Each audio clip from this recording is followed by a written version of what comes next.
Welcome to What We Need to Know Now, Living Wisdom for a Changing World. There could not be a better time for us all to be together here as a global tribe. Thank you so much for joining us. It's such an honor to be here. I'm Gabriela Masala, and Stephanie James is also co-creator and host of this one-of-a-kind event. We encourage you to grab a cup of tea or a glass of water, maybe have your journal out so you can bullet point some highlights of what you hear, and then really receive this experience of expansion. Our beautiful presenters today are going to light you up and share with you their greatest wisdom.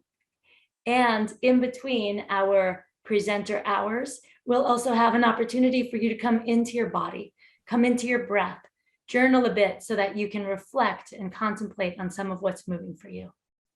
We're also going to have in the second hour movement. So get ready, expect to be expanded through this experience. This experience is something to lift you up, to inspire you, to really give you some inner fortitude, to really help you to raise your consciousness, raise your spirits, and expand your entire being. Thank you. Thank you so much. This event is free and will be available September 26th, 27th, and 28th. Please share it widely with your friends, with your community. The more of us that lift up and light up and rise up, the more that we will light up the world. So get ready, sit back, relax, and get ready for what we need to know now. I feel so deeply honored to be able to start off this magnificent event. This is absolutely such a passion project for both Gabriela and I and every presenter that you're going to see here today. And when I was thinking about what is my essential message, what is it that I want to share with all of you? It really starts with the important part for me is truly that your healing matters. And so how you begin your day, how you absolutely ground yourself, and then prep and prime your mind, your heart, your body, your soul is the way you're going to enter your day. And then you're going to spread that incredible frequency and vibration with everyone you come into contact with. And so often I hear from people, well, how do I do that? How do I begin my day in that manner? One of the things that I love that I learned from one of the presenters you're going to be hearing from, Tom Cronin, was this wonderful concept of 3 C's. And I love this. It's wonderful questions you can write down in the morning that help you really prime heart, mind, body, and soul, how I'm going to move forward into my day. And the first C is, how do I take care of myself today? And that's going to look different every day, because today, the way I'm going to take care of myself, my routine every morning is I go into the backyard, I put my feet on the earth and my hands up to the sky, and I just drink in the sky. I soak it up, all the nature sounds around me. I'm so grateful and thankful to be in that beauty. And I receive whatever it is that the divine or the universe is bringing to me in that day. And then I move into gratitude. So the first way I take care of myself in the day is to connect with the earth. Think about it for you. What is the greatest way that you can take care of yourself? Nutritious food, moving your body, connection with source, whatever that is for you, whatever your higher power is. And then really getting into that grounded place, maybe through some breath work. And then throughout your day, I always love the end of the day, whenever it's even a little bit chilly out. One of the ways I take care of myself is a bubble bath and reading one of my favorite books. So those are some of the ways that you can really nurture yourself. The second C is, how do I connect? How do I connect with others? This has become so essential during this time. Not that we just connect outwardly, which is really important. I think we've learned now that even through Zoom, it's like we can really reach one another. We can feel each other's hearts. So there's really no separation. There's no time. There's no space. We need to reach out, though, to connect with others. And then I invite you to reach in to connect with yourself. Sometimes it's as easy as just wrapping your arms around yourself, literally holding yourself for a moment and telling yourself what you most need to hear. When you connect with your deeper self, you can say things like, I've got you. You matter. I see you, and I'm holding you today. So those are some of the ways that we can connect. And the third C is, how can I be creative today? And I love this because creativity, for me, a lot of times it's putting on music and I'm dancing in the kitchen as I'm getting ready for breakfast or dinner. Sometimes creativity is doing an art project or something that, is really a creative source, like writing. But creativity can also be like, I'm going to take a different way to work today. I'm going to use different neural pathways in my mind so that I'm actually giving my brain the sense of novelty. As we start our day with those 3 C's, it's absolutely beautiful and amazing how we can take ourselves to a whole nother level. And again, no matter what is going on in our world today, I think so often it's easy to get caught in the news or whatever social media is saying. This is a beautiful way to connect with what is really here and now. And that's the second gift that I want to talk to you all about. It's allowing yourself to be truly grounded and present right here, right now, in the present moment. And you can do that with me right now, just by taking a really nice deep breath. Put your hand on your belly, breathing into that cauldron of your belly. Feeling into your core. And maybe taking another nice deep breath, this time all the way down to your kneecaps. And as your breath enters that part of your body, saying to yourself, whatever isn't serving me, I release now, as you release it with your breath. And then one more nice deep breath all the way down to the tips of your toes, and then feeling the roots of your feet grounding into the earth, and then coming back out and releasing whatever that is that doesn't serve you. So these are beautiful ways to come into the present moment. What often happens, and I deal with this so much, whether it's with my coaching clients or my private clients at my private practice, people come in and they're saying, oh my gosh, I'm so worried about what's going on externally or what's going to happen in the future. One of the essential pieces for us is to reel ourselves back into right now. What's happening out there, if we start worrying about the what ifs, none of us can control that. We never have been able to, but right now it even feels sometimes more helpless. So what's important is, I always say, if you're going to fantasize, you might as well make it a good one, because that fantasy is not a reality.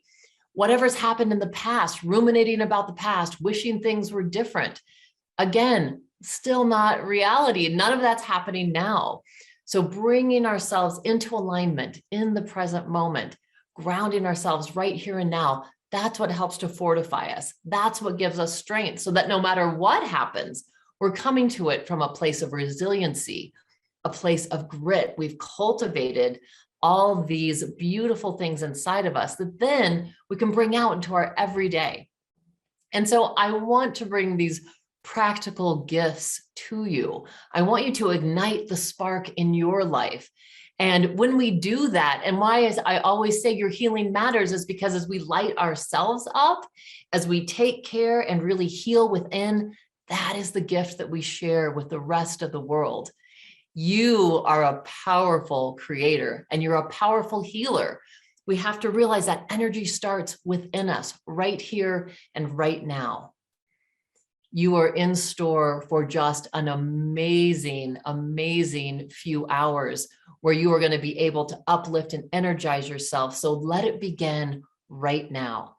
Allow yourself to be in this moment, feel into your body, take those breaths within, and know that the change that you want to see in the world begins right here within you.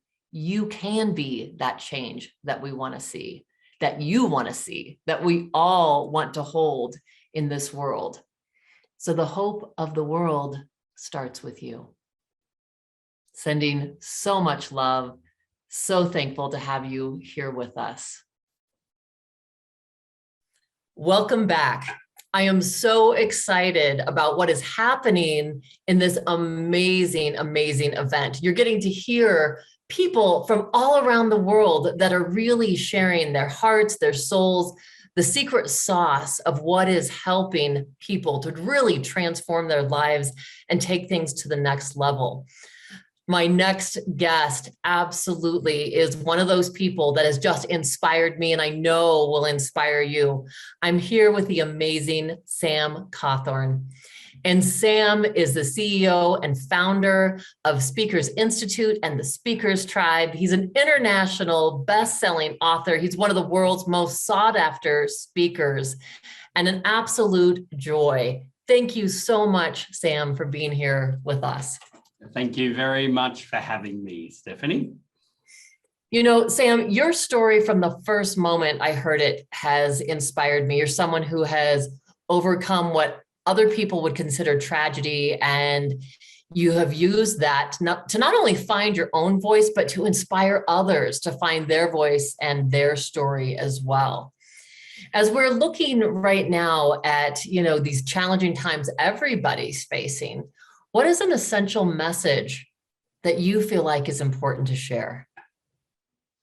Yeah, look, and it has been very challenging, both financially, relationship, and even just, in our own mental and emotional and well-being as well. One thing I've found is that, sometimes when we're in the midst of a crisis, we get blinded by the opportunity that lies in that crisis. So I think one really important message we all must realize is this: crisis creates opportunity.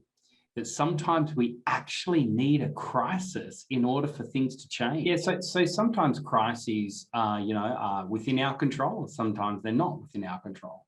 So for example, I had a major car accident a few years ago. I lost my arm. I wrecked my leg. Doctor said I will never be able to walk ever again. And, my life was completely turned upside down. I was a father of 2 kids. Husband, I was the only breadwinner. And then suddenly I'm now in hospital and doctor said I'll never be able to walk ever again. And certainly that was a significant crisis that in a way was outside of my hands. But something, looking back at that moment and I thinking that was the greatest thing that actually ever happened to me in a way. And the reason why I say that is because I then started a brand new career path. I then found my purpose. I found my passion. I found my calling. And since that moment, now I've become a professional speaker, written 11 books, shared my story in now over 40 countries around the world, and even shared the stage with people like Michelle Obama, Simon Sinek, Michael Jordan, Dalai Lama, and the like. So, I certainly, looking back at that accident at the time, it was a significant, tough crisis, and that particular crisis was outside of my hands. Whereas sometimes I even create an actual crisis myself here within our, one of our organizations and we might say, hey, look, we're going to pull the pin on that, or we're going to stop that immediately, or we're going to disrupt that. But sometimes the crises that we create ourselves and the crises that we are just, experience, yes, these can create amazing opportunities, but it's just simply the lens that you look at these crises with.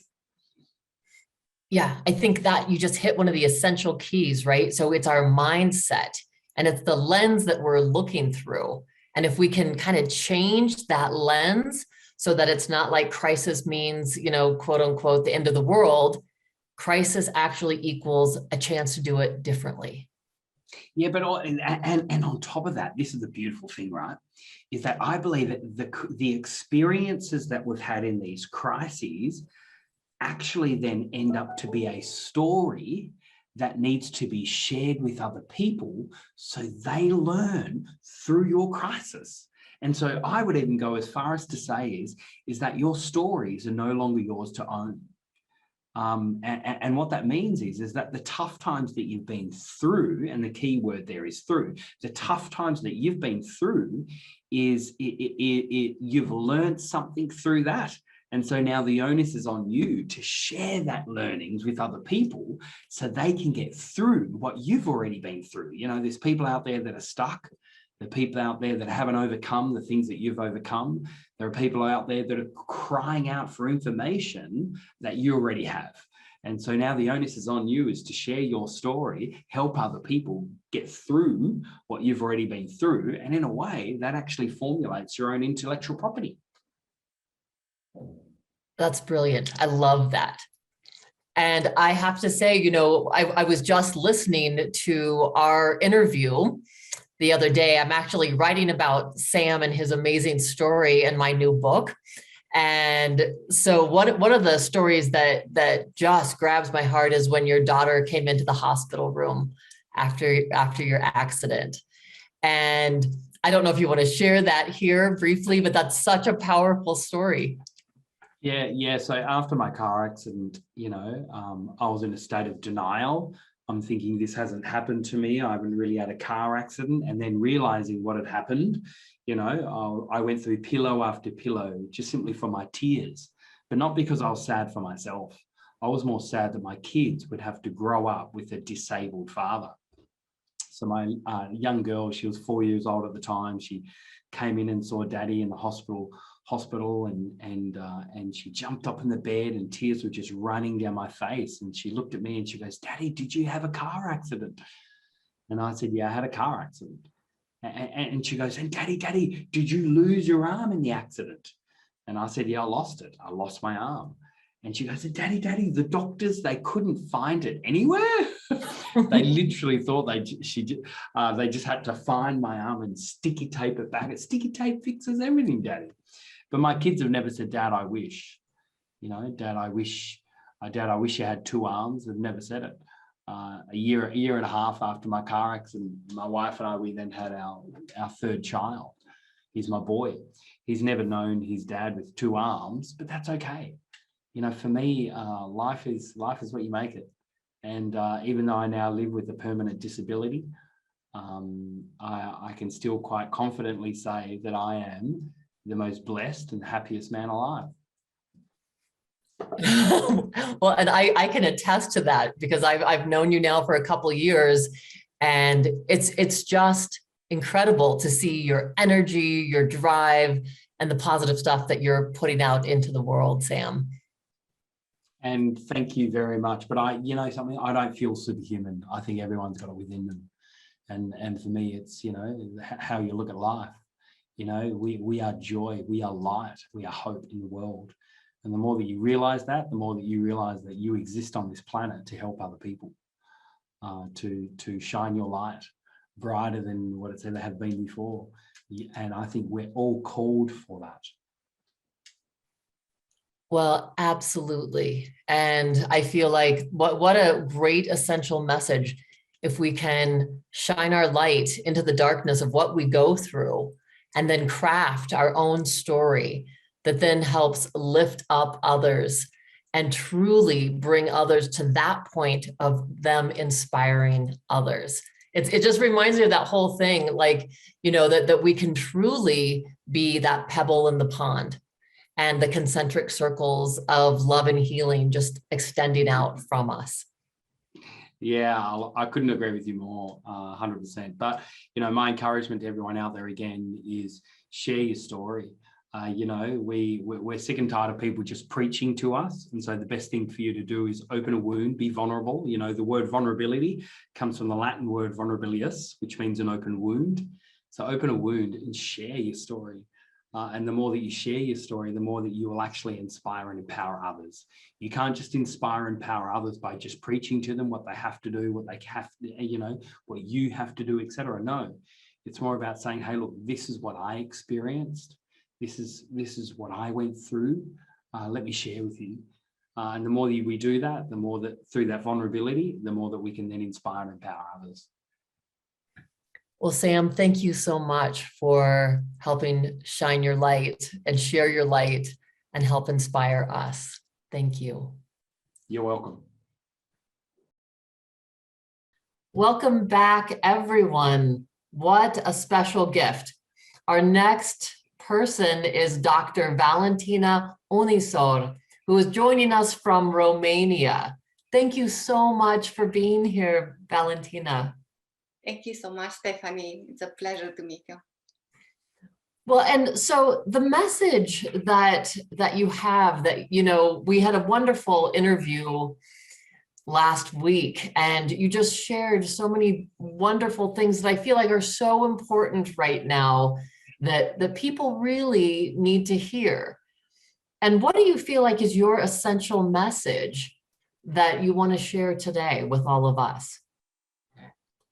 Today, like more than in other days and in other times, as you see that we live in this intensive crisis, and it's not just the crisis of the pandemic, as you know, and the things cannot go back to how they were. And in order to move forward, we need more than just to say it. Yeah, we have to learn to take responsibility and realize that each of us needs to be part of the solution. Okay.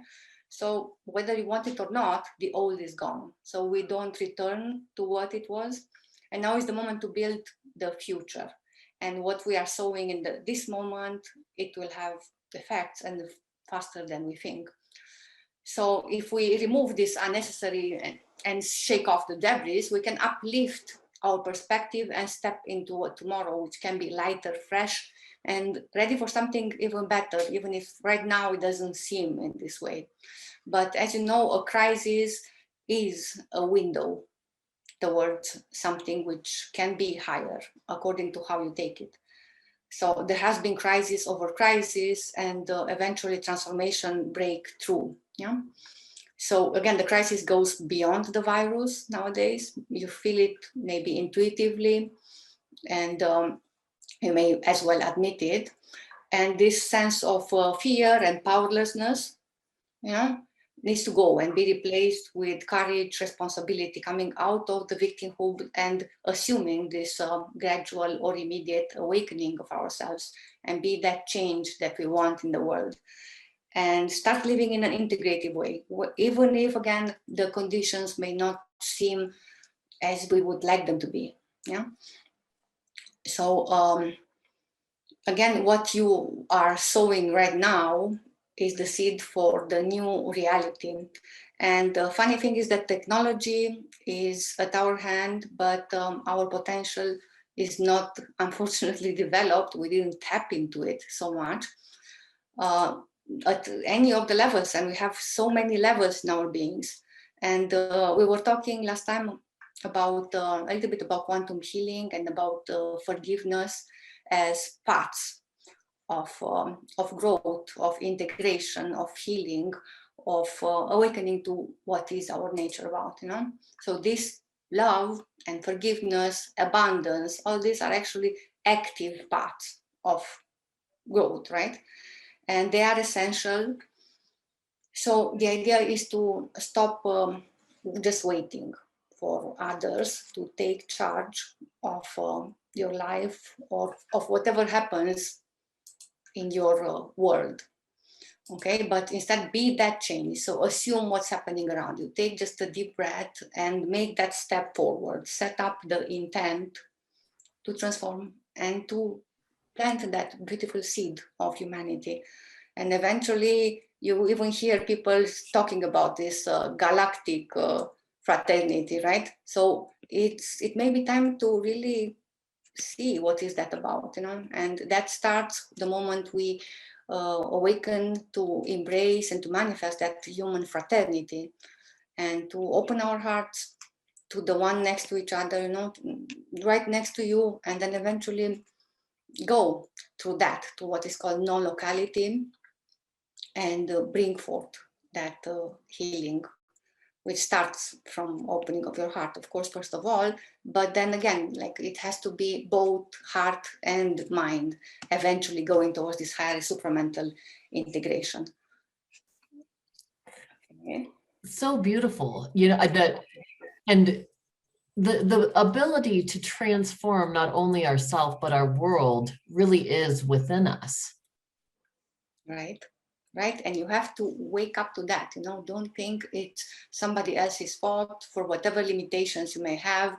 You have to really check what are the barriers that we see, the inner barriers, the outer barriers, right? But we brought them along because they are necessity that we are here to learn.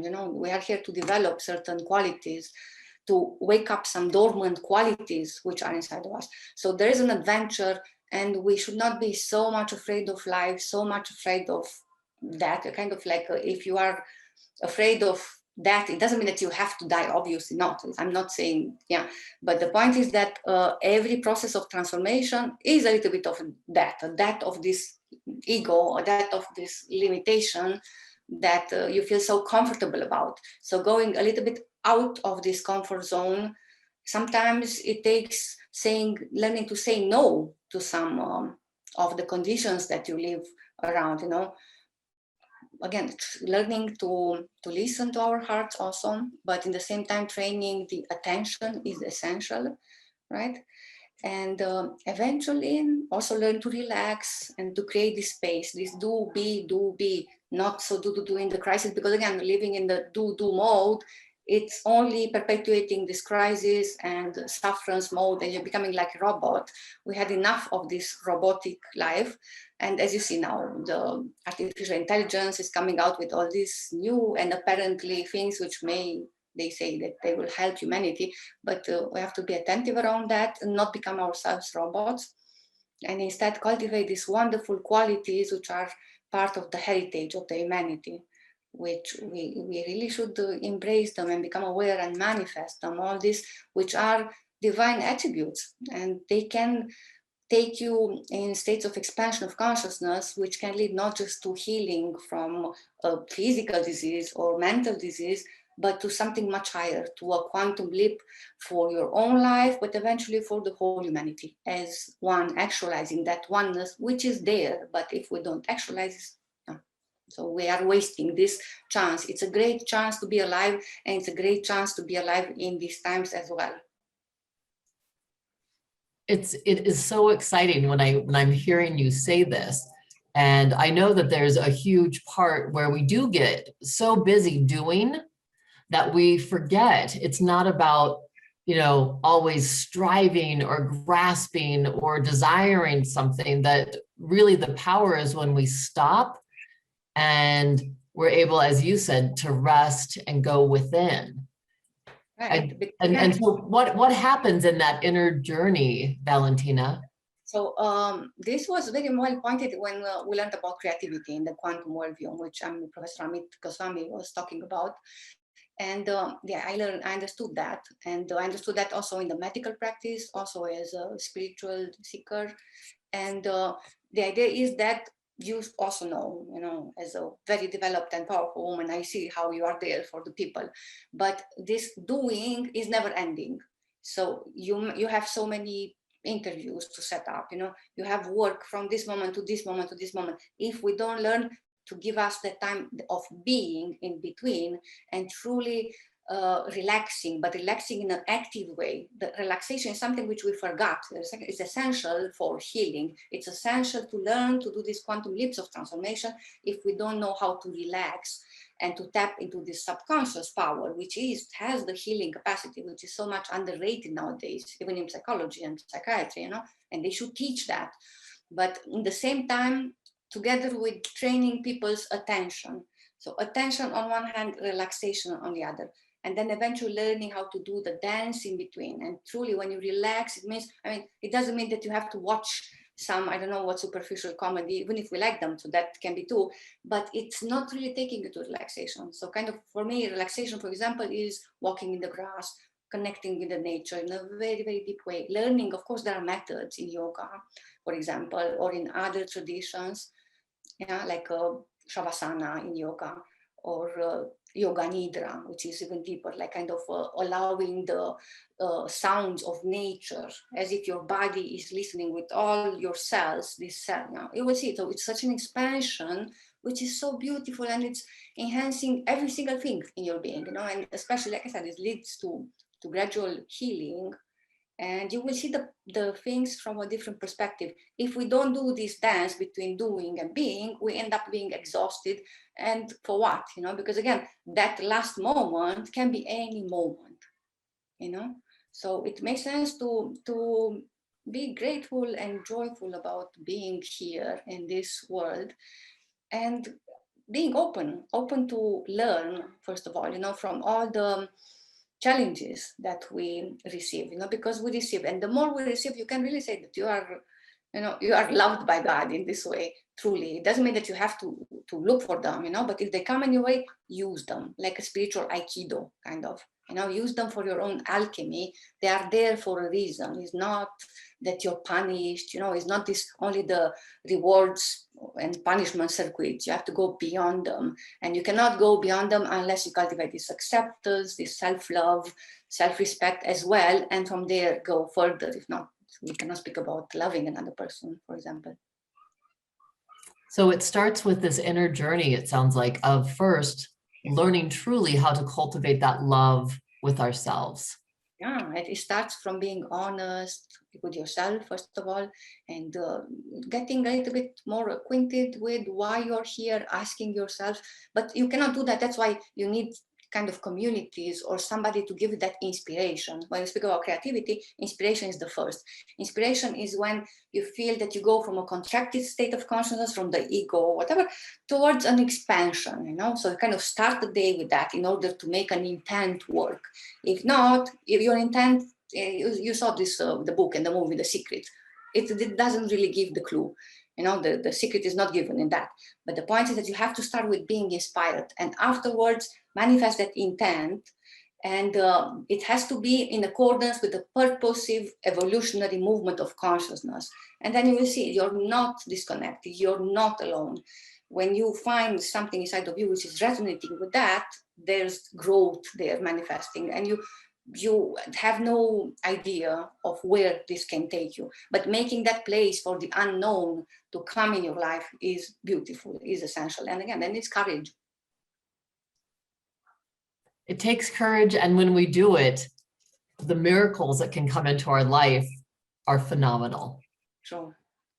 And it was the journey. Again, even when it's painful, even when it's joyful, both things, and especially, unfortunately, what I saw is that we transform mostly through sufferance or with living a conscious life.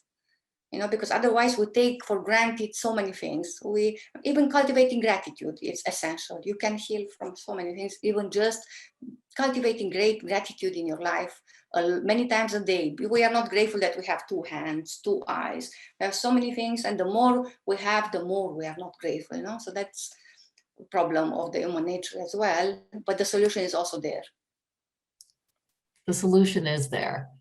And so thank you so much for sharing all these, just so many wonderful gifts, and living a life of gratitude, dropping into our hearts, being in love, experiencing forgiveness, making time to just stop and truly be, so that we can access this greater consciousness and then manifest in our lives the beautiful things that we want to see in the world. Right. So it takes the courage and the beauty of the journey. And you are such an inspirer, it's like we're talking with you always. It just makes me talk about thousands of things. You're wonderful. Thank you. So are you. And what a gift this is to all the listeners, to everyone. This will be worldwide, people watching. And so what a gift you've given them. I'm happy, and I'm sure that, I know that there is so much beauty which is there to be honored and awakened in every single person. And just honor that, look in the mirror and pat yourself, love it, give yourself that love which only you can give to you.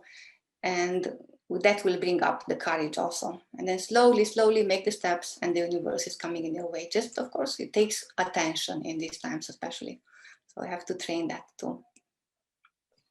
Perfect. Thank you so much, Valentina. Such a joy. So thrilled to have Tarek Mounib join us. Tarek is the creator and producer of the film Free Trip to Egypt. If you haven't seen it, please, you can rent it. It is absolutely one of those game-changing films, and it's a mind-expanding film. So Tarek, so happy to have you here with us. And what is the message for you that feels like needs to come through right now? What is it that people need to hear? I think for me, what's truly important right now is to feel hope again. And not just an airy-fairy, dreamy hope, but a really grounded sense of optimism. And I feel right now that fear and anger and a lot of these emotions that are justifiable for a certain reason have taken a lot of us out of our heart, our centering, our body, and are actually counterproductive to the things we really want in life, right? So I feel it's a time to just take a breath and remind ourselves that we're here, and in this very present moment, all the wisdom teachers teach us that when we're really truly present to this moment, everything's actually quite okay. And that's one of the things that I've been really learning in the last years, is that in this present moment, when I'm just truly present, feeling my heart beating, connecting with you, feeling the air going into my lungs, that existentially at this moment, things are really quite good. And I think once we take away a lot of this anxiety and fear of what's coming next or what has been or what's on the news, it puts us in a different place of consciousness. And it's not to say that we need to not all become passive people on the beach and never contribute to society again. But I think it's just a question of reminding ourselves to come from that place of heart, from that place of joy, from that place of childlike curiosity. And I think when we're in that place, we can be truly productive. We can truly help our brothers and sisters, but it comes from a place of ease, a place of lightheartedness. And I think that's really the place that I keep trying to remember as I forget, and just bring myself. And when I'm there, it's like riding a horse in the breeze, being perfectly centered and just flowing. And I think that's just the reminder that I'd like to give. Beautiful. And I'm curious, what do you feel like is something that would be helpful for people? It sounds like for you, you can take a deep breath and bring yourself to the present moment. What else would you invite people to practice that might help them reel in those thoughts or feelings? So they're actually, I love what you're talking about. It's like coming from a heart center instead of maybe a mind center where we're getting caught into these, fear places, whether it's media or news. What would you suggest?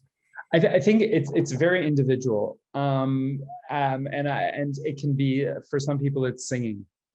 For others, it's dancing. For others, it's meditation, right? There's breathing, yoga, Tai Chi. I mean, everyone has their thing. And it's really interesting because I met someone just a couple of weeks ago on a weekend retreat. And this person was really in a state of depression. And she was a singer. And I asked her, when was the last time you sang? And she was like, I can't sing. And this is really what happens to us, is that when we get encapsulated in fear, the things that brings us the most joy, or the thing that can actually break the fear, is actually the thing that for some reason we're unable to do. And I think each of us has, whether it's the singing or the swimming or the forest or the nature or the sky, each of us, we know there's that thing that does us well, that reminds us, that calms us down. And yet in that moment, it becomes so difficult to step outside my door and walk in the forest, even though that's what I need most. So I don't think people don't know what to do. I think we know what to do. We know deep down what gives us that joy. I think the challenge is to just do it because we feel it's not going to give us joy. We feel it's going to bring us pain. And that's the leap of faith. is remember that thing you used to do that brought you joy? I know it doesn't feel like it's going to bring you joy right now. I know it feels like it's going to bring you pain. I know it feels like you're not in that state where you should be singing or you should be joyous, but you should. You really, and I'm joking with the word should, but I feel it's an invitation. And I think sometimes we just have to discipline ourselves a little bit just to get that spark going, and then let it burn. Love that. I think that that is so true. And sometimes maybe it's only, you know, like I love to dance as well. I think I love every single thing you said to do. And when we're needing joy to maybe make that inventory first, write down what are those things, like remember what those things are. And then I love just putting on music, even if you don't feel like it. Like you said, if you put on music that moves your soul, something's gonna happen. If you love to dance, all of a sudden it's hard to not move when you hear that music that lifts your soul. Yeah, absolutely. And it's really fascinating how challenging it can be. I know sometimes if I'm in a state and I'm just really frustrated and I don't know really what's happening, I'm in a bad mood, I know the best thing for me is just simply to lie on my couch with presence, lie down and just feel. And I can tell you, Stephanie, there's just so many obstacles to just taking that courageous step and lying down on my couch, right? And I'm not talking about lying down and flipping through the channels. I'm talking about lying down and feeling, right? So I think if it's just when we're conscious, we're avoiding something, then it helps us not to avoid it, to look at it, to feel, right? And I think that's the cycle. Yeah, I feel that a lot of us are in, is that we get triggered by fear and emotion. We're stuck somewhere and we're unaware of it. So we don't realize we're avoiding, but we just feel this restlessness. We're just distracted. We're doing all the things that we know we shouldn't be doing and just making us more miserable or whatever. And we become more numb. But as soon as we have the awareness, we're in that state. Sometimes that awareness is just enough to, oh yeah, that's what it is. And then it's okay. Sometimes it needs a little bit more of a push. Sometimes the music won't move us, right? But we just have to stay with it, right? And I'm not advocating we always should be happy and joyous. I'm advocating to be aware of when we're avoiding and be conscious of what we're avoiding, because then even in your deepest sadness and fear and anger, you can find a deeper joy, and both can coexist in your heart. Beautiful. And I think you and I have had several conversations about that, the importance of acknowledging both of those things that exist within us, and that we acknowledge the dark as well as the light. Right. And when we do that, oftentimes that's when we can transcend it. When we know we're in a trance, acknowledge that, then we can wake ourselves up. Right. And that's the paradox, as I feel as well. I think I'm talking about, it's important to focus on the present moment and get out of fear.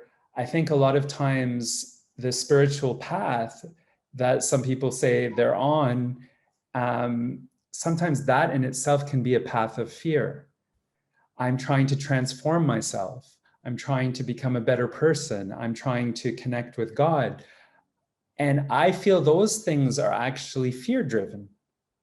And I think as soon as we let go of that and actually say, I don't have to be a better person. I don't have to be more connected. I don't have to be all these things. I'm okay the way I am. And I think when we're just finally can rest in the fact that we don't have to work so hard to change, then a lightness of being occurs, and natural transformation occurs. As soon as you're accepting you don't need transformation, paradoxically, that's when true transformation occurs in my mind. Beautiful. Talk about a hopeful message. that's it, right? As we accept exactly who we are in this moment, that we don't have to change, we can wake up, we can actually then, I love the thing of just lying on the couch. And it's like at that moment, you're able to just tap in and touch in to where am I right now? I don't have to be happy. I don't have to be joyous. But I want to know the state that I'm in. And in that, it sounds like is the true power then of transformation. Yeah, and that's beautifully put, right? It's really fascinating how many problems we create for ourselves because of our own ideals of the way we should be, right? And ironically, those ideals are what prevents us from reaching those ideals. The desire to reach those ideals is what prevents us from reaching them, right? So I think there was a quote, I forget exactly who said it, but it was talking about life and our dance on this earth is about moving from the courtroom and the way we judge ourselves and the way we always have this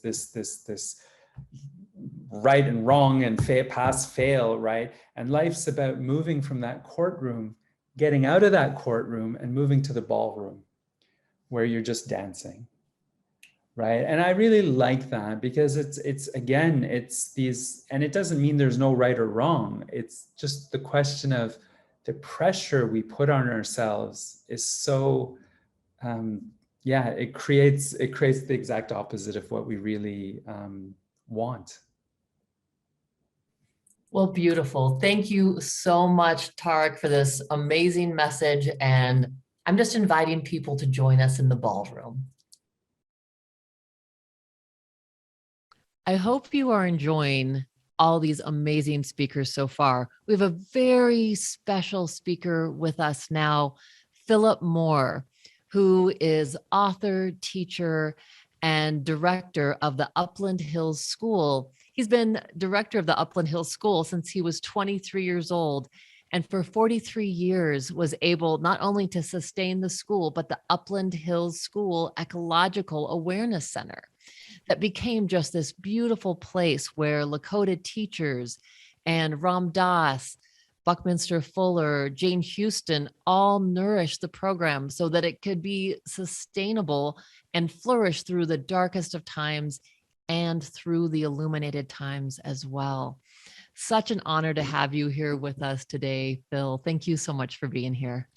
Yeah, it's such an honor to be here and with all these other great speakers that have been a part of this beautiful event that you've created. Thank you. You know, we've had some beautiful conversations, and I know that the school gave you some just amazing experiences, and life for all of us, right, is our teachers. And so as life is teaching us now, Phil, what is it that we most need to know now? Yeah, I've been thinking about this, and I've been thinking about it, holding the children in my heart. At this time of my life, I'm in what I would call my rewirement. And I've been rewiring probably since I met Buckminster Fuller's work in 1970.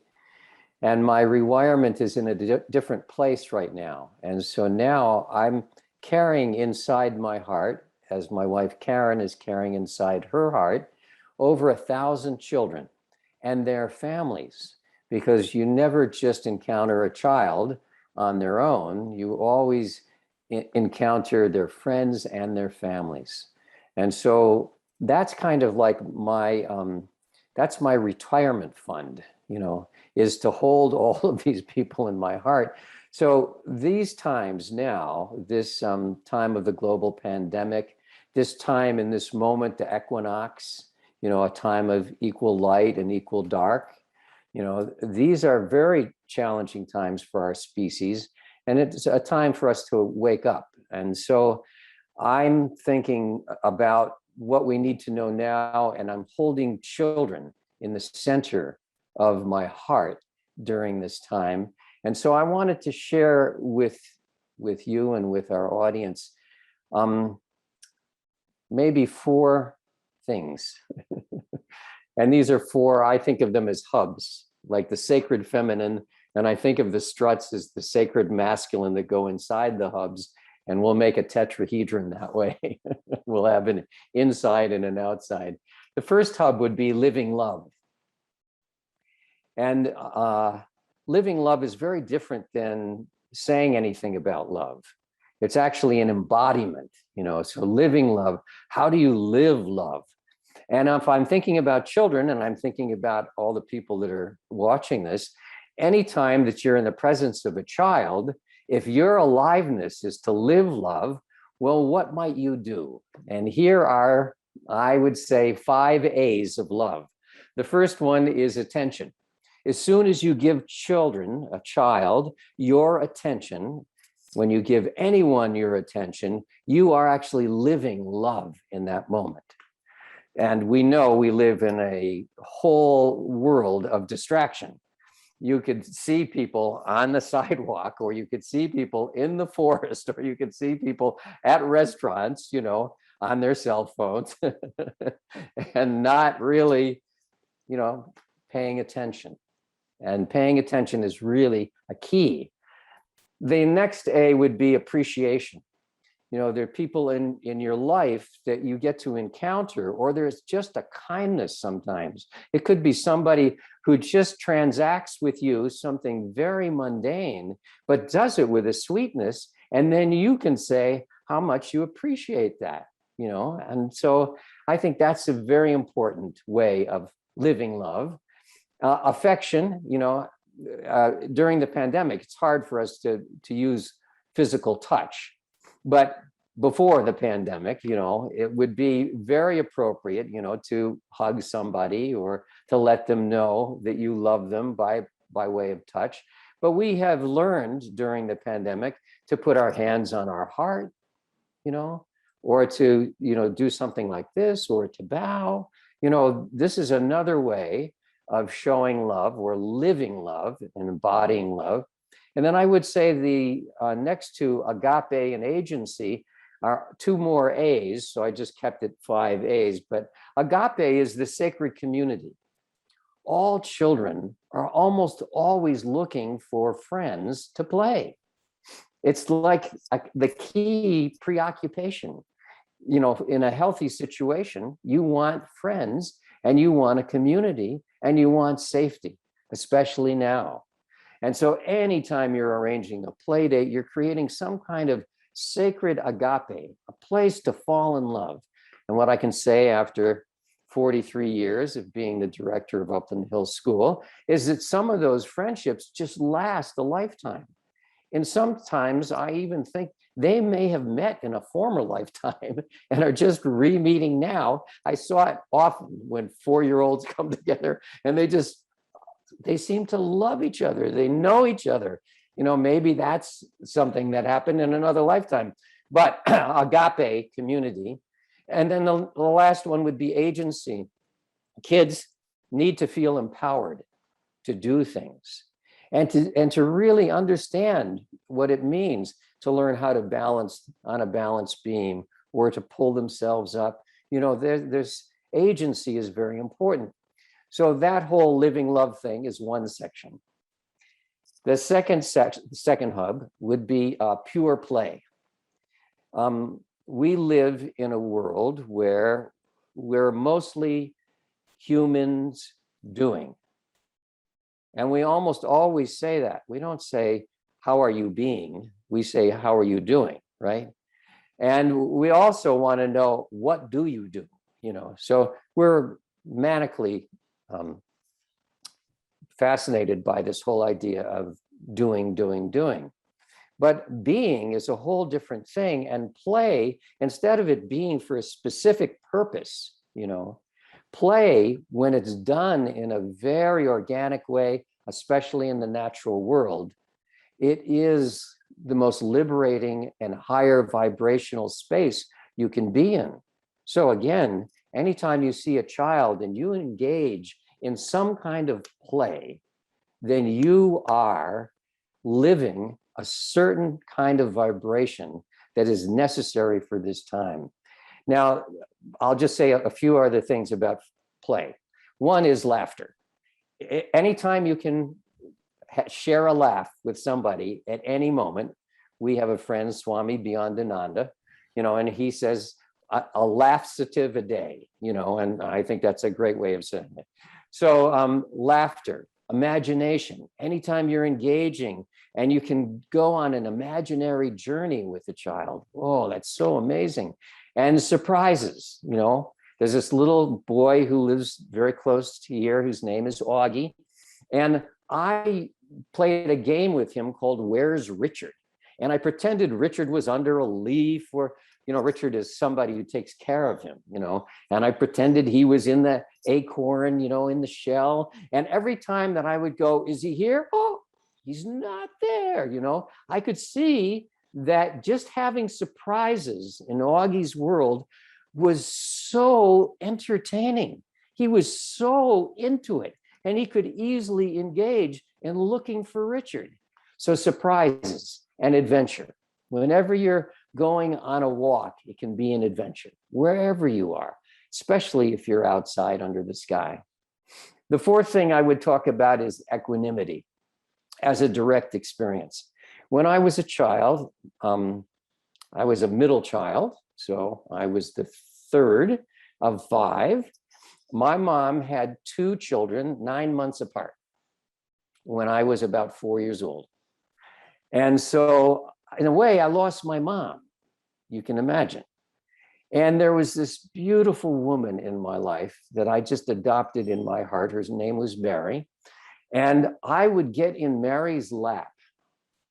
And as soon as I was in that beautiful lap, and she put her big brown arms around me, I just felt whole.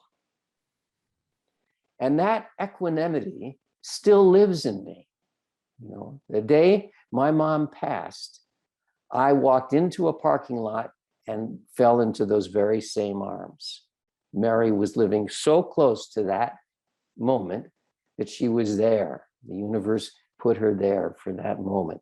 Equanimity is really so important for children right now. We're living in a time of we don't know what we don't know. And so there are things that we can say that are just not true. Everything's going to be all right. Do we know that? I mean, is that what we really want to say? But what we can be is we can be models of equanimity. And when children feel what Mary was able to share with me, when they feel that love and that steadiness and her beautiful Southern accent and the way that she would say a sweet little prayer, the Lord's Prayer, I just know that children need that, and they need us to be practicing what I would call the real work of being an adult. And that would be to grow up. Some of us could be in our 50s and still not grown up.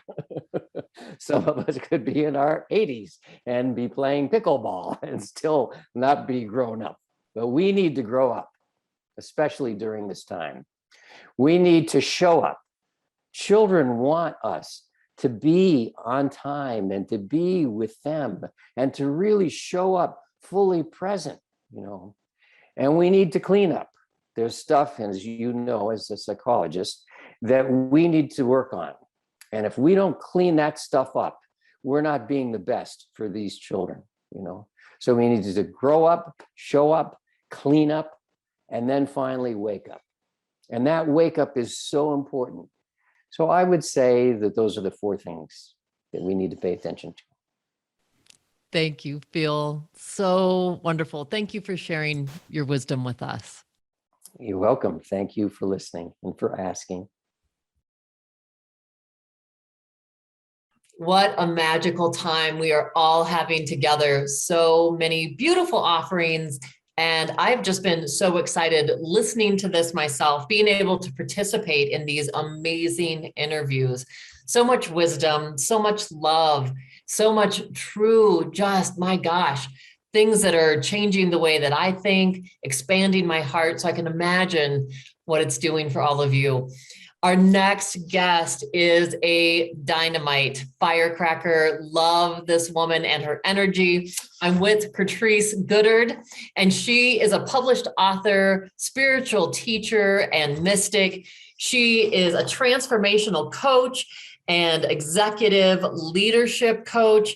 She is a transcendent speaker. I can't say enough about this amazing woman. So thankful, Curtrice, to have you here with us today. Thank you, Stephanie. I'm honored to be here. Really excited to connect and expand with you and the audience. I'm really honored to be here. Thank you. Yes. So I know that you have an amazing message to share. And so what is it, Curtrice, that's coming through you right now that's really wanting to be brought forward?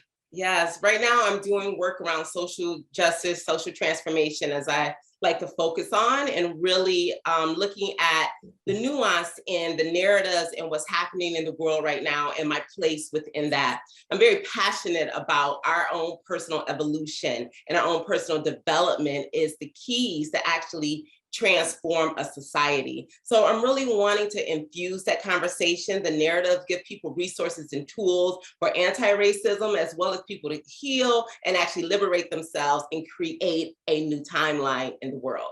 So I'm really excited about it. And when you say, like, what's coming through me, what's so beautiful, it's interesting because what's coming up is a story that I want to share really quick. I was talking to a girlfriend I've been knowing over 20 years, and I was like, well, you know, I'm writing a book right now, and it's all about social justice and social transformation. And she was like, that doesn't really seem like you, you know? And I was like, well, I'm a woman of wisdom. I'm a woman of consciousness. I can speak to anything on this planet. It doesn't matter what it is. Like, you know, consciousness is consciousness. Truth is truth. Source is source, right? And so as she was saying that, I was thinking about, it's because racism is like one of the biggest triggers on this planet. And it affects us all, you know, impactfully. And it's something that many, Black and white and other, actually avert their eyes to. It's the grand trigger. And I want to talk more about why that is, and the beauty and opportunity that I am finding through what has been very intense personal healing work for myself and for the global world, where there's an opportunity when you start to look at racism within yourself, within our world, for your own personal evolution. This is here to call us to this greater heights within ourselves. And it's been so powerful, the messages and information that's coming through me on how I look at, say, white America and their journey. It comes from like, okay, let's look at this thing, but it starts to go deeper. I'm able to see the root of where the submission of speaking up is not only about racism or slavery or Black people. It's most of the white people and the people that I work with, that I'm coaching, that's in my communities, they're actually having to look at where they're not speaking up in their lives at all, or where they weren't able to speak up to their fathers, and where the patriarch has also oppressed and suppressed their voice. So it's kind of interesting to be able to come to a community and say, hey, I need you to look at this. I need you to work this out. And what it brings up is not only that ask, but everything that's beneath that, that's within your own personal story or your own lineage, where you need to actually speak up to your grandfathers and your fathers and your husband. So that's where the medicine is. That's the power right there. So it's not even about, because here you go, it's not even about responding to these narratives or these conversations in the world that is about really responding to racism as it is. It's about actually you becoming a higher level being or fulfilling your highest potential. Because beings that are happy, beings that are confident and empowered, we look at things, we turn on the lights, we do the work, we help the world, right? We don't help out of guilt, we help from benevolence. So when you are full of that, when you are generous in spirit, when you are clear in your mind, you want to help everybody. So then that racism conversation doesn't feel like a trigger. It's an opportunity. You want to devour it. You want to be involved. You want to help everything and everybody that's walking around you. That is my invitation for our global world. How do we become these type of beings where we are always giving, we are always touching others, we are always involved, and we don't have to move through guilt. We can look at where we've come from. We can look at the history of this planet and take that not as guilt for ourselves, but the opportunity to transmit that, to be alchemists in our lives, to hold like the darkness that has been this world, that has been this country, and turn that into gold and feed each other with that. It's a very nourishing aspect to me, and I'm just really on fire about it. I can feel the fire. It is so amazing. I love it. And, you know, I think that this is our way through. This is our way forward. This is the expansive mindset. And so how, Curtrice, do we start opening up to this? Like, what are the first steps to help open up this heart set, this mindset, this soul set for us? I feel like this, and like the work that I've done over the years with personal development, coaching, and spiritual development work as well, that the first step is always getting in touch with you and your heart, right? Really getting in there and looking at this one core piece, Who are you? Where do you come from? Right? Are you in the realization that you are an aspect of source? Are you in the realization that you are an infinite being, that you are of this infinite energy? Because when you come into that realization, and I know not everybody has it, and everybody may not realize that in this lifetime.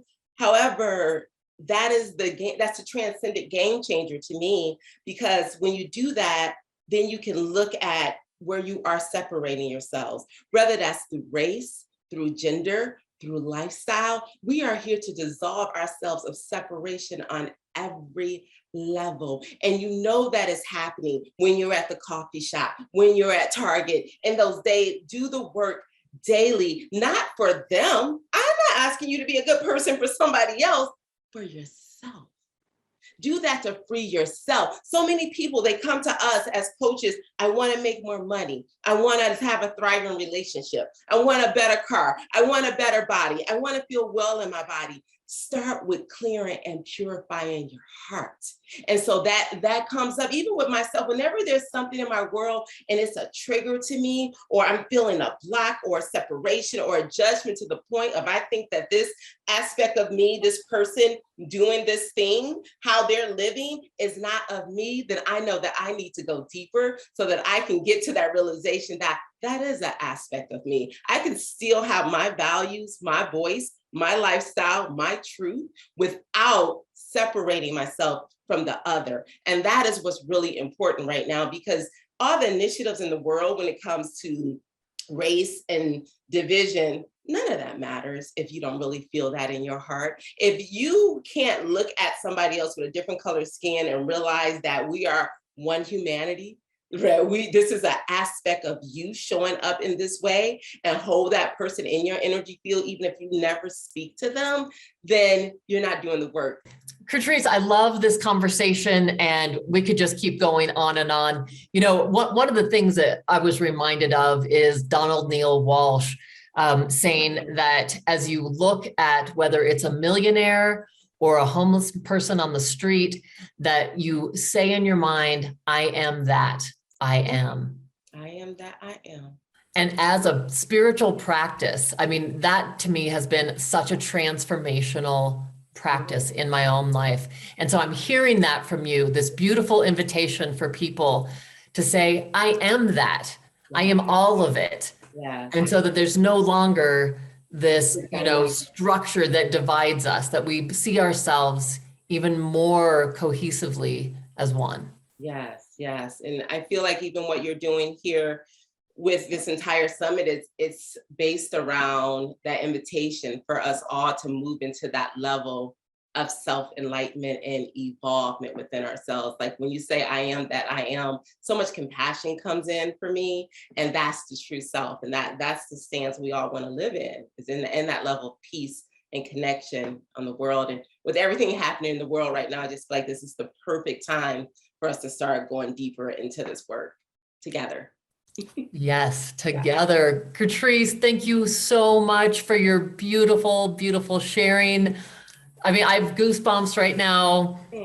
Thank you. Thank you. It's always so good to be with you and connect with you and talk about all the things. And just thank you for the invite. Yes, it's an honor to connect.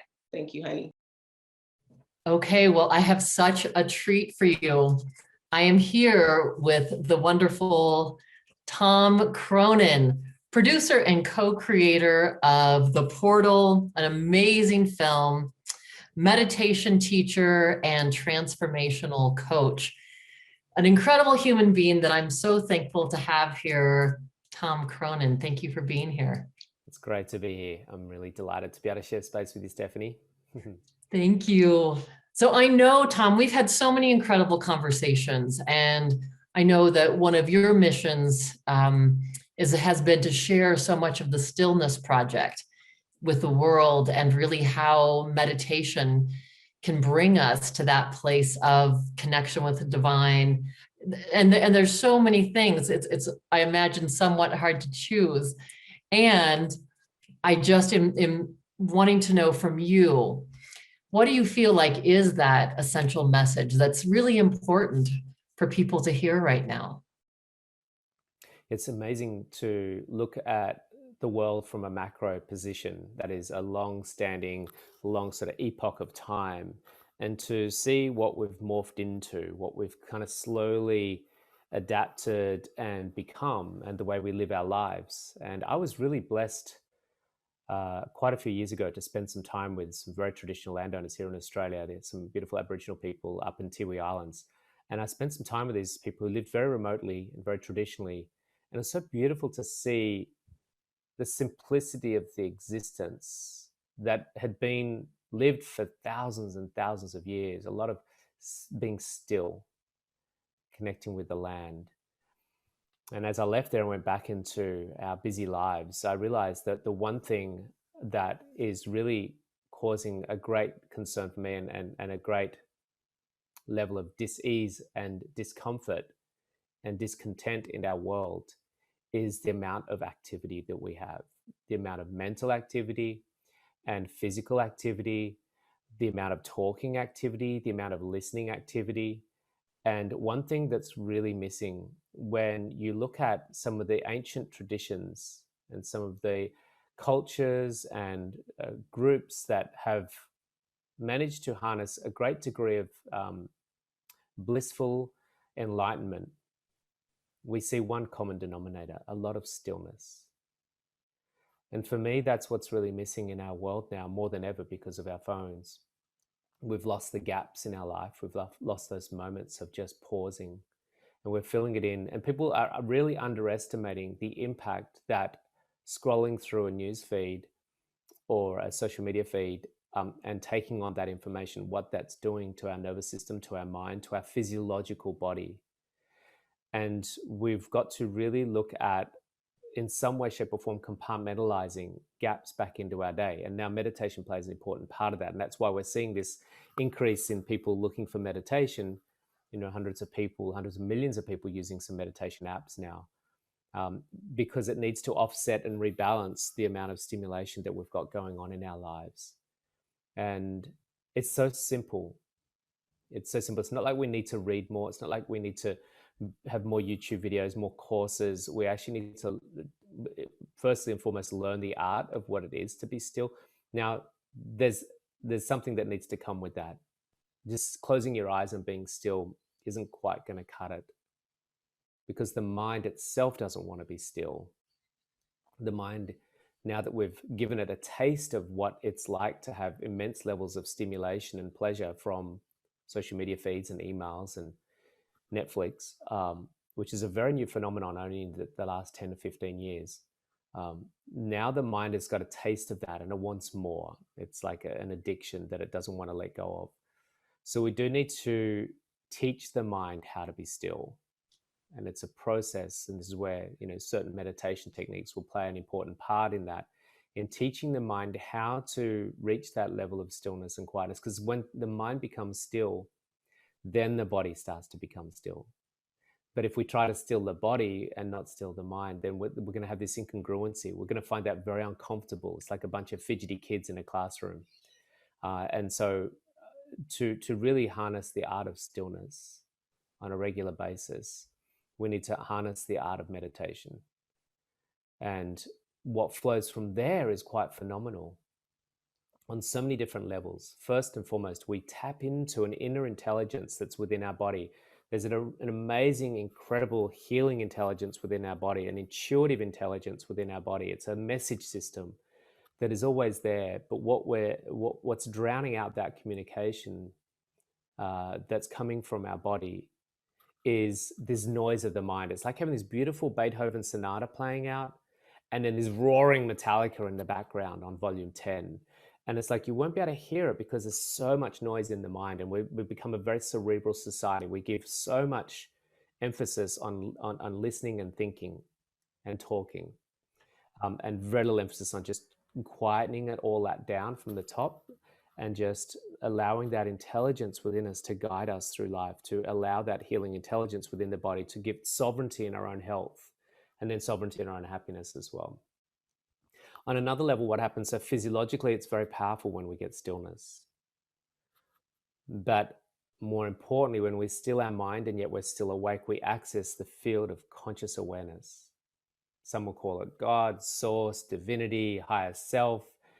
There's a multitude of different names that are trying to encapsulate or label what is an unbounded, timeless, permanent existence of all reality. It's the pervasiveness of being itself through form. And when we access that, we're accessing our fundamental state, our absolute nature, our true essence, the non-changing self with a capital S that is there in each moment, unaffected, uninfluenced by daily circumstances. And until we start to stabilize that experience within us, we're always going to be falling short of realizing what is true. We'll have a subjective truth, which is constantly variable and constantly changing, as opposed to an absolute fundamental truth, which is stable and consistent. And that's always within us. And stillness will really help us stabilize that within us. That's my short answer. You don't want the long one. That's a great answer. And so for our listening audience, how do you suggest they start into opening this portal? Look, it's become a smorgasbord of options these days, and that makes it confusing. When we go to a restaurant and there's like 300 choices on the menu, you're just like, oh, please, someone make a decision for me. It's just too much. It's overwhelming. We get what's in the markets. When I used to be in the markets, finance markets, we call it analysis paralysis, where we're so deep in analyzing, we get paralyzed that we can't make a decision. I think some people might be struggling with that on Tinder these days, right? There's just too many choices. Oh my God. And so this is what's happening with meditation. You go to some of these apps and there's like 10,000 meditations to choose from.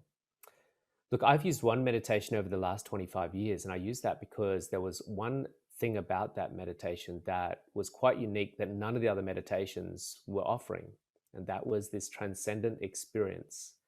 It was the ability to transcend. Now, transcend means to go beyond, and what we're going beyond is the mental, physical, and emotional experience, yet still existing, even though I don't have an identification with my physical body, which is very limited and very finite. My mental state, which is also limited and inconsistent and finite, and in my emotional state. When I transcend those three through this meditation process and access, we call it Turiya, the fourth state, which is what I was just talking about. Turiya, T-U-R-I-Y-A, is a state of awareness and being that doesn't include thinking and feeling. And it's a blissful, light, loving, joyful state to experience, and we can eventually stabilize that through this transcending meditation. So for me, only because I've been using it, because I used it and found it more effective than others, I started to teach it. And when I started to teach it, I found the students were getting the same experience that I was. So for me personally, I use the transcendent meditation experience, or Vedic meditation, primordial sound technique, that enables the mind to actually go beyond thinking. Other meditations can be useful as well. Guided meditations, chakra clearing meditations, visualization meditations, gratitude meditations. They're all beautiful. They're all unique and even special. However, as long as we stay in that space of identifying with the thinker, we're going to be trapped in our own subject-object dualistic world that leaves us open to the inconsistencies of life and being affected by them. So then we're in this sort of cork bobbing around in the ocean over peaks and down into troughs. And that's a state that leaves us open to suffering. And what an essential message for right now, Tom, because with our ever-changing world and all the different things that we continually are facing that seem so unpredictable, when we are accessing, this portal of meditation, it's like we have this underlying base of serenity and divinity that we can tap into so that we're not riding those rapids with life situations as they occur. Yeah, what we're seeing in the world is quite a phenomenal paradigm switch that hasn't happened for millenniums. And so what we're seeing is the requirement for adaptive capacity. We're seeing an increased need to be adaptable because change is speeding up every day. How many times we get a reminder to update our iPhone and have to then adapt to, oh my God, that's changed. That's just one degree of change. Every day we're seeing requirements for us to adapt to change. So we're seeing an increase in our requirement to adapt to change. That's our adaptive capacity. But if we don't increase our adaptive capacity, if we're static and we're in a state where this is who I am, this is how I live, this is how I behave, this is how I think, then the gap between our need to increase our adaptive capacity and our adaptive capacity not increasing creates stress. That gap creates stress, overwhelm, anxiety, depression. Now, we can't change this. This is continuing to speed up, and our need to increase our adaptive capacity will only get greater. So we need to increase our adaptive capacity to reduce that stress response. And that's where meditation is going to play a big part, because we open up our capacity to weave and bend and be malleable like the Aikido move as daily life throws these inconsistencies and uncertainties at us. Well, Tom, thank you so much. This is just such amazing and, just valuable life information. I know that the meditation that I've done with you and the things that you've shared with me have been life transforming. So thank you so much for sharing that with all of us. That's great to be here. Thanks everyone for joining in, and it's been wonderful to share space with you again, Stephanie. Always great to be in your presence. Thank you. Thank you so much, everyone, for being present for this first session of speakers. I want to invite you now to take Tom's invitation and let's come into stillness. And so all of this beautiful information, letting it digest into your body, into your awareness. And go ahead if you're willing to and close your eyes. Just going to talk us through a few moments of coming into heart-brain coherence, sensing your spine, your seat beneath you, and just softening and relaxing everything. Softening your jaw, maybe even placing a hand on your heart. Just starting to notice the flow of the breath. Not having to fix anything or change anything.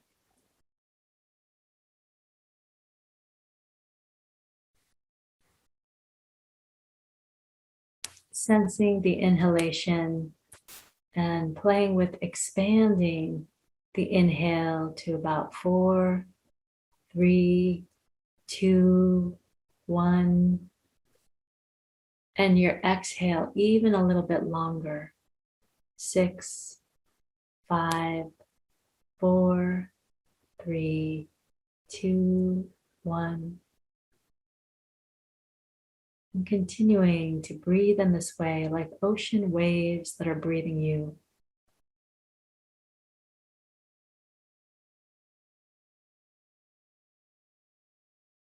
Softening your belly.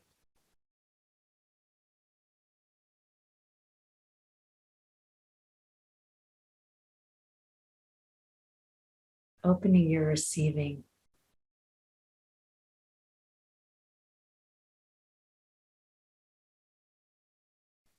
allowing all aspects of your being to come and drink of the love and of wholeness as we come into silence for just a minute together.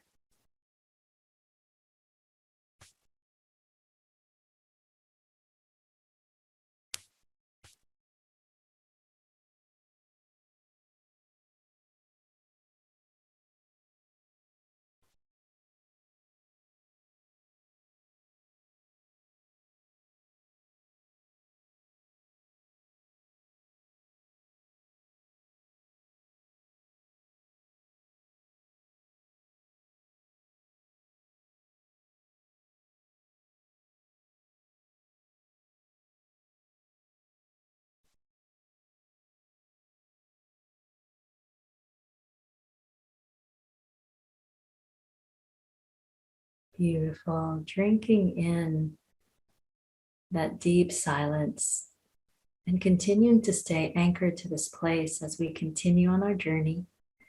And if you have a pen and paper journal close by, I just want to offer you a simple inquiry to journal with. And so whenever you're ready, just simply asking yourself the question, what is my intention as I receive the rest of this event today? How am I willing to show up? And just go ahead and take a moment to answer that question in your own way.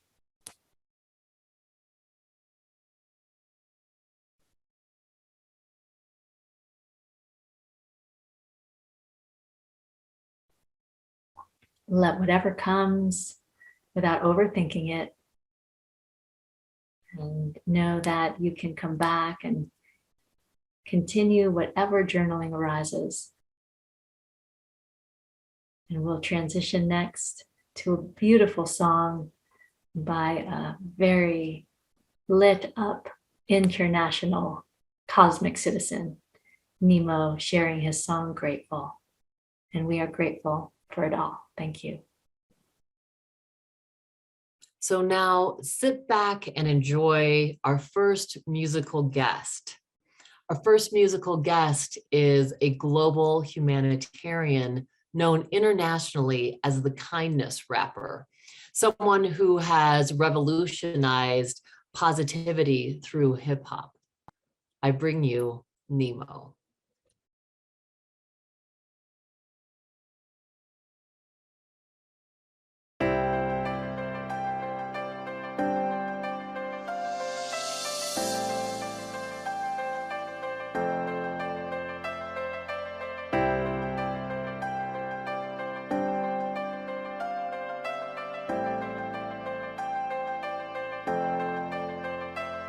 You're my life, you're my breath, you're a smile, you're my guest. You're the earth, you're the sun, you're the grass, you are love. You're my hands, you're a bug, you're my eyes, you're a hug. You're the light in the dark, you're the spark, you are fun. You're my mom, you are water, you're the stars, you're my daughter. You're my friend till the end, you're my dreams, you're my father. You're the ants on the ground, the miracles that surround. I'm feeling it all around, the hemisphere in the clouds. You're my pain, you're my sorrow, you're my hope for tomorrow. You're the strength when I'm hollow, you're the path that I follow. You're the blessings that exist, the small things that are bliss. The gift to realize that everything all that is a gift. I am, all that I see, all that I've been, and all that I'll ever be is a blessing.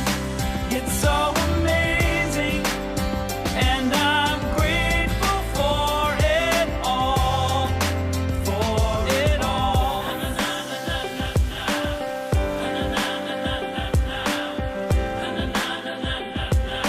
Grateful for it You're the all. blessings every time I try to count. You're the lessons that I learn every time I turn around. You're the water when I'm burned every time I think I found everything I'm looking for. You're the sign saying stop to take a bow and keep moving forward and start looking towards your heart. It'll open all the doors and only then you'll start to hear the world singing chorus with your mind and heart. Aligned in purpose, everything All will feel that I gorgeous. am, all that I see, all that I've been, and all that I'll ever be is a blessing. It's so amazing, and I'm grateful for it all. Every day I sit and pray cause what I have is more than I deserve or could ever imagine. How do I give back to all of this magic and spread the love so everybody can have it? Doesn't matter if I'm rich or poor, if I got a family or if I'm all alone. Bad things happen, I can just complain and moan. But there's a million things that I can be grateful for. So I lift up my hands now, and I open my heart, and my gratitude goes out to everything near and far. All that I am, Everything I am and everything I see, everything I hope and everything I dream, everything I feel and everything I be. I look deep down and feel all the blessings. Everything I am and everything I see, everything I hope and everything I dream, everything I feel and everything I be. I'm grateful for it all. It's amazing. Everything I am and everything I see, everything I hope and everything I dream, everything I feel and everything I be. I look deep down and feel all the blessings. Everything I am and everything I see, everything I hope and everything I dream, everything I feel and everything I be. I'm grateful for it all. It's amazing.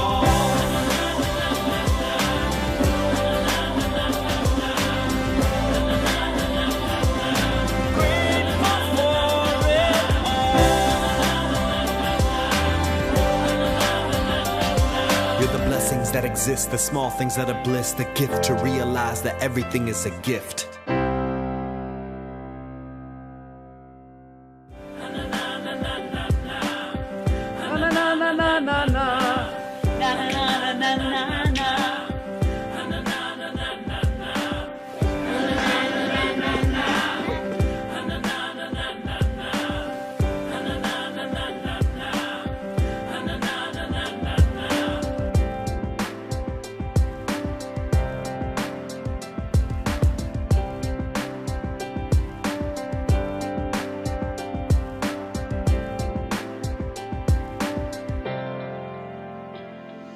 Wait, one more. This is for y'all. all that I am. All that I see.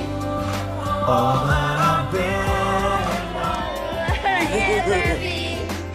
It's a blessing, It's so amazing. I am grateful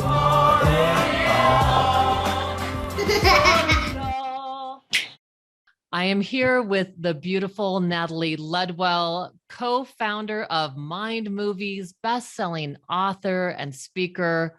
So thrilled to have you here with us in What We Need to Know Now. Thank you for being here, Natalie. Oh, thank you so much, Stephanie. It's always a pleasure chatting with you. You know, I always love our time together. I do too. You know, right now it's more essential than ever that we are sharing these messages that, you know, are really the messages that inspire people and bring hope when at times we're not always hearing those messages through the media. And so I know that you're someone who inspires me personally and millions of people truly across the world. What do you feel like the essential messages that you want to share today? Well, you know, my main message that I teach is about the law of attraction and manifestation. You know, and I teach a lot of the nuts and bolts of, you know, how to visualize, how to get clear about what you want, you know, all those kind of things. And I think that anyone that's been doing personal development for a while is very acutely aware of what those conscious activities are. But, you know, a couple of years ago, I had, when I was at a health retreat doing some ceremonies, had a massive experience where I learned what is possibly the most important step when it comes to creating a life that we want and navigating through life in a way that is keeping us at a higher frequency, that doesn't, you know, throw us off kilter, and really helps us to become the best version of ourselves that we can be. And that is the whole concept of surrender. You know, we can do, you know, all of the conscious things and taking action and so forth. But unless we can surrender into knowing that everything is happening in divine timing exactly when it's supposed to. And everything is happening for our highest good, including something crazy like a pandemic.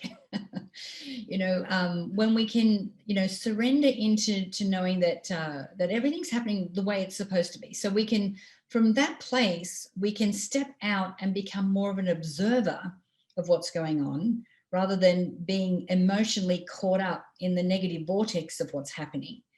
I think that, the pandemic, what was really crazy about that time, there was many things, but the whole world stepped into the unknown. We couldn't plan. We didn't know what was happening next. We knew nothing about this virus, and the information that was coming through was in bits and pieces, and we didn't know what to believe and what not to believe. But when you can be in this place of surrender, you go, okay, I'm not too concerned about that, because I know that everything's going to work out all right. Something like a pandemic might have a certain experience for me and have certain lessons that I learn, and that may be completely different for somebody else. But the thing is that we all, when we can surrender into that, it means that we're always navigating life in flow. Even when things, we can sometimes get frustrated when goals that we set for ourselves, things that we want to manifest, haven't manifested yet. We're like, oh, where is it? And then we can get really frustrated and impatient. But when we can sit, and these are lower frequency emotions, we don't want to hang out there. We want to stay in this higher frequency. And again, we just go, okay, now's not the time. But I know that when the time comes, it may not look like what I think it's going to look like. And it possibly is not going to show up the way I think it's going to, because it never does, especially all the good things. But I do know that it's on its way. And so I can relax into, just observing what's going on. And then from that place of observation, I get to choose how I choose to perceive what's happening, how I allow it to affect me, how long I allow it to affect me. And then, and from that place of choice, I can go, okay, well, if I'm meant to learn something, if I'm meant to expand, why is this showing up? And what is the positive thing that I can take from this, that I can, put in my little armory and then keep moving forward. It's so great. That is so wonderful. And I think that we think sometimes that to surrender is being weak. And instead, it sounds like, it does take courage to step into it. And Right. when you do, then you stop all the desperate clinging, and you stop all the desperate trying to push, this has to happen, or this is supposed to happen. Yeah. And so, yeah. I think more than courage, yes, courage, absolutely. And trust. Yeah. It's trust. And you're just like, okay, I've got to trust that this is meant to be going on right now. I've got to trust that this is happening for my highest good.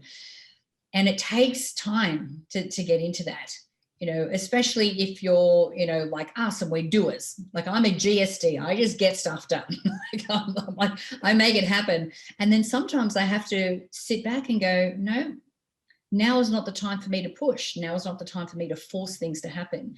And I've realized that the more that I force things, the more that I realize that that is not what's meant to be happening right now.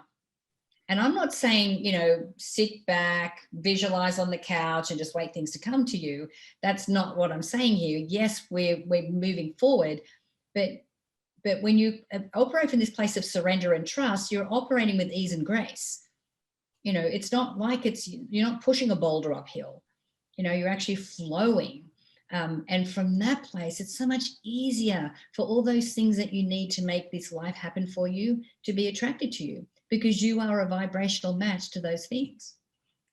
Well, and I think you and I have talked about that before. That's one of the the beauties of this is when you start aligning with this, then really doing this surrender to trusting the divine, trusting life, that it's going to show up for you.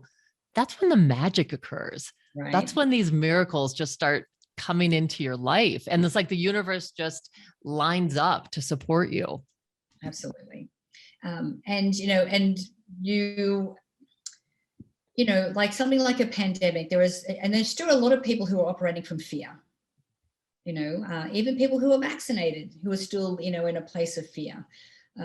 But from this place of surrender, it's like, okay, well, I'm going to be taking this action, and But again, I'm not doing it from a place of fear. I'm doing it from a place of love and a place of kindness.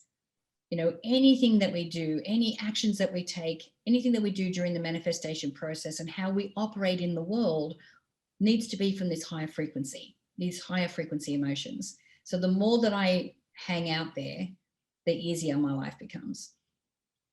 Well, and just from knowing you, Natalie, you just live your life that way. I mean, you are just such a high frequency of love.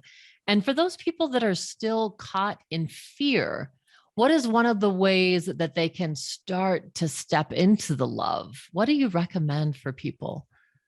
Well, I think the first is love for ourselves. You know, we can't be loving anyone or anything else until we really get back to love for ourselves.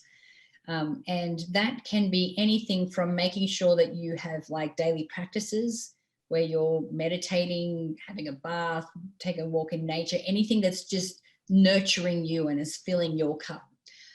You know, and then the other thing is for me, like, and you and I both know this, that 2020 was a year for me for introspection.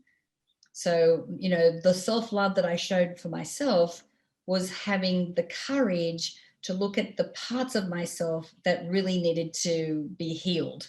You know, the scary parts, the really, you know, the things that you're like, oh, I don't even want to admit that that's going on. Do I have to go there? But, you know, again, like this year, it's like I've been able to step into a loving relationship, which I haven't had for like 8 years. I've been able to, you know, step into, you know, like having the children's program going into schools, because I've changed who I am. And I did that from a place of self-love. So when we can start there, and then we permeate out into, well, how do I show love for my loved ones, for my family, for my partner? And then how do I show love for community? And then how do I go from there? You know, so it's not like a, okay, bam, bam, I'm just going to be a big fat molecule of love going around loving everything. We've got to start within first, you know, and show and really not just, you know, looking at these dark places, but you and I both know it's like when we can have these moments, and you can do this through meditation with our inner child, you know, with that wounded child or that part of us that, you know, when we were 3 or 4 and had whatever, you know, happened to us, that we kind of started to separate from our soul, and she's still frozen or he's still frozen at that moment, you know, showing them love, you know, knowing that they're nurtured, that they're being held, that you've got them, you know, and having that communion. Because remember, that little 3-year-old or 4-year-old is really running the, you know, our lives most of the time. And the more that we can show them love, that helps to permeate out into everything. So beautiful. Love that. You're giving me the chills. You know, it really is that. And I think, Natalie, that you so beautifully said, because it starts there. When we can love those wounded or, you know, little girl or boy parts of ourselves, then as we heal that, then it's like, wow, I'm just hearing how those concentric circles then can radiate out from us. And then we can be the big love molecule. We can be the love bomb. I love that. Yeah. And that permeates that into everything that we do, to everyone that we're with. We become that example, that person. Everyone goes, I love spending time with her. You know, I want whatever she's having. I want that, you know. Yes. Yes. So awesome. So Natalie, thank you so much for being here and for sharing this wisdom. Such great messages for people to take forward. And really, my God, it's what instills hope that, right, you know, we're not stuck, and that we can make those choices and we can surrender and then bring that love to the light. Yeah. And you know what? And if not now, when? You know, there's no better time than right now. Perfect. Thank you. So excited about this next segment. I'm here with a pioneer in feminine consciousness and 5-time best-selling author, Misa Hopkins. Misa, so wonderful to have you here. Hi, Stephanie. I'm excited to be here with you. We always have the best conversations, so I know something juicy is warming up right now, warming up, ready to go. Oh, that's so great. It's so true. And, you know, we have this amazing global tribe gathered together here.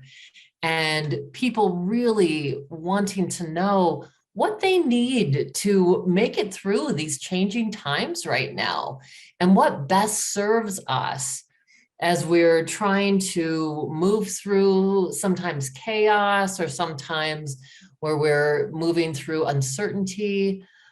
What would you suggest, Misa? What can people do that will really help restore that sense of faith, groundedness? It's a great question. And, you know, in getting ready for this, I was thinking about the conversation you and I had a few weeks ago about the time that you spent outdoors and in ceremony and watching nature respond.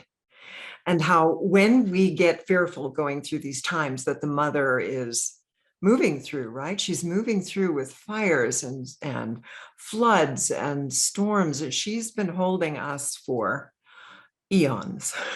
And we've been kids playing around, not too conscious about what we were doing. And we've made a mess. We made a mess. And she's going to react, right? She's a mother. She's reacting. And it's scary when mom reacts, right? When she finally is like, she's got to release that energy. Everybody's walking around on eggshells, as we should be walking around on eggshells right now. That's appropriate. And the reason we get scared is because we lost our connection. We lost it, right?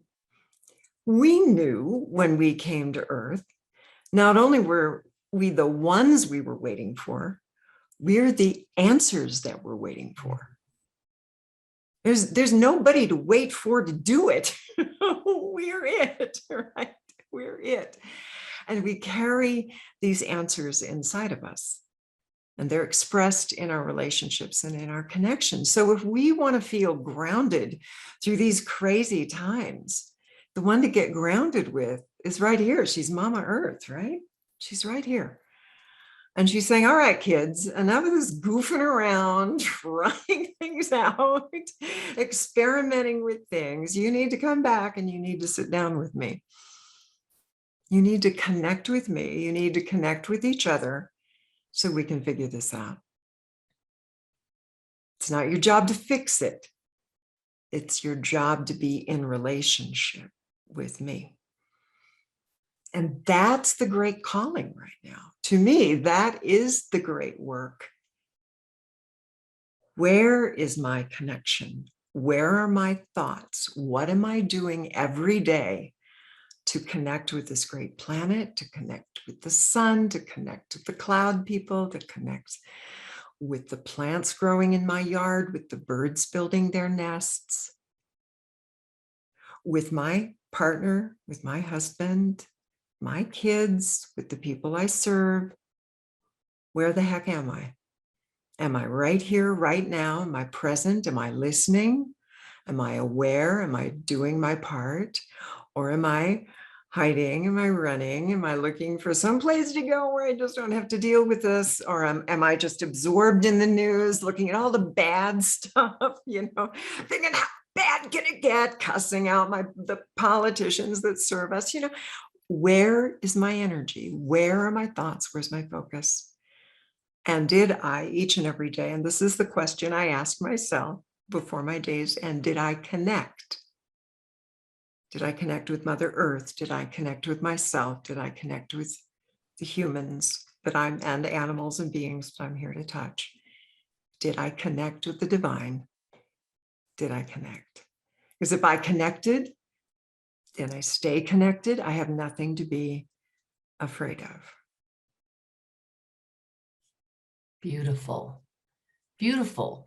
So it truly, that what I love about what you're saying, Misa, is that it is nothing that we have to go out and find. I mean, we can literally walk out our front door, our back door, and access it, or we can sit down exactly where we are and access it right in this present moment. That's right. That's right. That we are here to take care of each other, right? So one of the things that happened recently with some of the gals that I coach and work with, we were in group, and they were talking about the fires. A couple of them live in California near where the big fires are burning right now. And the fear and concerns that they get to work through living that close to the fire's edge. Is it going to be my house next? Is it going to be our home? And at the same time, aware that the mother is releasing. So there's no one to blame. What, you're going to blame God? You're going to blame Mother Earth? That's a totally useless energy because we set it up and it's going to play itself out, right? We in the earth, we in the sun, we created this. It's going to play itself out. And one of the women was talking about her choice to be conscious with it, to see the release. And another was talking about letting go of her possessions and getting clear about what was important. And I shared with them a moment that a dear friend of mine shared with me years ago when she was afraid about forest fires that were burning in her area. And she said, I was so afraid for the trees. I felt this fear for the trees. And she said, but when I gathered with women and we sat and meditated with the trees, they weren't in pain. We were in pain for them. They were going up in the flames in bliss. In bliss. They were in right relationship. Some years ago, we'll talk about trees for a minute. Some years ago, Stephanie, I was living in this little trailer, if you can, a sweet little trailer, and it was outside my partner's mother's home. And it was under this beautiful tree. And every day, we'd go in and out of the trailer and you just have to bless the tree because she was so sweet. She was shade in the summer and protection from the snow in the winter. Sweet tree. Well, we had an ice storm. And in the ice storm, trees were topping and they were breaking power lines. They were landing on homes. Nasty stuff, right? But we had a freeze there at our home that night. And I got up in the morning and I looked at the tree. There were 4 branches. One of them was directly over our little trailer. 3 of them had broken and fallen to the ground.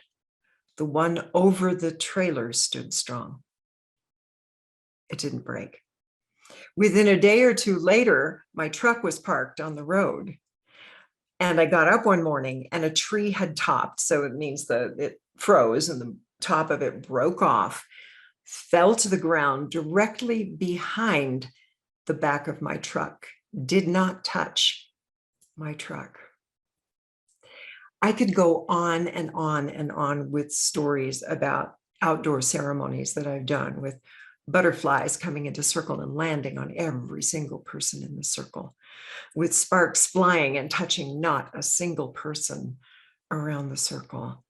Animals that fly into that space or bless the space, stand on the edge, a sacred circle and bless it.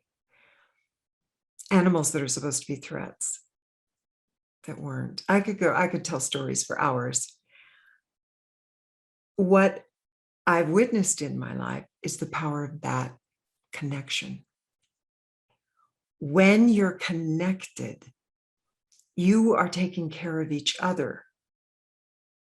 We are taking care of the earth, and she, in all of her forms, is taking care of us. So our great calling, if we choose to accept it right now, really does boil down to we are the answers we've been waiting for. And the answers live inside of us, and they're born in our relationships. If we're willing to engage, if we're willing to address those fears, open up to a more expanded view of what may be happening, and then allow ourselves to see the beautiful, radiant answers that live inside of us and the way that we can be of service to the earth. We can be of service to each other. That simple blessing for that tree every morning was a service to that tree. And in our time of need, that tree took care of us. That's the power of our connections. And so your story a few weeks ago just really sparked me that that's it. That's the groundedness. That's where it happens. And we're built for it. and never a better time than now. Such perfect wisdom. Thank you so much, Misa. What a beautiful offering. I just absolutely love that it's right relationship right now. Thank you so much for being here. Oh, thank you for doing this, Stephanie. Thank you so much. And thanks to all who are engaging in these right relationships. Pretty awesome stuff happening right now. Welcome back. Oh my goodness, this has been such a delight to have you join us here at What We Need to Know Now. It has been absolutely amazing hearing from so many wisdom keepers, change makers, people that are helping us to learn how we can do this in the world, how we can be a part of that change. And I'm here with author, podcast host, filmmaker, Paul Samuel Doleman, dear friend of mine, wonderful human being. Thank you so much, Paul, for joining us. Oh, I'm honored, and thank you for including me in anything you do. Oh, thank you. You know, Paul, we've had so many amazing conversations, and even just, gosh, the name of your show, what matters most. I know that that's been a leading theme in your life. And what's coming through right now as what we need to know most now, or what matters most now? Well, I'd start foundationally as being present. Because if we're not here, where are we? We're physically here, but if our consciousness is here, there, or somewhere else, we don't bring the full power of our presence to the moment.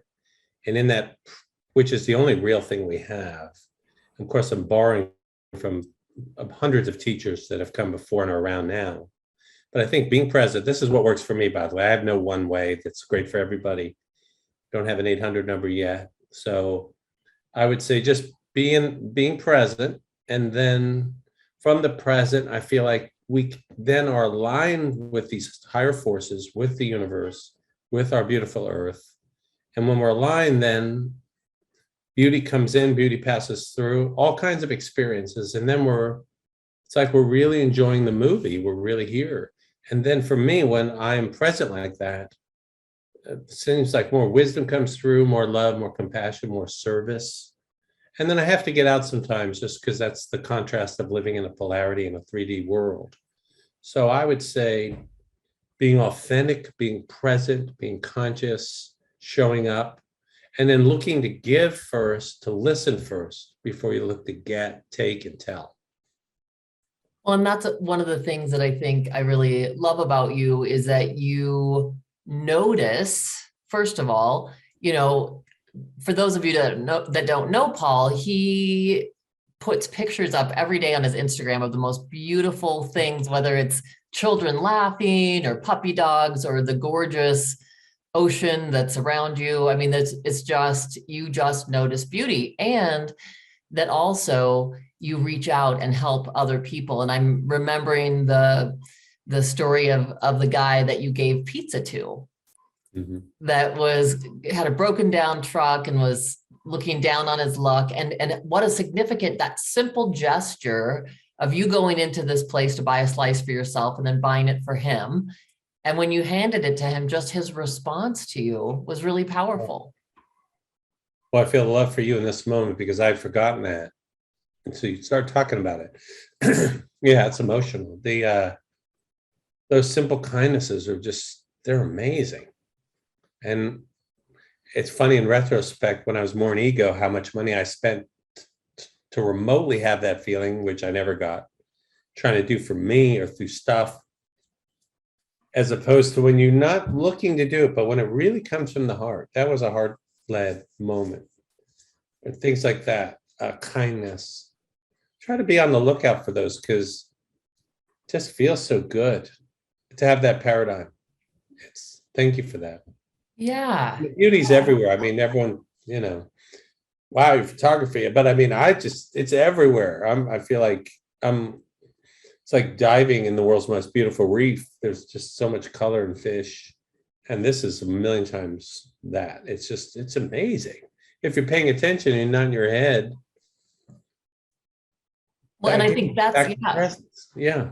Yeah, that's to your point of being in presence. When we are in the present moment, we can breathe into our bodies and then start noticing as we are actually looking through our own eyes instead of just focusing on what's going on in our own heads, creating the images in our heads.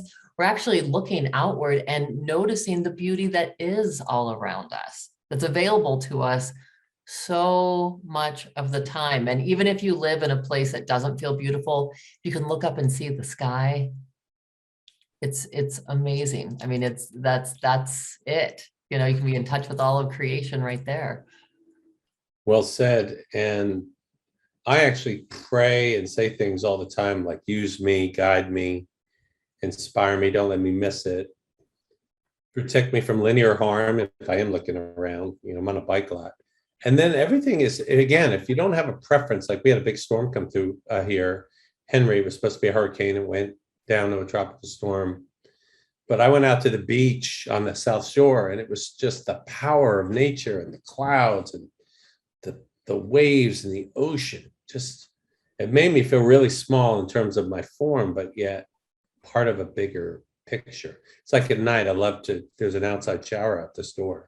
I love on a clear night to take an outside shower and just look at the stars. It makes me want to cry now. It's so big and beautiful. And I'm part of that somehow. I am made of stardust. So are you, and everything we see and don't see. But that's just, I find those expanded states to be a good place to dwell. So what would you leave our audience with if you just had a couple lines of meaning you would like to leave? What would that be as we're wrapping up? That you are so much more than you could ever know or feel.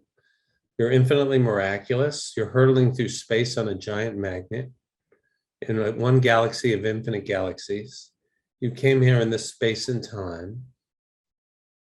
There's 1 trillion cells that have come together to create you. You're not really your story, you're not your thoughts, but that's a small part of what you are. Get in touch with the bigger part of who you are, and thus the universe. Look to grow and look to give. Look to give and look to grow. Be kinder than necessary. Don't watch television. Eat well. Treat your beautiful vessel with love and care. And open your eyes, and don't be afraid to take smart chances and go beyond your comfort zone. Prioritize people and experiences way beyond stuff and achievement and materialism. It's so fleeting. It doesn't fill you like love. Love comes in infinite forms. Find it in the eyes of a dog and playing with a dog, or the beauty of a riptide, and the flower, the bee doing his job, the bus driver who went to work today, who maybe didn't want to.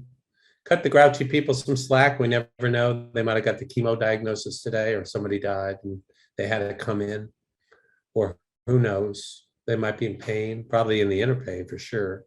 And it's really hard here to be a human being. So cut yourself a lot of slack.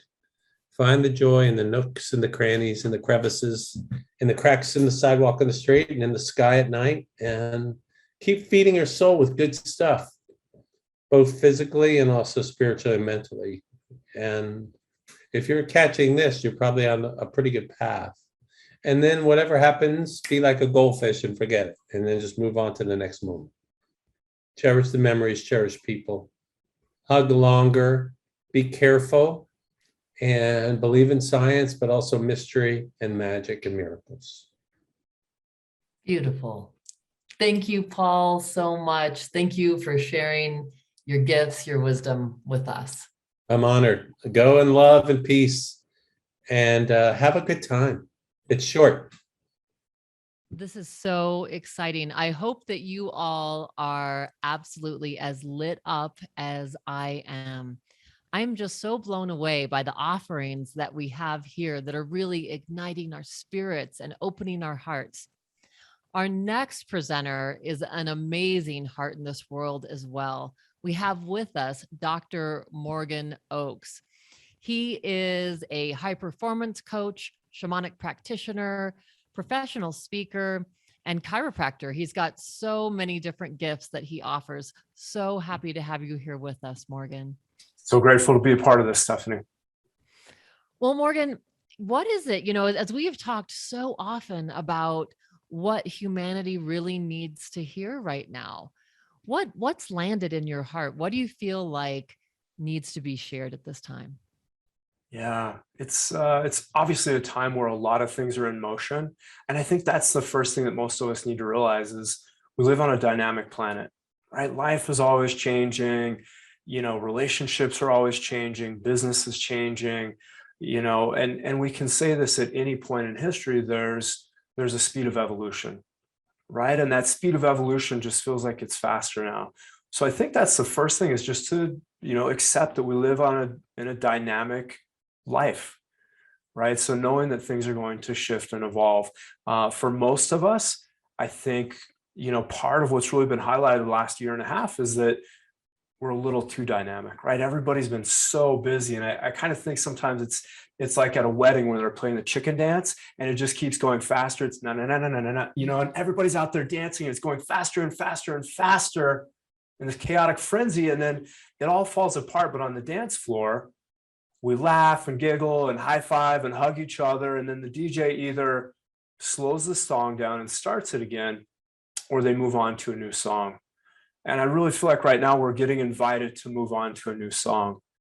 I know for most of the people I know in my life, things have been chaotic, frenetic, crazy, too fast, coming into this. And so for most of us, we just need to stop.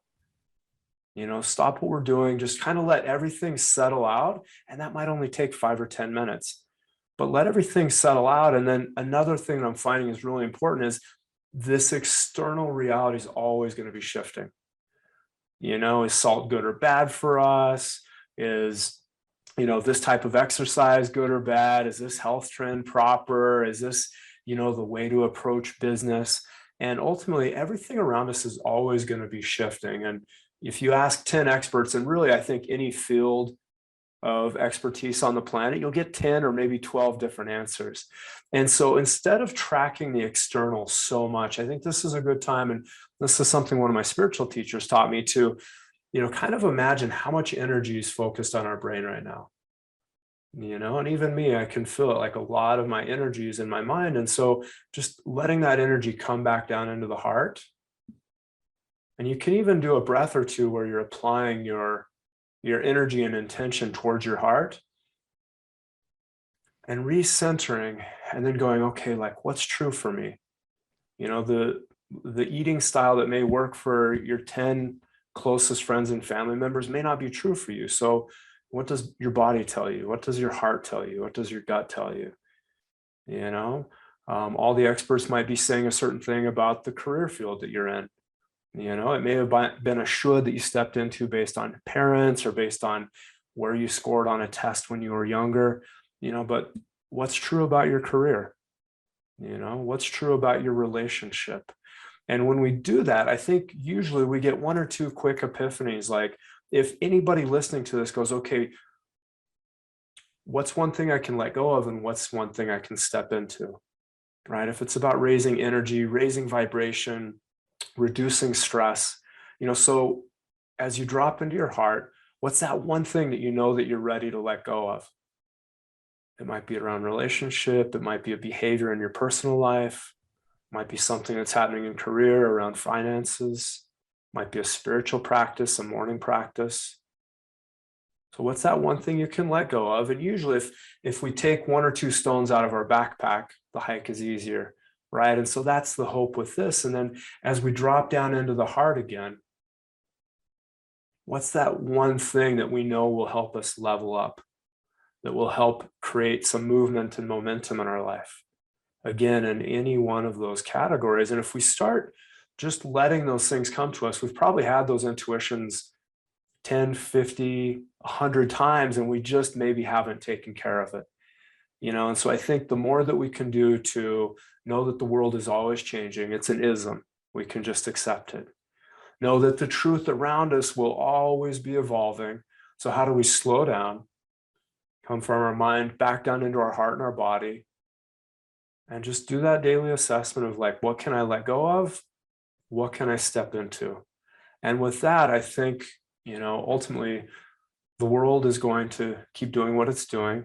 It's going to be evolving and writing, getting itself upright.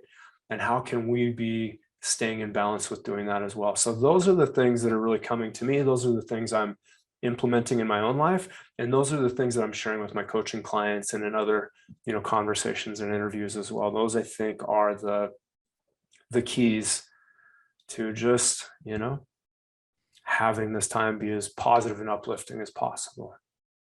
Yeah, those are just awesome, awesome invitations. I love that. What do you find, I know you and I also have talked a lot about these morning practices and how essential that has been in your life. I'm wondering too, a lot of people that I talk with are talking about, when I get really anxious, it's right before I go to bed. I'm like listening to the news and I'm, watching things that are raising my fear or anxiety. What suggestions do you have for people so that they're kind of easing into their nights in really a peaceful or grace-filled way? Yeah, well, I mean, there's the idea that, hey, doc, every time I touch the stove, I burn myself. What should I do? The answer is, put on some gloves, stop touching the stove. As far as like nighttime activities, we know that if you stop eating 3 or 4 hours before sleep, it allows your body to keep cleaning out toxins in your brain. It's really positive for you. Tend to sleep better as well. We know that if you cut out blue screens, like TVs, computers, cell phones, within about 4 hours before sleep, you sleep better as well.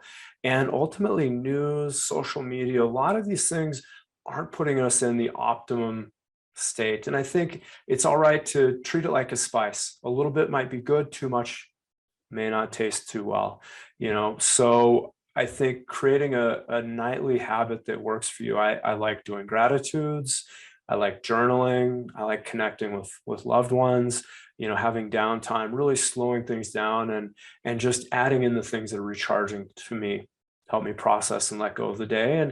And also know that there are times where my mind is really, really busy. And at times like that, I may put a journal beside my bed or just a piece of scrap paper. And when something pops up, instead of really spinning around and working with it, I can write it down. My conscious and unconscious mind know that it's been captured. I'm not going to lose it. And I can come back to it tomorrow, but hopefully that's a way to kind of to purge and let go of it. And some people may find that simply journaling and getting that out for 5 or 10 minutes, before bed will really help as well. Perfect. Awesome. I love these two bookends to the day. Morgan, as we're wrapping up right now, what is one of the pieces of just your essential message that you want to make sure you're leaving with the audience? Yeah. Humanity evolved because they knew the answer, right? Our intuition, our ability to know when there's a predator coming out of the jungle, our ability to know what foods are good or bad for us, our ability to really feel like we're living on a safe planet and continue to move forward is based on intuition. I think for all of us, we have this skill. And so as we can slow down and keep developing that, I think these answers come to us. And many times we write them off because we don't trust or believe in them. And if you start trusting those little intuitions about the grocery store or what time to leave to beat traffic, or, these really little benign, simple things in our life, as we trust those levels of intuition, we're given bigger and bigger information through that conduit. And for me, that's really what I've based the last 12 years of my life on. And I think that a lot of people can gain a self-assuredness, knowing that the answers are within. Well, I know that that's been something that's been really a huge driving force in your life, is being able to tap into intuition. How would you invite people to start listening to that inner voice? How do they get more in touch with that voice? A lot of it's slowing down. It's kind of like a conversation. If I talk 100% of the time, I don't get your opinion, right? And so a lot of times intuition's always there. It can come in second place to our mind and our inner dialogue. So waking up first thing in the morning, I really like journaling dreams. I like journaling in general. After that, I like walks in nature where I don't have a friend, I don't have earbuds in, I'm not listening to music or a podcast. I'm simply being with nature. I'll even before this conversation, shut my lights off, sat down comfortably and just kind of let things be open for about 10 minutes to see what else showed up. So a lot of it, I think, is just opening up space. And then the second part of it is, if somebody gives you a great recommendation to do in your life and you never listen to them or follow up, at a certain point, they stop telling you. And I think that can kind of happen as well. So when you get those little intuitions, whether you follow them or not, acknowledging that they happened. And I think the more that we follow them, the more that we get them. But also, if you get one and you don't follow it, you know, for me, I'll laugh and be like, okay, I heard the intuition and I didn't follow it, and I will next time. So there's a piece of listening, acknowledging, acting, and then you start that pipeline, you know, moving even better. Awesome. I love that. Thank you so much, Morgan. Always such a pleasure to talk with you. Thank you so much for sharing your wisdom here with us. My pleasure, Stephanie. Thank you for putting this together and sharing with all of us. So our next presenter is an absolutely beautiful soul on this earth, and I am so thankful to get to share this next presentation with you. I am here with Nubia, and Nubia is an author and yogi, a teacher, trainer, and I want to make sure I'm saying this right, Odissi dancer. Mhm. Yes, so beautiful. Thank you so much for being here. Thank you. Thank you, Stephanie, for having me and being part of this beautiful community that is trying. You know, we are trying to bring our little waters to the places that are needed. And if this gathering somehow contributes to bring more beauty and more light and more balance to our beautiful world, I'm so honored to be here, and I hope that this is really what happens, that we are able to awaken just a little bit more of this light and beauty together. Beautiful. Thank you so much. And of course, that is our intent and purpose, and coming together as this global tribe with many voices from all over the world, sharing their living wisdom, sharing their gifts. And I know that through these times, so much has come through you and has spoken to you. What's speaking to you today, Nubia, that you feel like needs to be shared now? Well, to develop love for our planet, to cultivate love for one another, so important, and to use everything and anything that is coming our way, that is presented to us in our daily lives, near arm's reach, you know, to use that as a power to support, to transform if you need it, to offer always, to collaborate. Ideally, is what I feel is the most essential. Dreaming is beautiful. Dreaming a beautiful life and dreaming a spirit and dreaming and a spiritual awakening for all is really beautiful. But I think right now what is really needed is to be hands-on in a daily basis. Small contributions with a consistency is much more effective, I believe, than waiting for the great moment when everything is aligned to do that big move. That may come as grace and as a daily labor of love that everyone can be doing just in their inner world, in their outer and very, you know, daily mundane world, and then dealing with whatever comes as you know, some teachers will call the life experience, our life experiences and the emotions and everything else Maya, as illusion. And I feel like that's a loss if you see Maya as a power, and whatever comes your way, you work with it to benefit you, your life, to benefit the life of you, the ones near you. That is a power that can make a huge change. Yes, yes. So not to wait, that we start in this present moment right now, and that love and kindness can start just coming through in this moment. Yes, and not select. This is workable, this is not workable, this is not worth, in a sense that whatever comes in your way, you take that as an opportunity to do your spiritual work and really deal with people, situations, things. Of course, you bring near what you feel it's safe, you push away, you work with justice and cleansing if you need it, but you receive what comes and you work with it versus avoiding it or waiting for the big moment. Does that make sense? Absolutely. I feel like so often that's it, that we're waiting for the big moment, for everything to change or for things to go back to being the same, or we're waiting even in our own, I think about, in our careers or in a relationship. We're waiting, it seems like so often waiting for the big moment. And it just reminds me, I have to tell you, it reminds me of Dr. Seuss when he has this book that says, he talks about the waiting place, and he says the waiting place is the worst place because everybody's waiting. So, and when I think of that, it makes me think, of not being, where we truly want to be, which is an embodied heart and a living, that living love that comes through us each day, each moment. And like, I love what you're saying, that we have to do it in the present moment.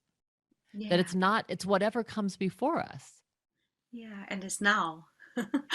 all the sacred texts in yoga, which is my main path, they begin with this word atta, and atta means now. So it's not tomorrow when I don't know, I lose a little bit of weight, or I'm able to deal with it. No, it's now. And it's a choice. So yes, for waiting and for doubt, those are big diseases, right? Waiting for everything to be aligned from an outside perspective or an ideal that it might not be, or might become a reality, but never be actually a reality, because it's an ideal proposed by someone else or by some part of your mind that is not supporting your path in this life, imposed by some scripture that is just like so ethereal and so out of reach. So now, with what you have in this moment, the conditions are all there. It's just really a matter of looking into everything as an opportunity. And what I understand, I'm Brazilian, so in Brazil, I grew up Catholic, and a little bit of this, and a little bit of that, and a little bit of that. So there's lots of confluences. But what I understand from the spiritual, my upbringing, is that as spiritual beings, we are working here in this human body. We are not, waiting to be working as spirits in the spiritual realm. We are given this opportunity to work towards our spiritual evolution as human beings. And then with the path of Bhakti Yoga, which is the yoga of love, the yoga of devotion, Bhakti is also translated as relationship. So that opportunity to relate to oneself, to the divine, to others, to life, as a way of opening the heart, churning the heart, and then growing and evolving spiritually is what we are here for, I believe. Yes. And I guess, Nubia, the thing that I'm curious about, for people that feel a lot of fear or are scared, what can they do? What is a process or a practice that might help them with that heart opening? Fear, I mean, right now it's so palpable, right? We're we never really know what's going to happen, but right now it feels like so intense.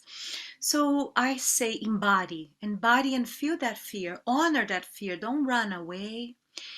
So I often suggest to bring your hands to your kidneys just to begin with. Like your kidneys are these beautiful supportive organs that are on the right and left side, right below your rib cages, and they often can hold fear, the feelings of fear. So you're just like, they're there.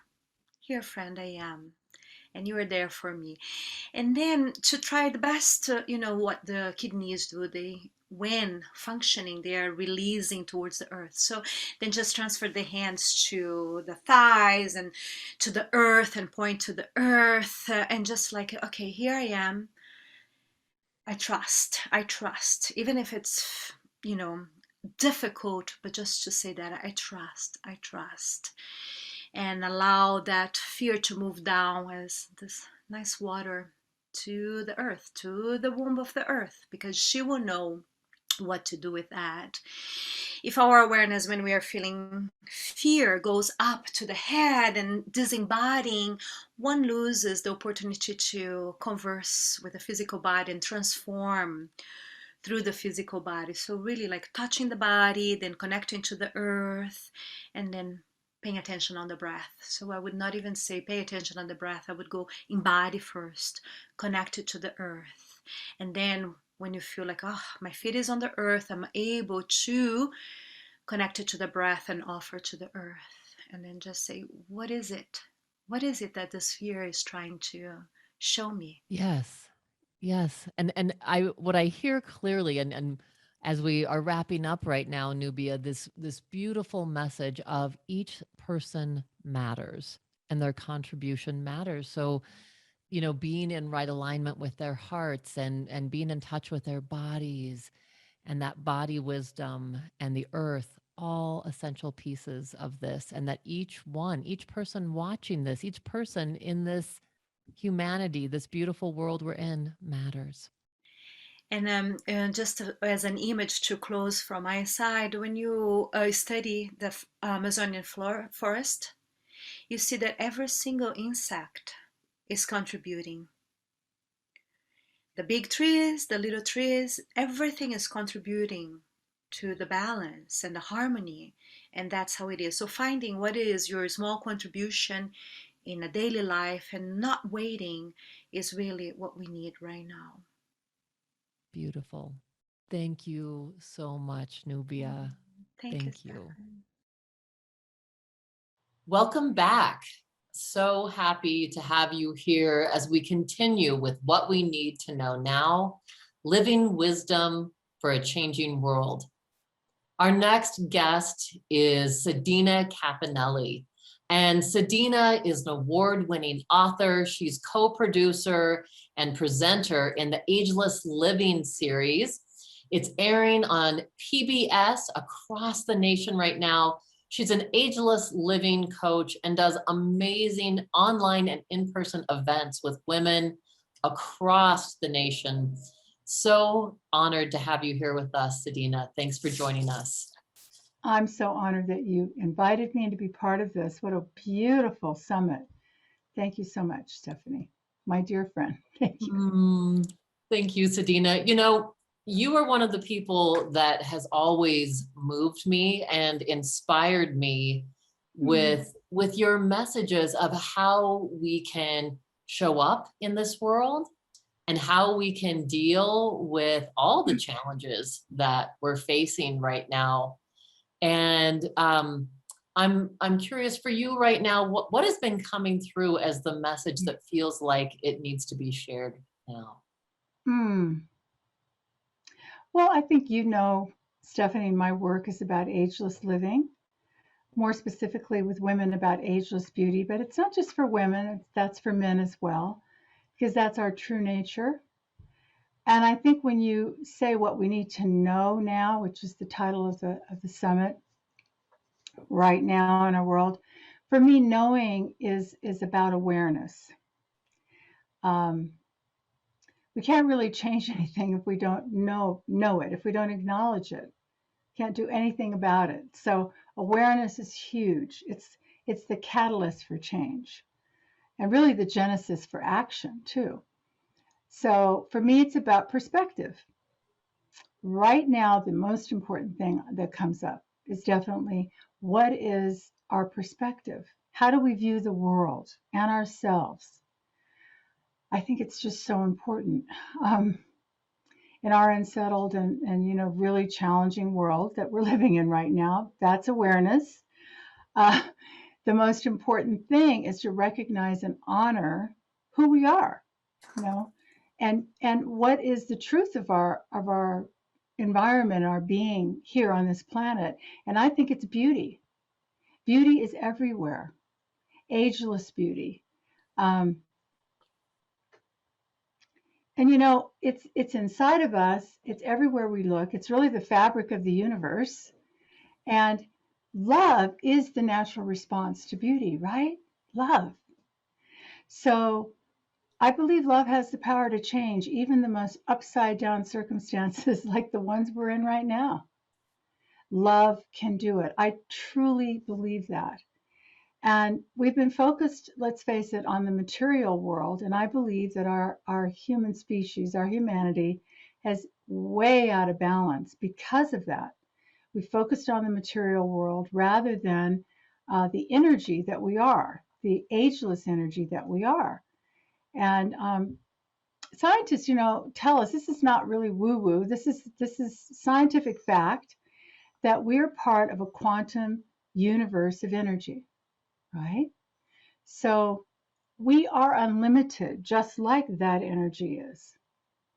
And we all know that, according to science, again, that energy cannot be destroyed. So our energy is going to live on.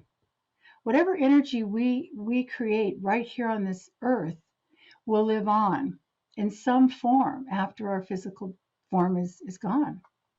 I think that's exciting, don't you? Yes. I think it's very exciting, and I think it's super important. This is our true nature. It's what I think we were born to give, this beauty from within us, and this awareness of the beauty all around us. And let's face it, if we had more awareness of the ageless beauty that we're really a part of, we'd be a lot more careful with our world. Everything wouldn't be so expedient, And it's just time. It's time to come into our own power now and drop all the doubts and insufficiencies and stand tall in who we really are. We're ageless beings. We've all heard Chardin started, but so many thought leaders have really expanded on the thought that we are spiritual beings having a human experience, not the other way around. So it's time to focus on that, I think. And our personal story, for me, is the key. It's our way in to our purpose and our passion. And we each have a story, and we have threads that we can pull through this story into a tapestry sort of that creates our destiny, that this is our world and how precious it is. And to really tune into, focus, open to the ageless beauty within, including all the stuff that you maybe don't like, just to accept it, honor it, as a whole piece of who you are. It's beautiful. That's who you are. And you wouldn't be here if it weren't for everything that you garnered to this point. There's a reason why you're here and why you've had your unique experience. And there is a gift, a song that only you can sing as part of this big orchestra of life, just to be flowery about it, but it's true. And it's true. Another thing for me that just is coming up is that a good perspective is expecting the best. We have a book entitled The Best Is Yet to Be.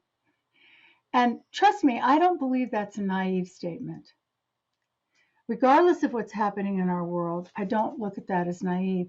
It's believing in unlimited possibilities. And remember, we are unlimited, like the universe that we're a part of. And it's holding the high watch, right? And being flexible. That's what expecting the best is. So I try to wake up every morning and just say, wow, I don't have any idea what's going to happen, but it's going to be amazing. I just know that. And even when if it's something upsetting, I find that amazing. If we can have a perspective, I love that word because it's like the old time spectacles is what it makes me think of. I can respect, relook at what's in front of me and stand back as if I'm looking at a mountain rather than picking the little bug that might be biting my ankle. I stand way back and look at a human being or anything in front of me, a circumstance, as if it were this majesty, like a mountain. Look at the whole thing. And that's acceptance for me, And really, I'll just leave one thing more. Einstein, I love the quote. I know you do too, Stephanie. He said that you can look at life as if everything is a miracle or as if nothing is a miracle. So it is all about perspective. It is our choice, focus on the negative or on the beauty that's all around us. Well, I feel like he just dinged in. There was like this ding when I he heard that said ding. that quote. I love that. So Albert Einstein is here with us, and let's look at all of it as a miracle. Thank Yeah. you, Sedena. Oh, thank you, Stephanie. Thank you so much. So happy to have all of you here with us. I just feel like, wow, let's just take a deep breath and just breathe in these amazing offerings, these amazing lessons that we are receiving. And this journey continues now with the amazing Solomon Masala. He is a community and corporate development consultant and high school director, and just amazing soul on this planet. So honored to have you here with us, Solomon. Thank you for being here. Thank you for having me, always.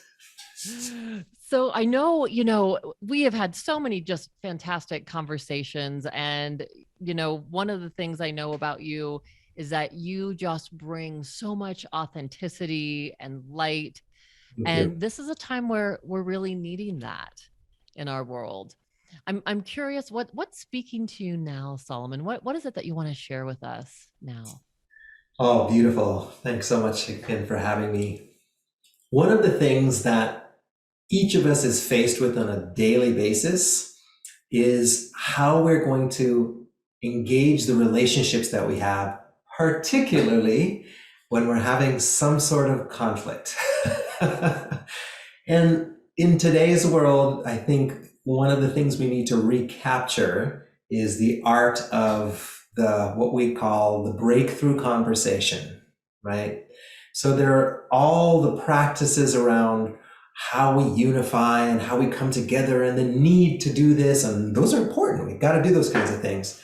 But what happens here between me and that person or those people when all of a sudden it's like, not sure we agree on this, or I want this and you want that, or you believe this and I believe that, and yet we have to find this place to come together. And so I'd like to share just what I have learned and the compilation of wisdom from many wonderful teachers that we call breakthrough conversations. And we call them breakthrough conversations because, there's lots of words for them out there. Crucial conversations, great book to read. Fierce conversations, courageous conversations. I like to call them breakthrough conversations because every time that one of these conversations is held in the right way, it leads to a breakthrough. That sense of your perspective versus my perspective, when we're able to drop that and dive into what needs to happen to find that place of common ground, there's always a breakthrough. I get to learn something new. We become more connected. There's a deeper understanding that emerges. So breakthrough conversations. Great. Gosh. So I want to understand this more. Tell me about these breakthrough conversations. Sure. Well, it starts off as with anything, with being in the body, right? And so it's whenever you're faced with a tough conversation or someone has just said something that you disagree with, and all of a sudden there's this potential glitch in the field between you and this person, it starts off by an experience that I have in my body, right? And so most of us, if you think about having a hard conversation, I'm going to keep using breakthrough conversation here, that there are some physiological things that go on, right? So people will notice that their hands will tense up, or maybe their palms will sweat, underarms sweat, and belly gets a little bit more clenched, and words get a little bit hard to say, and brow may get furrowed, and breathing gets more rapid, and heart rate gets more rapid. And all of these things are natural. They're a natural response to my system, my being saying, hey, is this someplace I'm going to have to defend myself? Or is this someplace I'm going to have to get myself out of here? You know what I'm talking about. The fight or flight reflex kicks in. And so if I'm able to be aware of that, starting off in the body, that's the key, because the chemistry will always win. The beautiful thing about being a human being, a conscious human being, is then I have practices that I can use to come back to what I call the zone, come back to a state of coherence, come back to a place of relaxation and regulation, right? And that starts with a deep breath. So let's just do that real quick. Everybody, here we go. Let's take a deep breath.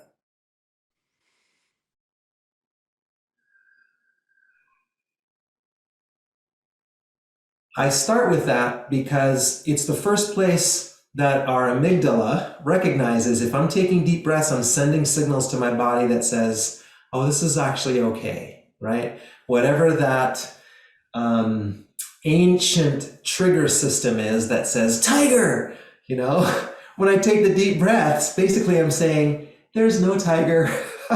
I'm just having a disagreement with somebody. And there's three things that I encourage people to remember when they're in these situations. First of all, more than likely, not in every situation, but most situations, there's air to breathe. There's always air to breathe, right? More than likely. Second, more than likely, I'm going to have my next meal.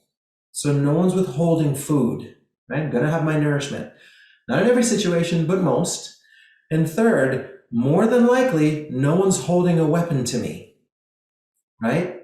Not in every situation, but most situations that we face in these tough conversations, those things are true. There's air, I'm going to eat, and there's not a weapon here. So when I remind myself of those things, that can help me literally come back into coherence. I can take a deep breath, which brings me back into my executive function, which reminds me, this person that I'm talking to here, I want to have a loving, respectful conversation, connection with them. I care about this person, or I care about who I am in this moment, and I want to represent myself to the highest that I can. So that is where it always starts. I got to shift my chemistry. And sometimes when I get triggered, the breath may not be enough. One deep breath may not be enough. I may need to take 5, or I may need to pause and go run around the building or go up and down some stairs to move those 1,300 biochemicals that are flushing through my system, move them through so that I can come back to balance, so I can come back to the zone. So it starts off with that. That's always the first place.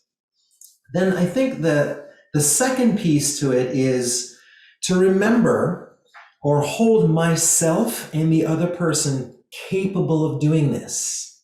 So if I get into an argument, right, a conversation with somebody that's no longer a conversation because we're not just sharing information and listening, all of a sudden it's becoming, I need to make my point, they're trying to make their point.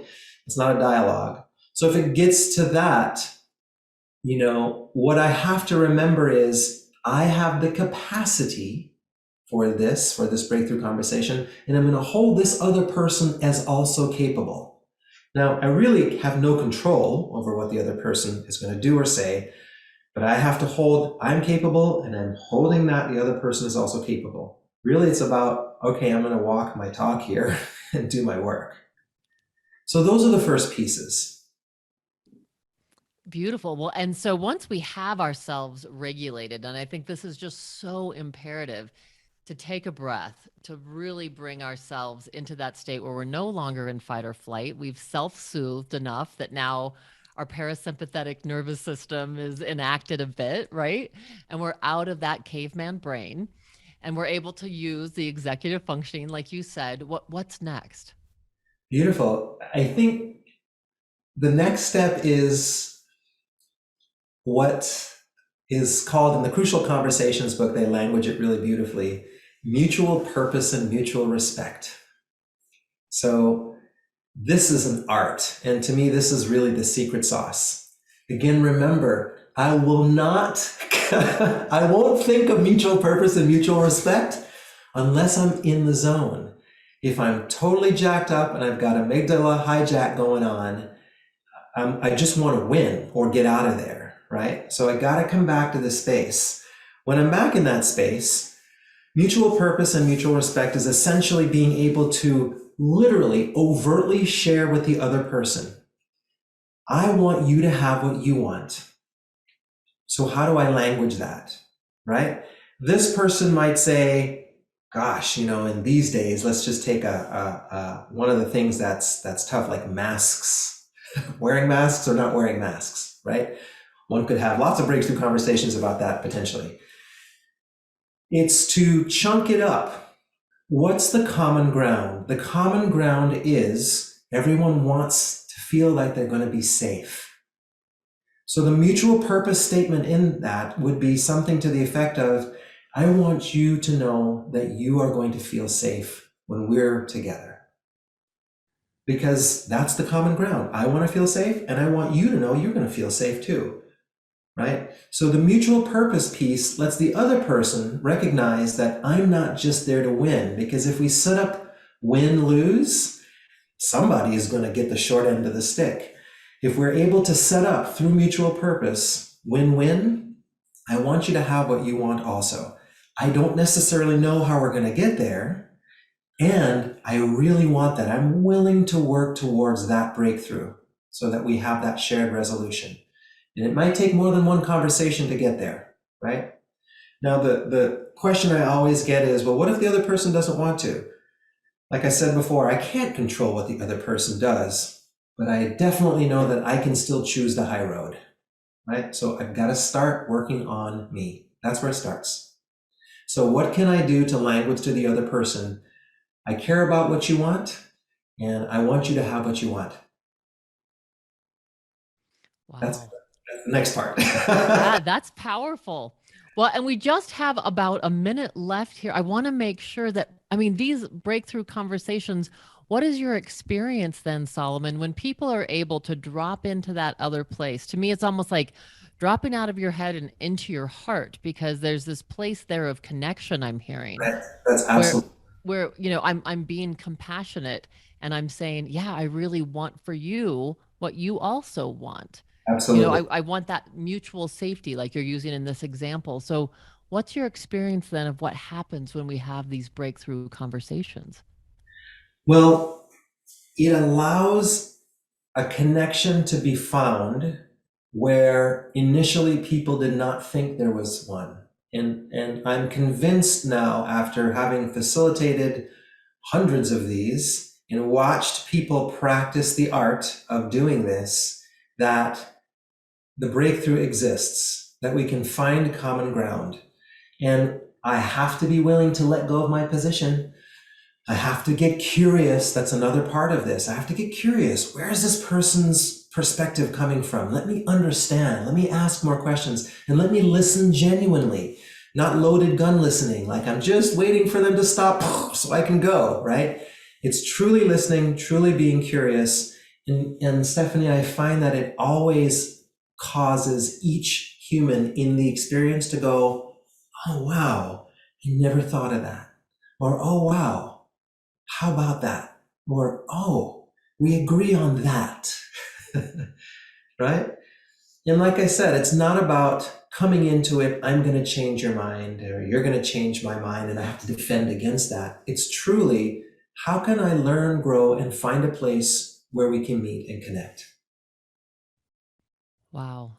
So powerful, Solomon. I think this is, like you said, this is the secret sauce that our world is really needing right now, so that we can actually, we don't have to avoid difficult conversations. I think that's really powerful, that we can actually lean into them when we have the skill set, and we're able to really come to that place of connection instead of I have to stand on my divisive side Yeah. and defend myself. So thank you for sharing this. Yeah, what a gift. Absolutely, my pleasure. Practice, everyone. Yes. Thank you, Solomon, so much. Thank you for being here. Thank you. So we are just here being lifted up, inspired. This has been such an amazing time. All these collective gathered voices that are sharing their wisdom and their light with you. I'm so just deeply honored to be a part of this and helping bring this to you.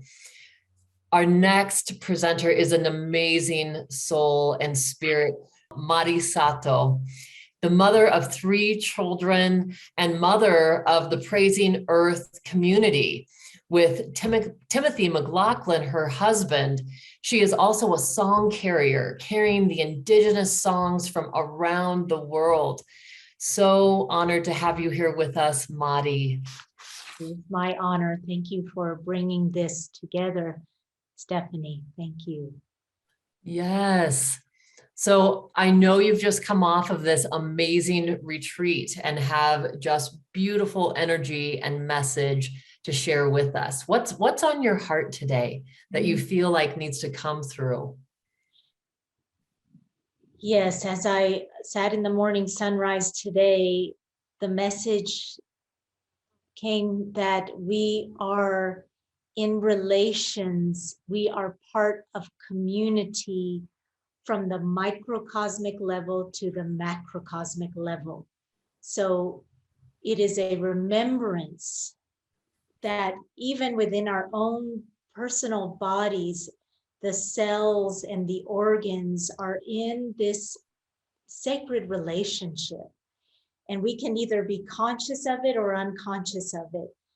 And I feel that it is so important these days that we bring into consciousness that deepening of relations with all beings.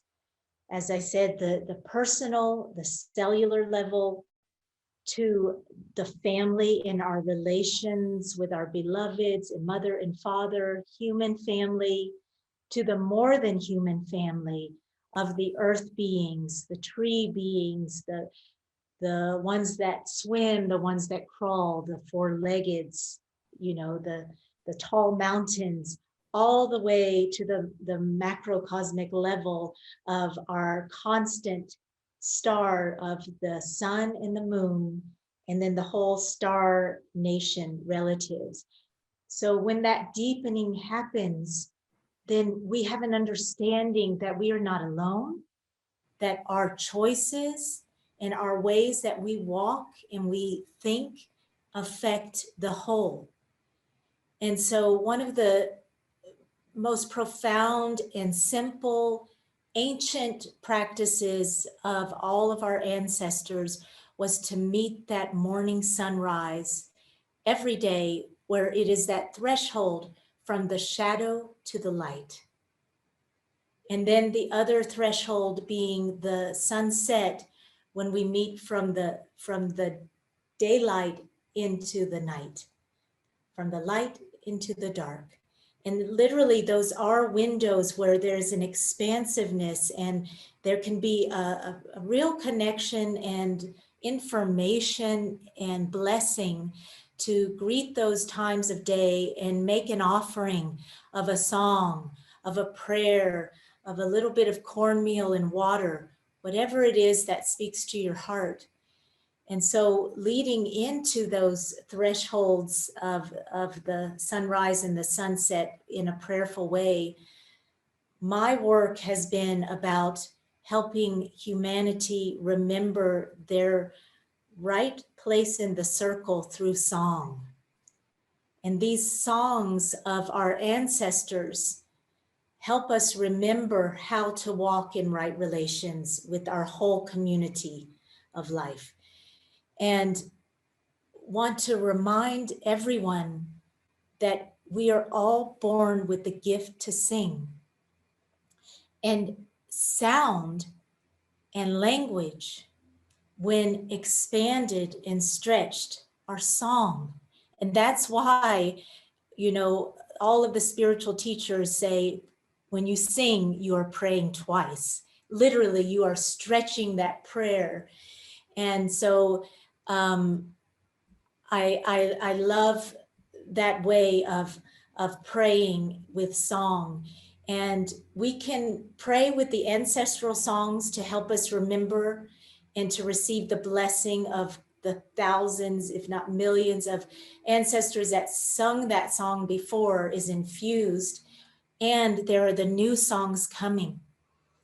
And the indigenous way of song is that it is to sing and pray that it is, not that we are waiting for it or wishing for it, but that it is.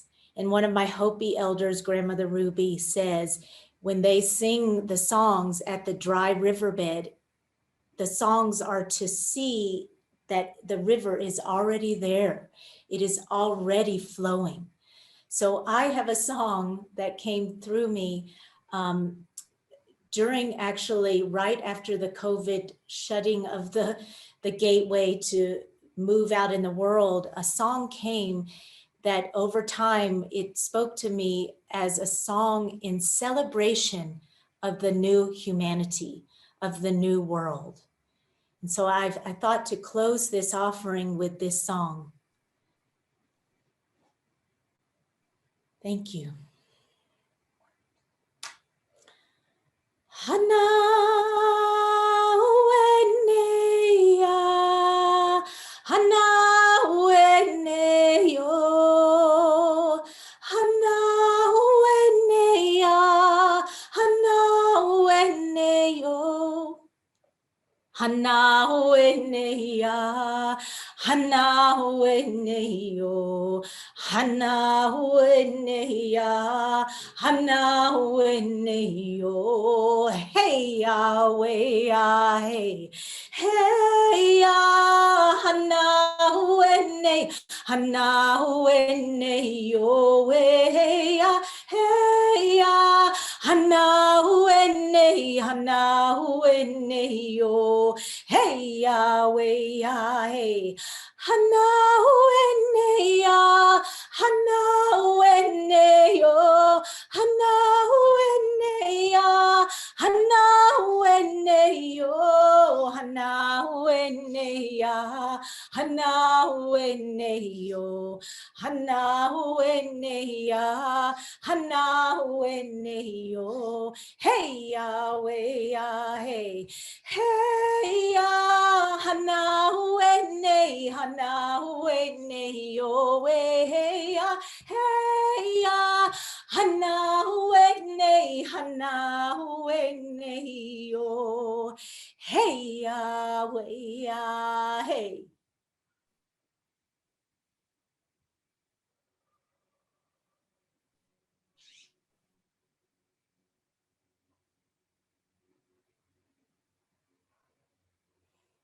Beautiful. Madi, thank you so deeply for that gift of your song. Thank you for your beautiful words. Is there anything that you would want to say in closing?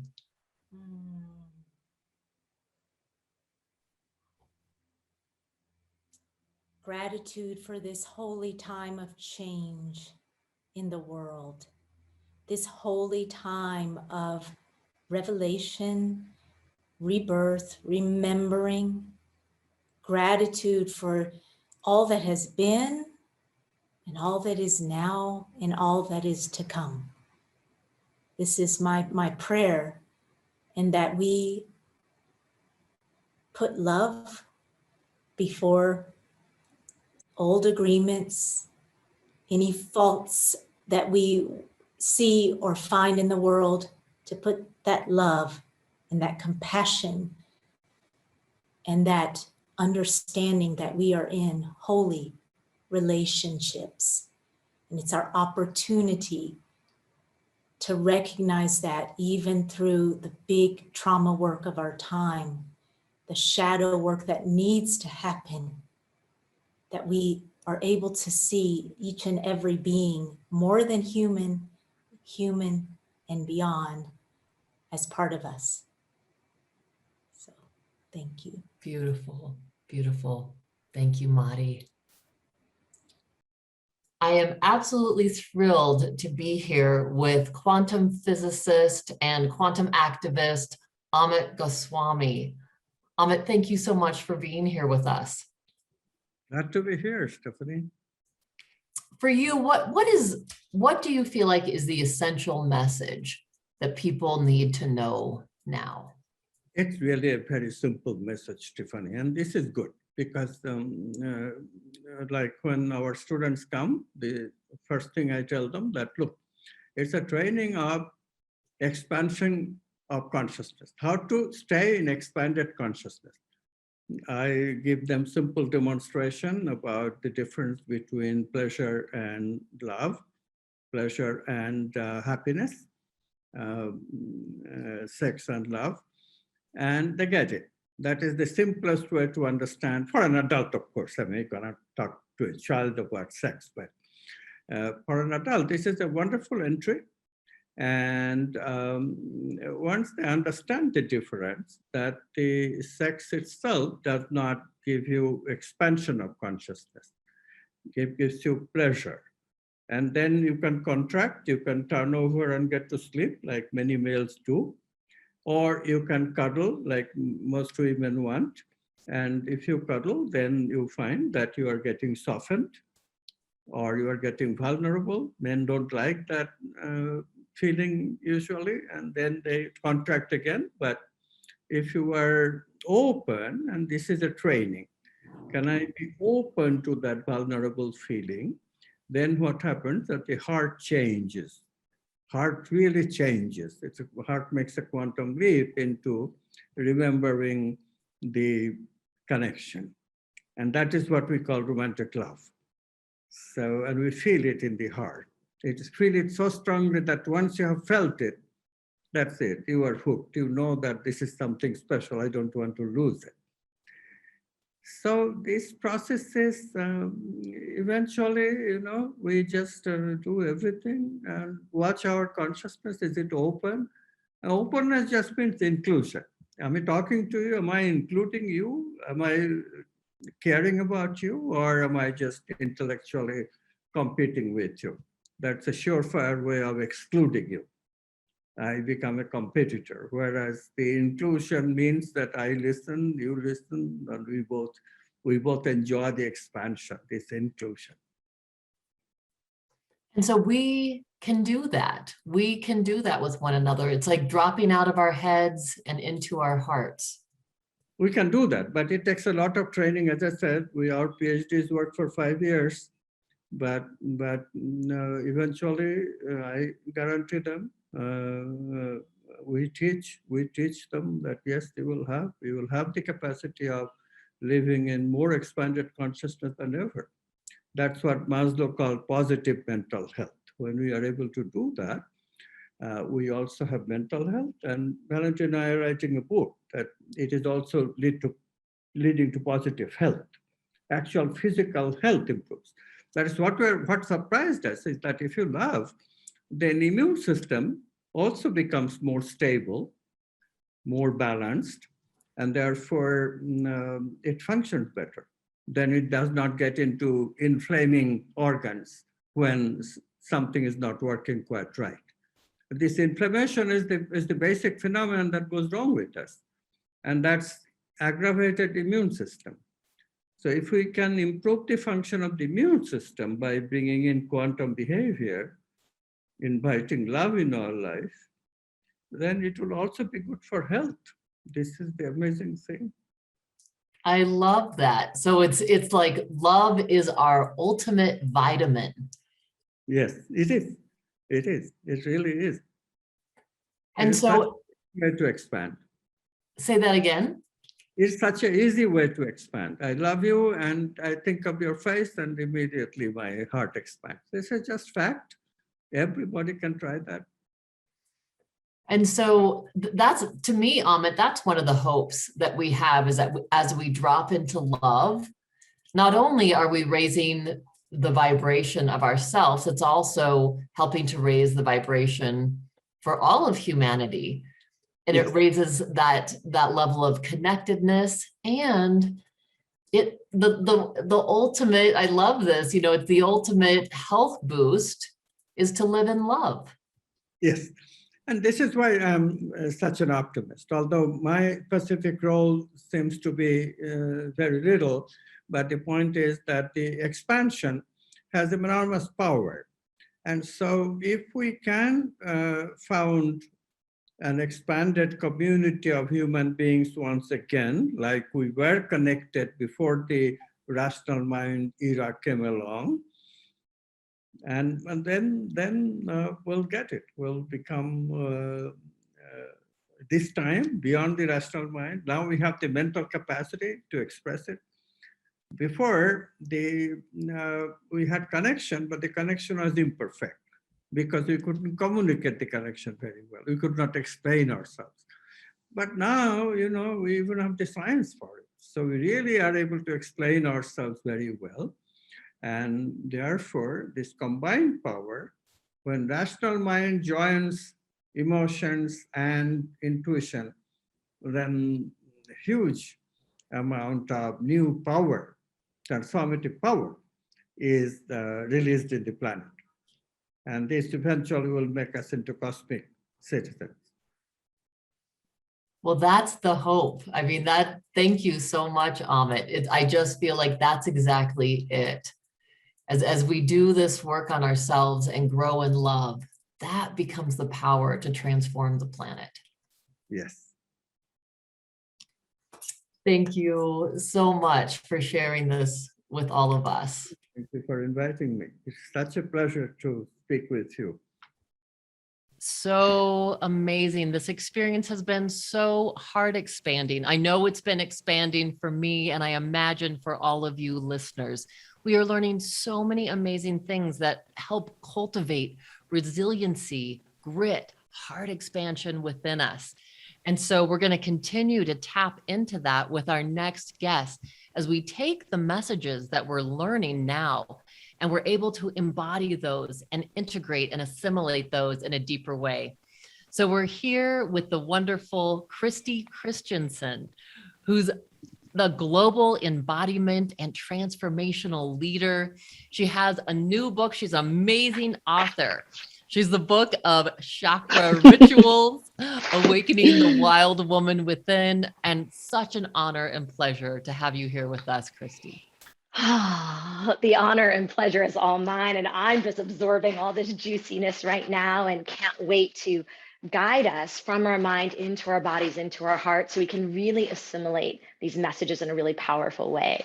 So why don't we just dive right in? I'm going to ask all of you to just stand up, and I purposefully wore a dress today so you could see no matter what your attire is, you can participate in this. So go ahead and stand up. And I want you to take your feet a little bit wider than hip width apart, a little soft bend to the knees, so you feel yourself grounded and connected to this earth body. And simply just lift your head, stretch your throat. We're going to systematically bring movement into the whole body. Then bring your chin into your chest. Inhale, stretch the front of the throat. And exhale, bring your chin to the chest. And I just want you to start to pay attention to the subtle sensations, the vibrations that you feel. And know that everything that is coming up for you is coming up to be healed, to be revealed. Chin to chest, and now roll your head to one side. Unhinge the jaw, roll the head to the other side. See how the weight of the head helps to release through the scalenes, soft through the jaw. Yeah, soften the body as you ground the body more deeply.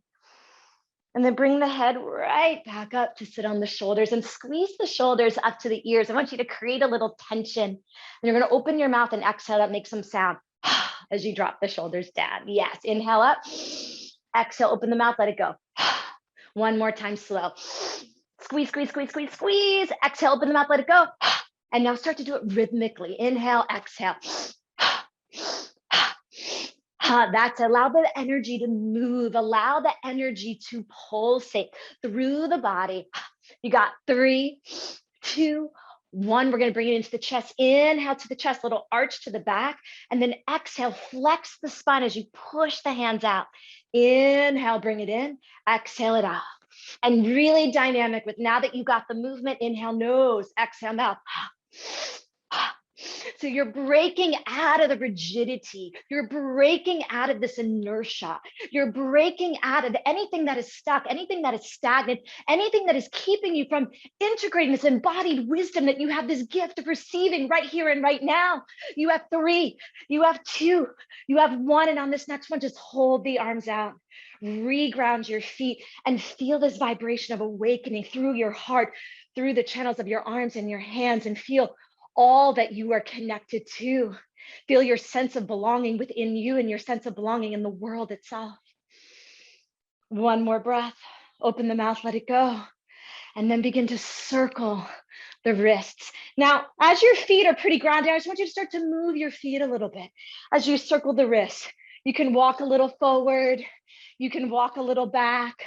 Right? There's going to be no right, no wrong. Just bring fluidity into the physical body. We're getting nice and juicy. And then bring that into the elbows. I want you to move the elbows. Explore all the different ways. When was the last time you even paid attention to your elbows? Yes, and you might even step with it. Don't restrict yourself. This is a place to play. This is a place where we get to melt the armor, right? The armor that keeps us stuck, the armor that keeps us from feeling, and then take it from the elbows into the shoulder. You can circle the shoulders in one direction. You can do 2 at a time. You can do 1 at a time. Allow it to feel good. Again, this permission to allow what's arising inside of you out. And if you're going in one direction, try the other direction, right? You can play with the speed, right? It doesn't have to be the same, but I want you to breathe. And if any resistance is coming up, I'm going to invite you to stay. I'm going to invite you to play. Just be here with me a little bit longer. We're going to take it from the shoulders. I'm going to take it to the hips. We're going to circle the hips in one direction. You can have your hands on your hips, or you might just allow the arms to move through the space. The eyes can be soft or even closed as we awaken again, the sensual, the creative, all that is flowing, all that is life-giving. Switch directions if you haven't already. If you want to play with this practice at another time, you'll put on some beautiful music, right? That makes you feel powerful, that connects you to this essence of your Shakti power. Couple more. And then we're going to bring it all the way down to the knees. You can take your hands to your knees and just circle them a few times each direction. Breathe deeply. And then we're going to take it to our feet. So I want you to stand on one leg. If you need support, hold on to a wall. Just circle an ankle one direction. The other direction, you can't really see my foot. I'll lift it up so you can. You can point and flex. You can write your name. Other side. So as we move the body in these ways, we awaken the intelligence that we store, that we often ignore. We'd allow it to flow out like a wellspring of grace. And then for just the next 30 seconds, I'm going to invite what I call a body conversation So let your hands and your feet move in some way. Yes, and you might feel silly. I want you to embrace feeling silly. This is about that experience of giving the whole self a place to play. And then what about your elbows and your knees? Can you give them a little expression? I know you've been sitting for a while now. And then what about the shoulders and the hips? Can you move with the shoulders and the hips? And you got about 10 more seconds. I want the whole body moving. You find your dance, your way to express what's inside you. Now we're going to take it from this beautiful fluid movement into an activation. So I want you to start to shake your hands. Yeah, really shake them. You might shake them so much that some of your jewelry might start to fall off. My ring's trying to release. I want you to shake out your imperfections. I want you to shake out your inhibitions. I want you to shake out your fear. I want you to shake out your shame, your smallness, your old stories, and then bring the shake into the arms. Let the arms shake. And you'll notice as you shake through the forearms, the elbows, the upper arms, you start to shake your chest. I want you to shake your heart awake. I want you to shake out anything that's not of love. Let it pour out of your body now. Oh, yes. Open up that power of love here and now. And then bring the shake into your hips, into your booty. Oh, yes, we got so much power here. I want you to shake free all the fleshy bits. I want you to honor the power that lives in this body here and now. Let me see that best shake you got. And then shake a leg. Woo! Shake another leg. Oh my gosh. And then you got 1 minute. Whole body shake. I hope you're sweating by now because I am. I don't want there to be a single cell of your body that doesn't have the chance to ignite this divine spark within it. Right here, shake it out. Shake out your head. Oh, shake out what you think you have to be. Shake out this box that you were living in. Expand what you can do, what you were here for. That's it. You got 30 seconds. You're almost there. Maybe you do a little stomping of the feet. Maybe you do a little light jumping. You decide. This is it. Last 15 seconds. Big breaths in and out. You got 5. You got 4.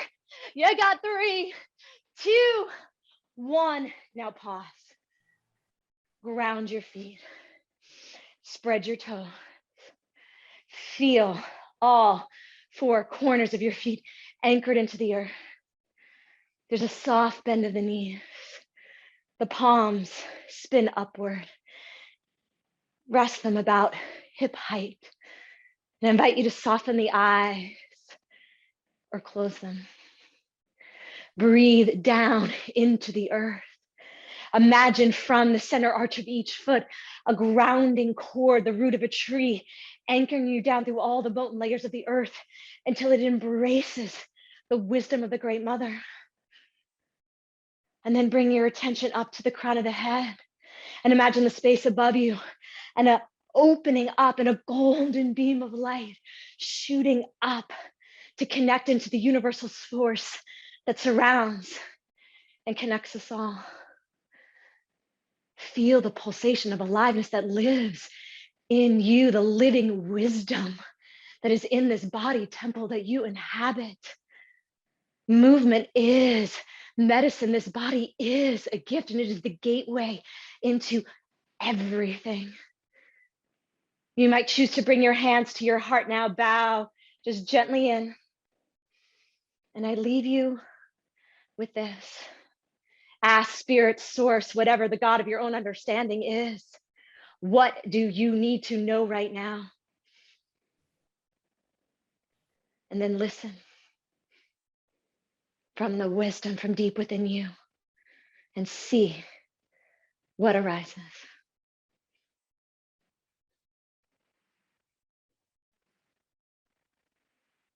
Turn the corners of your mouth slightly up and bow into the power that is you. Namaste. So sit back and relax. We have a wonderful music video from Jai Uttal, Grammy nominee, pioneer in world music, and leader in the Bhakti tradition for over 50 years. A heart-opening and beautiful experience to listen and to experience his music. Allow it to flow through your being and let yourself expand.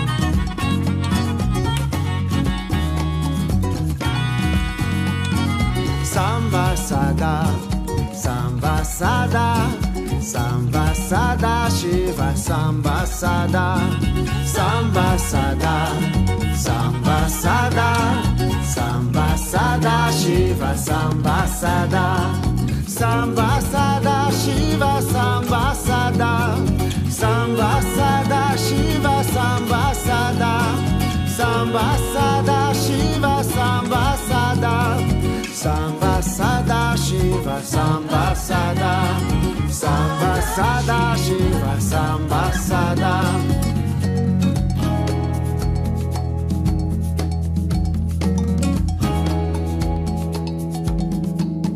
Samba Sada, Samba Sada, Samba Sada, Shiva Samba Sada.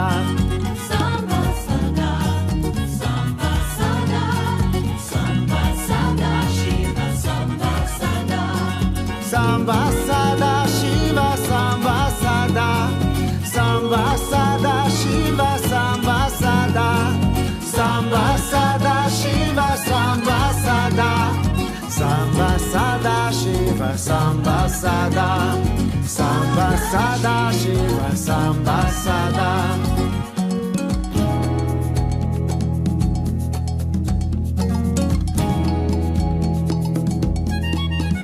Namah Shivaya, Namah Shivaya, Namah Shivaya, Namah Shivaya, Namah Shivaya, Namah Shivaya, Namah Shivaya, Namah Shivaya, Namah Shivaya, Namah Shivaya.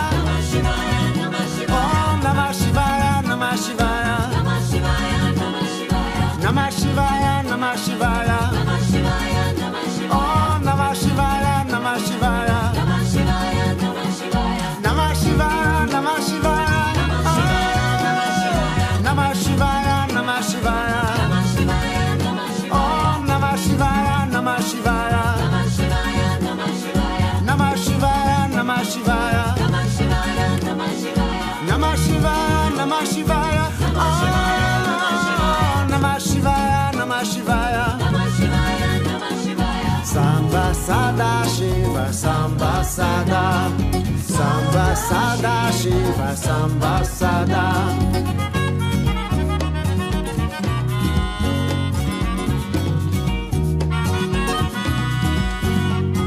Samba Sada, Samba Sada, Samba Sada, Shiva Samba Sada, Samba Sada, Samba Sada, Samba Sada, Shiva Samba Sada, Samba Sada, Shiva Samba Sada, Samba Sada, Shiva Samba Sada, Samba Sada, Shiva Samba Sada, Samba Sada, Shiva Samba Sada. Samba Sada, Shiva Samba Sada, Hara Hara Gauri, Samba Sada, Hara Hara Gauri, Samba Sada.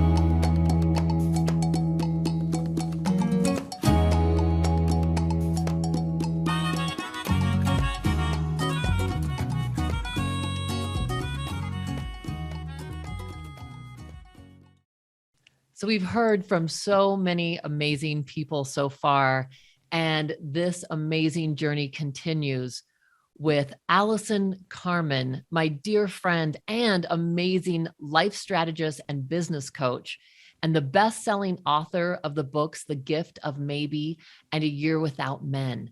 She is also the CFO of the Motherhood Center, which is a day hospital for women going through postpartum depression. This is a powerhouse of a person that I am so grateful and thankful is here to share with us. Thank you for being here, Allison. Thank you for inviting me. So I know we've had so many conversations about what is the essence and importance of your message that you have to share. And I know that it's helped guide me and my clients. I've shared it with so many people.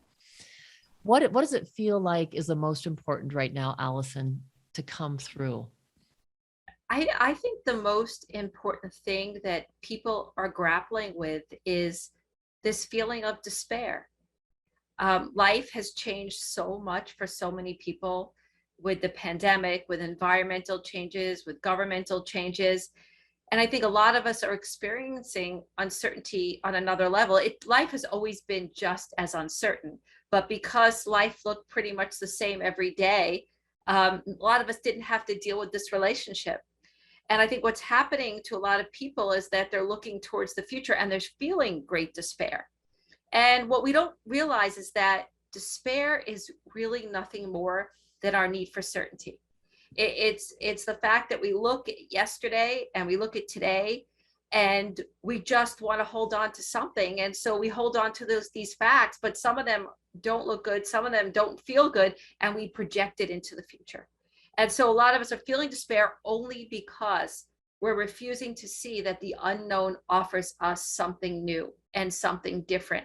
And if in this moment, we could leave this need for certainty and realize that the future doesn't have despair in it because no one knows what's going to happen next. In fact, the future has hope. And when we could shift our gears from this idea that today looks bad and that means tomorrow is going to look bad, to this place where we say nobody knows the future, and thank goodness, because when you don't know, that means that possibilities are unlimited. When you don't know your most creative self, when you don't know, you're able to stay very present. So I think that hope is where the warrior lives. Hope is where the resilient person lives. And where we need to be careful is that hope without attachment. So what happens is when you leave this idea of despair and you're like, okay, I'm willing to play with the unknown, I'm willing to be open, we have to be careful that our hope doesn't get rigid, that our hope doesn't say, this has to happen for me to be okay. Because then you end up in the same thing. You're really just looking for certainty. And when you look for certainty, you don't always have the best solution. And when you look for certainty, you don't always end up with your best life. And for me, the whole practice of uncertainty and how I embrace it is through this idea of maybe. And I know we've talked about this a lot. And for me, I always say I was addicted to certainty. And if I didn't know what was going to happen next, I projected things were going to be bad or they weren't going to work out. And that's what a lot of us are doing right now. We're looking at things, we're like, well, how can it change? And we forget that miracles happen. The future is always unknown. And this idea of maybe came to me with this beautiful story about this farmer. And I'm sure many people have heard this story, but I'm going to repeat it right now, just in case for some people who haven't heard it, is that this farmer, it's a Taoist story. And this farmer has a horse and his horse runs away. And the neighbor comes by and says, you have the worst luck. And the farmer says, maybe. But the next day, the horse comes back with 5 mares. And the neighbor comes by and says to the farmer, you have the best luck. And the farmer says, maybe. But the next day, the farmer's son is on the horse. He falls off and breaks his leg. And the neighbor comes by and says, you have the worst luck. And the farmer says, maybe. But the next day, the army comes to take the farmer's son to war, but they can't take him because his leg is broken. And the neighbor comes by and says to the farmer, you have the best luck. And the farmer says, maybe. And in the Taoist tradition, the story means things are neither good or bad. But for me, the minute I heard that story, I felt a pop in my chest, because I realized that when something bad happens, when the horse runs away, it never occurred to me that the next day 5 mares could show up. The next day I can get a new client. The next day I can meet somebody new. And that's what this idea of maybe is. It reminds us that maybe things can change. And maybe what's ever happening, we could accept and still be okay. And maybe our thoughts are not true. Maybe the best is yet to come. And when you allow yourself to look at the future and you let go of these thoughts, these limited thoughts, and you open up to this place where you recognize that life has maybe, you ask yourself, what's my biggest fear? Question your fears. My biggest fear is the pandemic won't end. My biggest fear, I'll never meet someone. My biggest fear is the environment can't be safe. And then say, are you absolutely certain that thought's true? And the beauty of uncertainty is you can't know. Your fears are not absolute. Your fears are not certain. What else is there? And then you look at the maybe. And if you write maybe statements down every day for 10 minutes, 15 minutes, you're going to see another side of the unknown. Because we live in the maybe not, and we forget that maybe has a positive side, an open side, a beautiful side. And that's my hope for people, that they can leave this idea of certainty and despair and hopelessness and recognize, yeah, the future could have things we don't like, but the future could also have things that we love. They could have miracles. They could have new solutions. They could have things we never thought was possible. And for me, I live in that place of maybe. And when I get rigid and I feel down and I feel my life's not working out, I remember I'm just writing a story based on yesterday. I'm writing a story based on what I don't know. I'm writing a story on base what I'm afraid of. We have to remember that our biggest fear is really that we're not okay. And we fear that our children aren't okay and the world's not okay, but we don't know that. There's many ways to be okay. There are parts of us that suffer and parts of us that enjoy, but the future is filled with possibilities. And that's what I think we have to remember. You don't need to know everything. You just need to open up to what's possible. So powerful. And I think that that's really what will take us to this next place when we are open to what the possibilities are. When we're in our fear, there's no possibilities but this worst case scenario. Right. And also, and it's okay if our fear doesn't dissipate. But when we offer ourselves other things other than our greatest fear, we're more expansive. You know, it's almost like, you know, do you want to live life in a little test tube, or do you want to live life in a big ocean? So even if your fear still exists, when there are other possibilities, it's diluted. And that's what maybe does. Maybe is hope without attachment.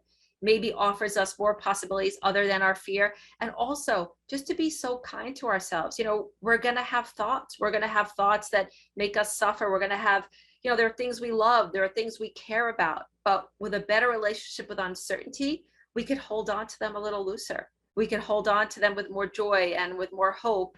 And like I said, more expansiveness. So yes, these are challenging times, but at the same time, they're filled with openness and possibility if we allow ourselves to let go of the fear. And also, you know, this idea of despair as well. You know, people come to us and they have statistics and they have facts and they have studies, but maybe those things are true for this moment, but doesn't mean they have to be true for tomorrow. If as a collective, as communities, as people come together, as we all kind of work towards with each other for humanity, things can change. And like I said, miracles happen and new things are always invented and new possibilities. So if we could all just stay in this place of maybe, we could stay grounded in the moment and we could have the resilience to hope for a better tomorrow. Allison, thank you so much. What a beautiful message. It just leaves me feeling amazingly hopeful. And I know the listeners will feel the same. Thank you so much for sharing this. Thank you. Thank you for having me. There are so many times where I'm speaking with someone and they absolutely light up the room. This next guest, literally, we have blown up Zoom together with just so much energy, so much light coming through. My dear friend, Kristian Strang, who's a best-selling author, spiritual guide, and just beautiful soul on this earth. So welcome, Kristian. So happy to have you here. I love anytime we get to come together. So I am honored that we get to have this conversation. Thank you for inviting me, and thank you for creating this sacred space for this wisdom to come through. Thank you. You know, I know that we've had so many heart-to-heart conversations around just the importance of this time, and, you know, how we really, all of us are here at this time for a reason.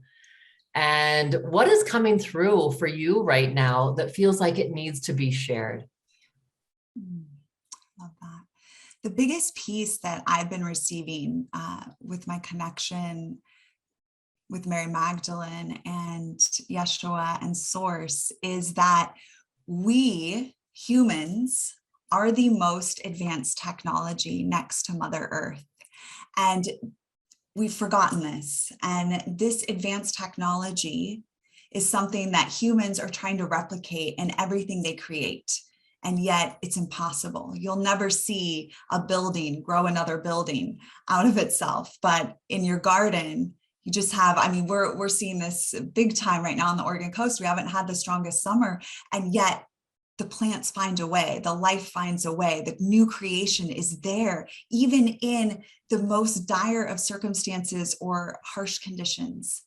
This is the same with our human body. If we look at the human body and how it thrives, even though it receives so much interference from EMFs and poisons in the food and the water and the soil, the message is that we are an advanced technology, and our work here at this time is to reclaim the nature of our advanced technology, to treat our bodies as temples, to treat the earth as a temple. And that through this connection and sacred union with our body temples, we will be freed from the fear of dis-ease and the fear of death, which are two of the main manipulative tools that are being used to control humanity. When we reclaim this connection with our advanced technology, when we recognize that we are truly divine in form, then we will be free of this fear. And when we are free of this fear, we can co-create the next golden age. And that is why all of this is happening. So wonderful. Yes. And so what is one of the ways that you would invite people to start tapping in and cultivating this sense of the divine within themselves? It is so simple. You only need to be willing. And to be willing, all you have to do is utter a prayer and ask, let me come into sacred union with the advanced technology of my body and with the earth. Show me the ways that I can most care for this temple and the temple that I reside on.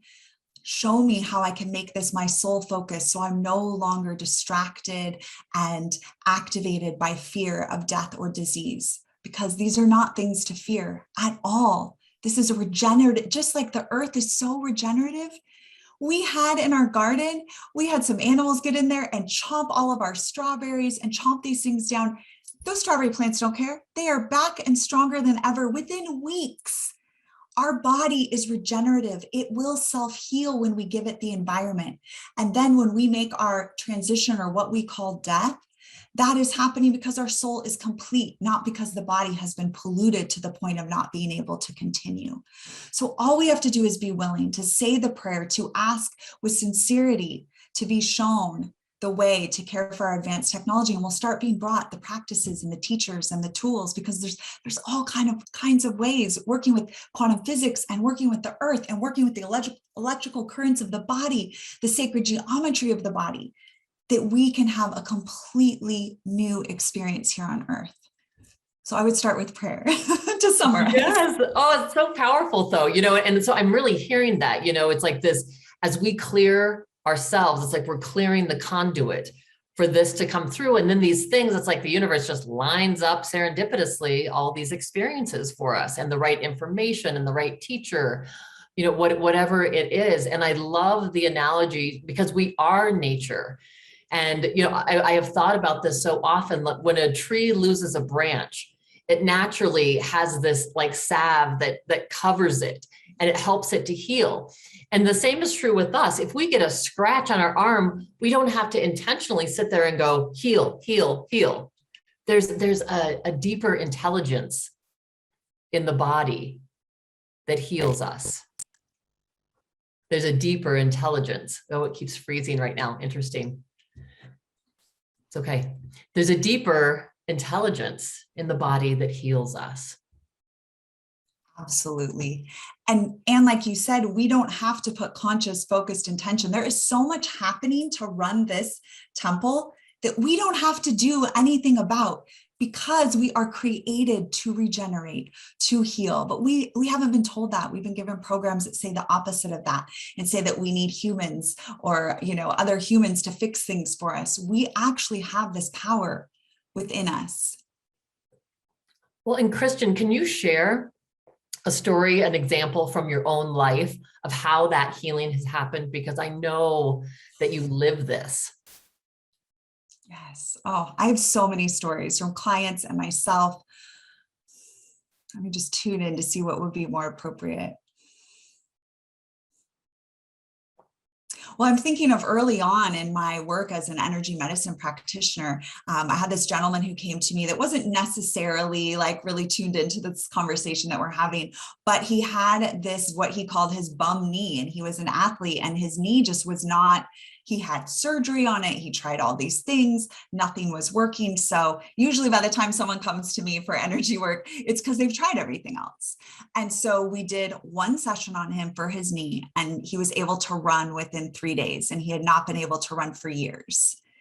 So, and this is when you have conscious, focused intention, you have the tools, you are a clear channel, a conduit for unconditional love. This is how Jesus healed. It's how, all the great masters and healers healed. Mary Magdalene, how do you heal? You're a clear channel for source. You see what's possible for the other, and you hold that intention, and then you use the power of the sacred geometry of the body and of the matrix that we're in to activate the healing. So that's just one simple example. I was very, very sick.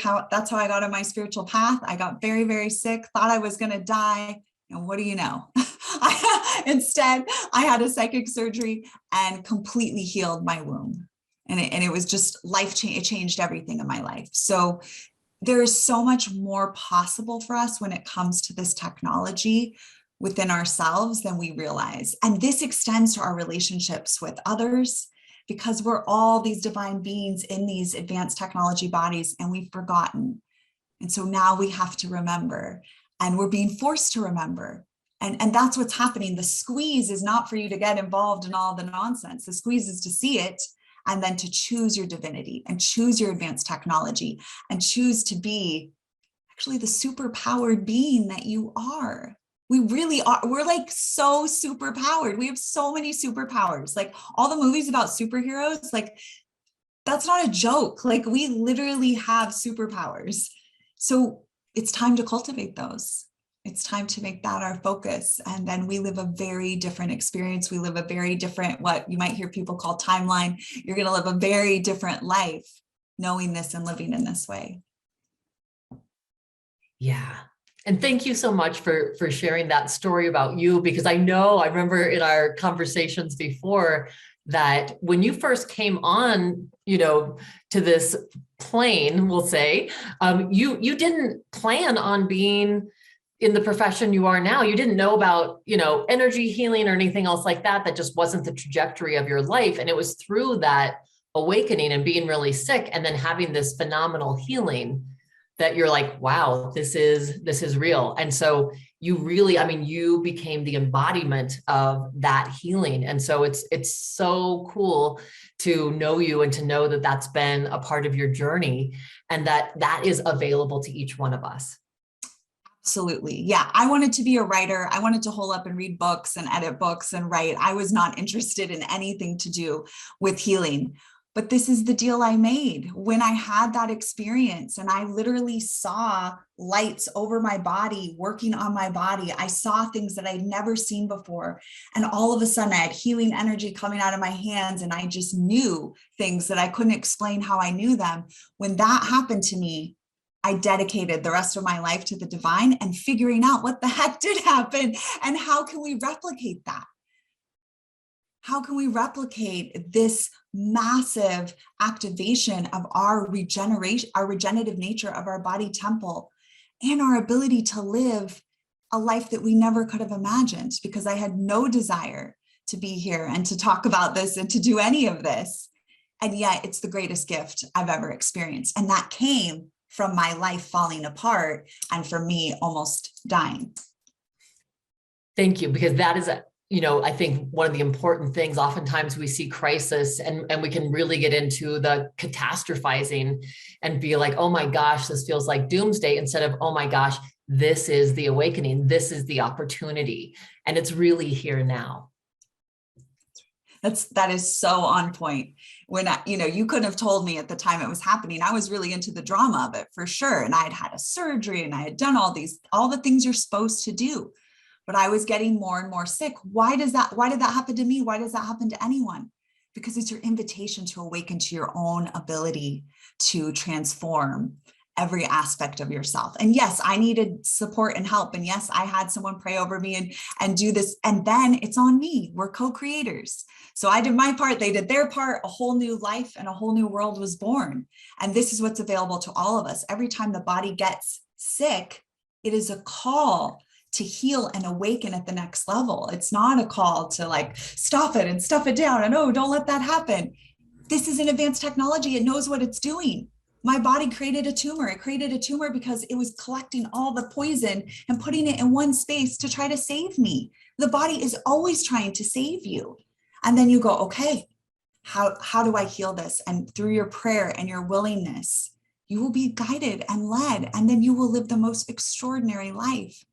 That is like nothing that all the catastrophizing talks about. All of my fears and worries were nothing compared to what actually happened. So beautiful, Kristian. And as we're wrapping up right now, are there any, final words that you want to leave with everyone? What I'm hearing is about confidence, and that we lack confidence in ourselves. And when we have confidence in ourselves, we're no longer able to be manipulated or moved around by others in a way that's disharmonious to our truth. So believe in yourself, love yourself. If you just can take a moment to find 1 or 2 or 3 or 4 or 5 things about yourself that are beautiful and lovely, and just marinate in those. Believe in yourself, have confidence. You are a divine being and you've just forgotten, that's all.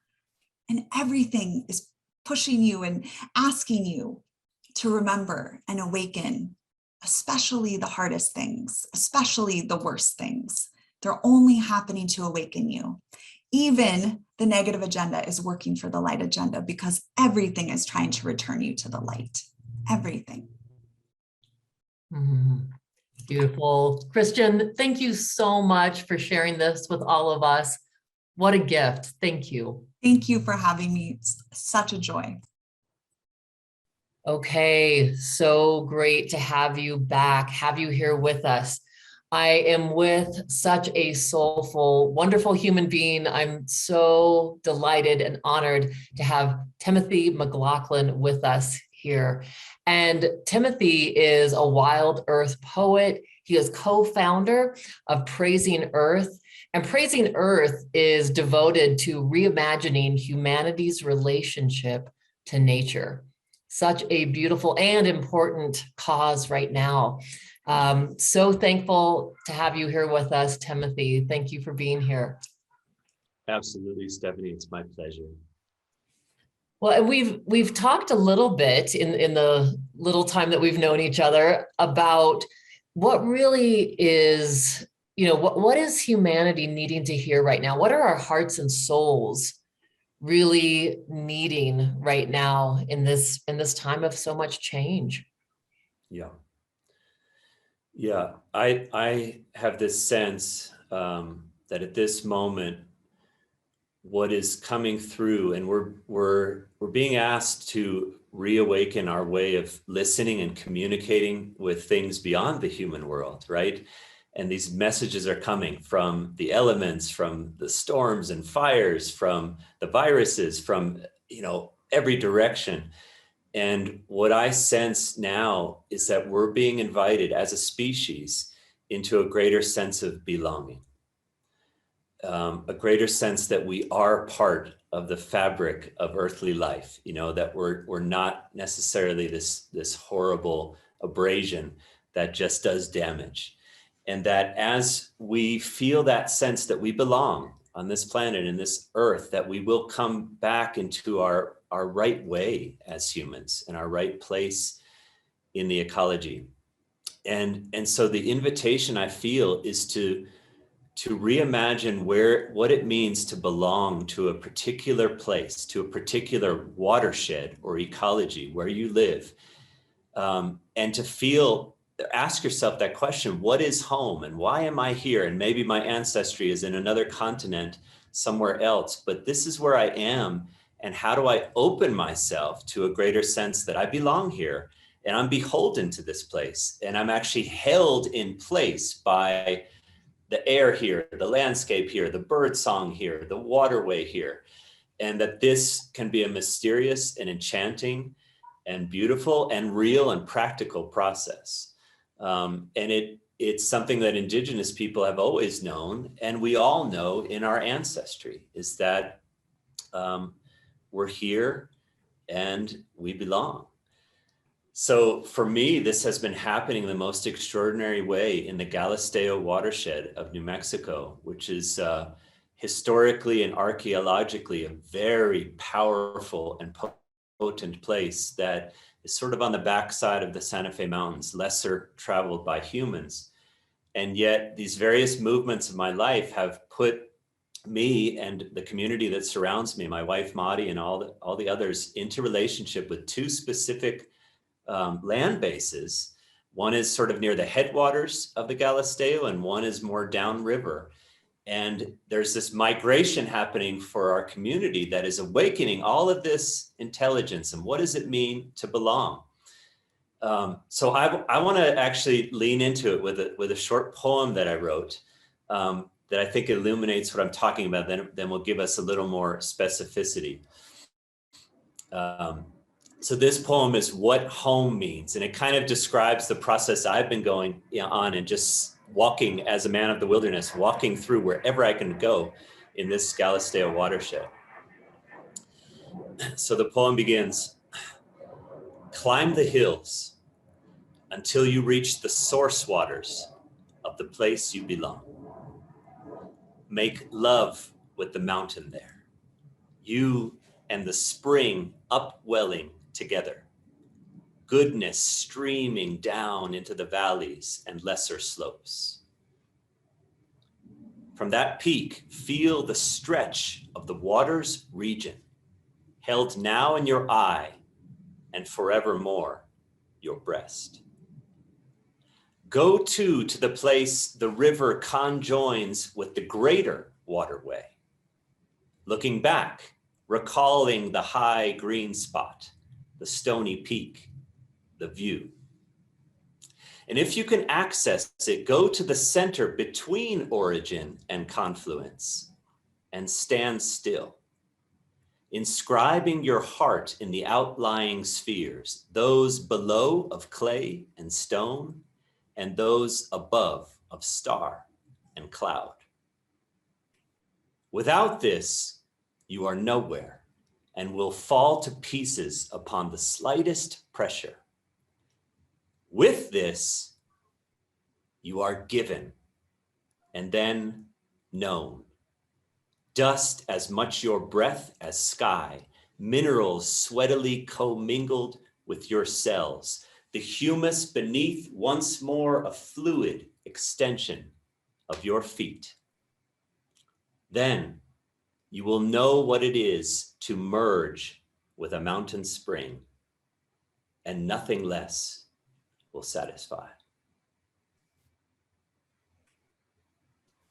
Beautiful. So if you climb the hills and find the source of the watershed where you belong, and then go to the place of confluence where that water goes into a greater water and a greater water and into the ocean, and then you feel that region. And I use the language of lovemaking because we have to be shocked into feeling how deep our connection can be with the watershed, with the natural world. So that's the only language that makes us feel what we need to feel, which is this huge expansive opening into the ecology.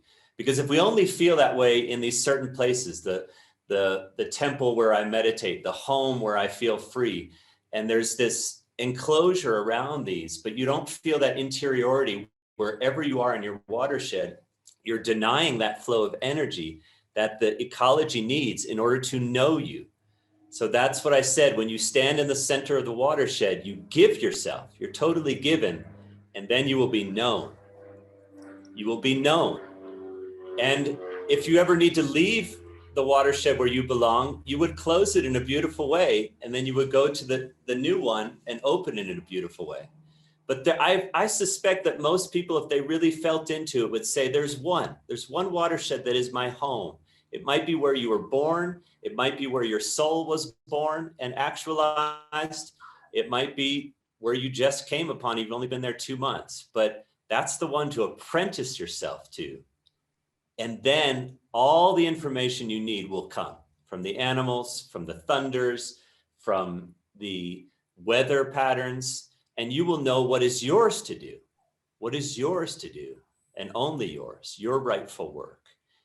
On behalf of it, on behalf of clean water, good air, strong community, healthy wildlife, whichever piece of the puzzle you're meant to do, you're going to come into it, and you're going to see the irrelevance of certain parts of our society as it currently stands.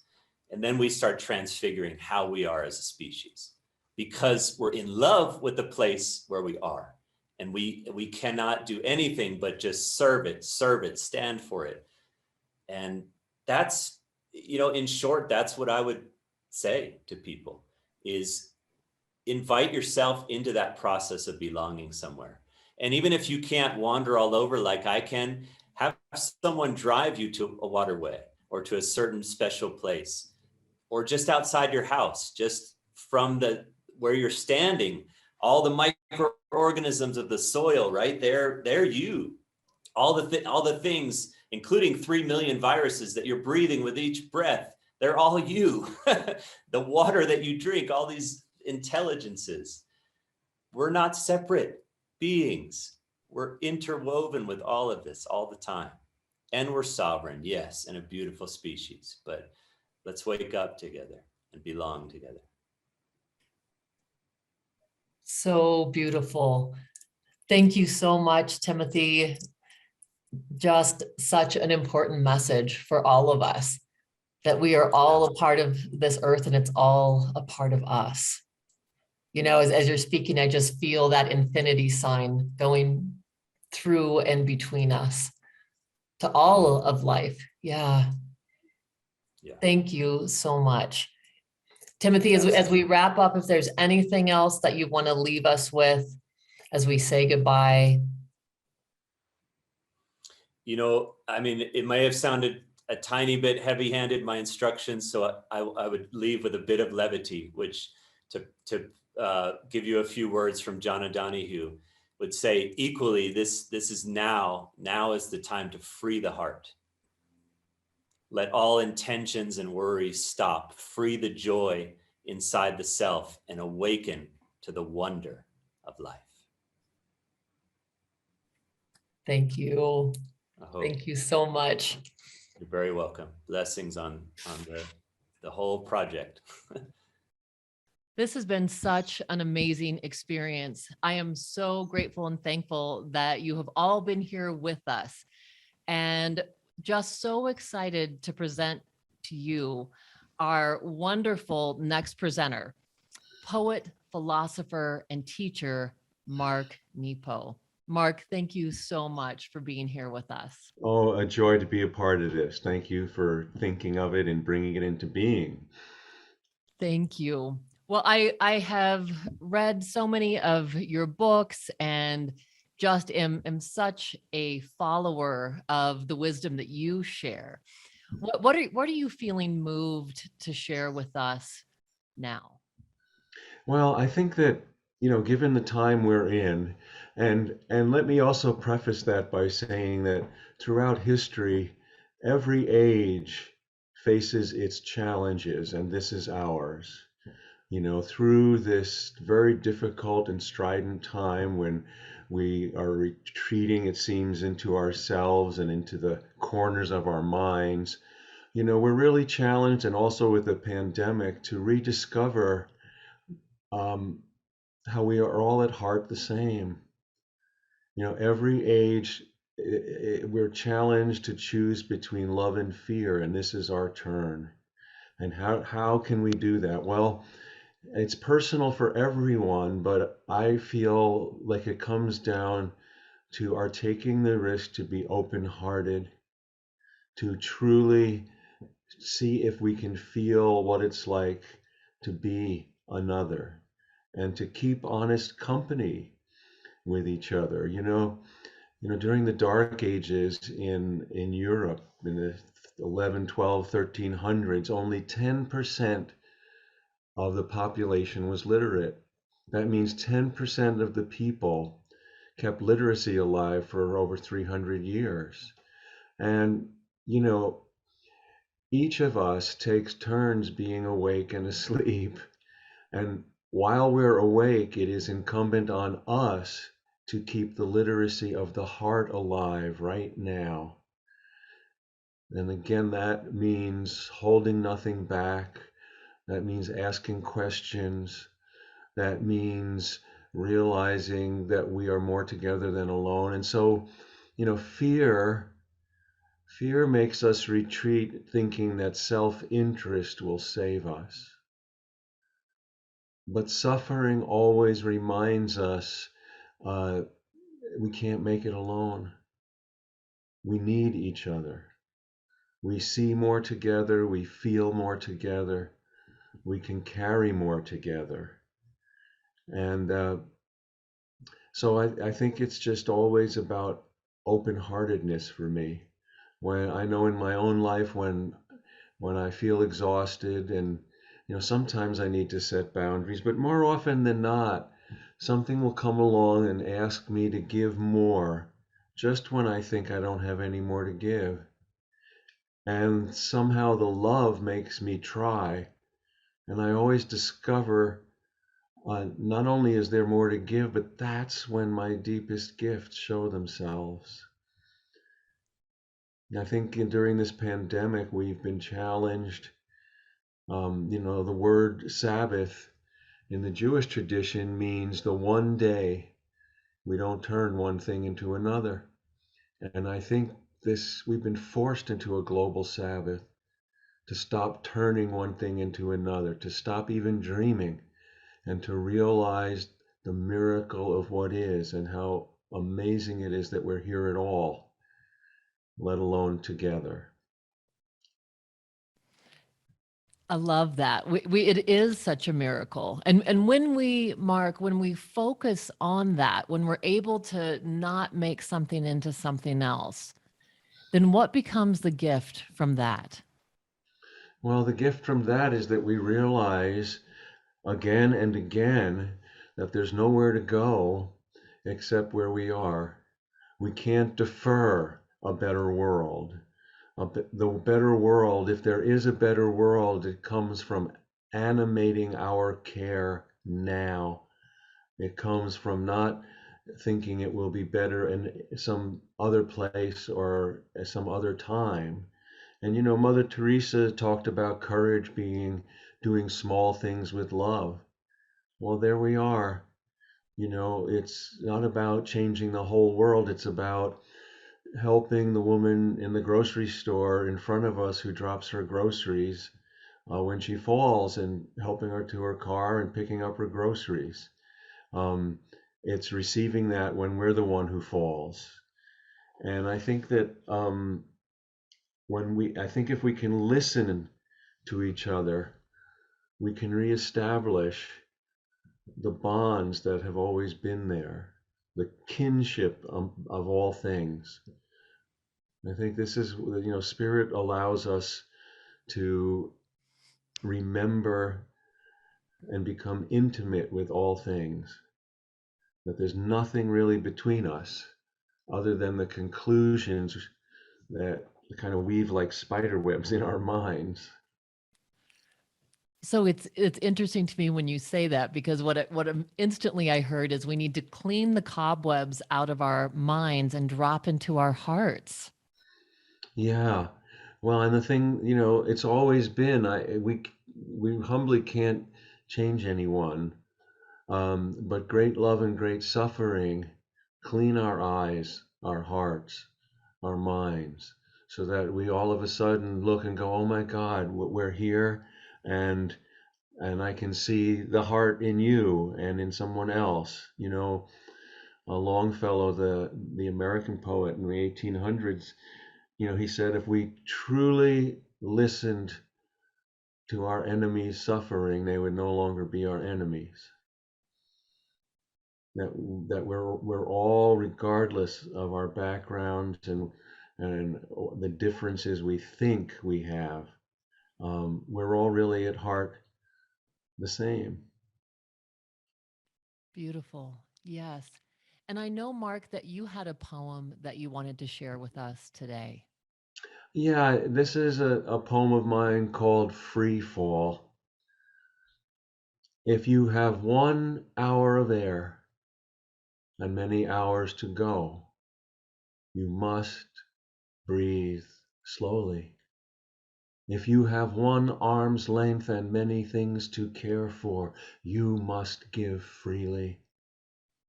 If you have 1 chance to know God and many doubts, you must set your heart on fire.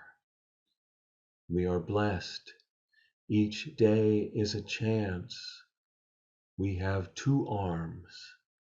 Fear wastes air. Oh, that's so beautiful, Mark. Thank you. And that's really it, isn't it?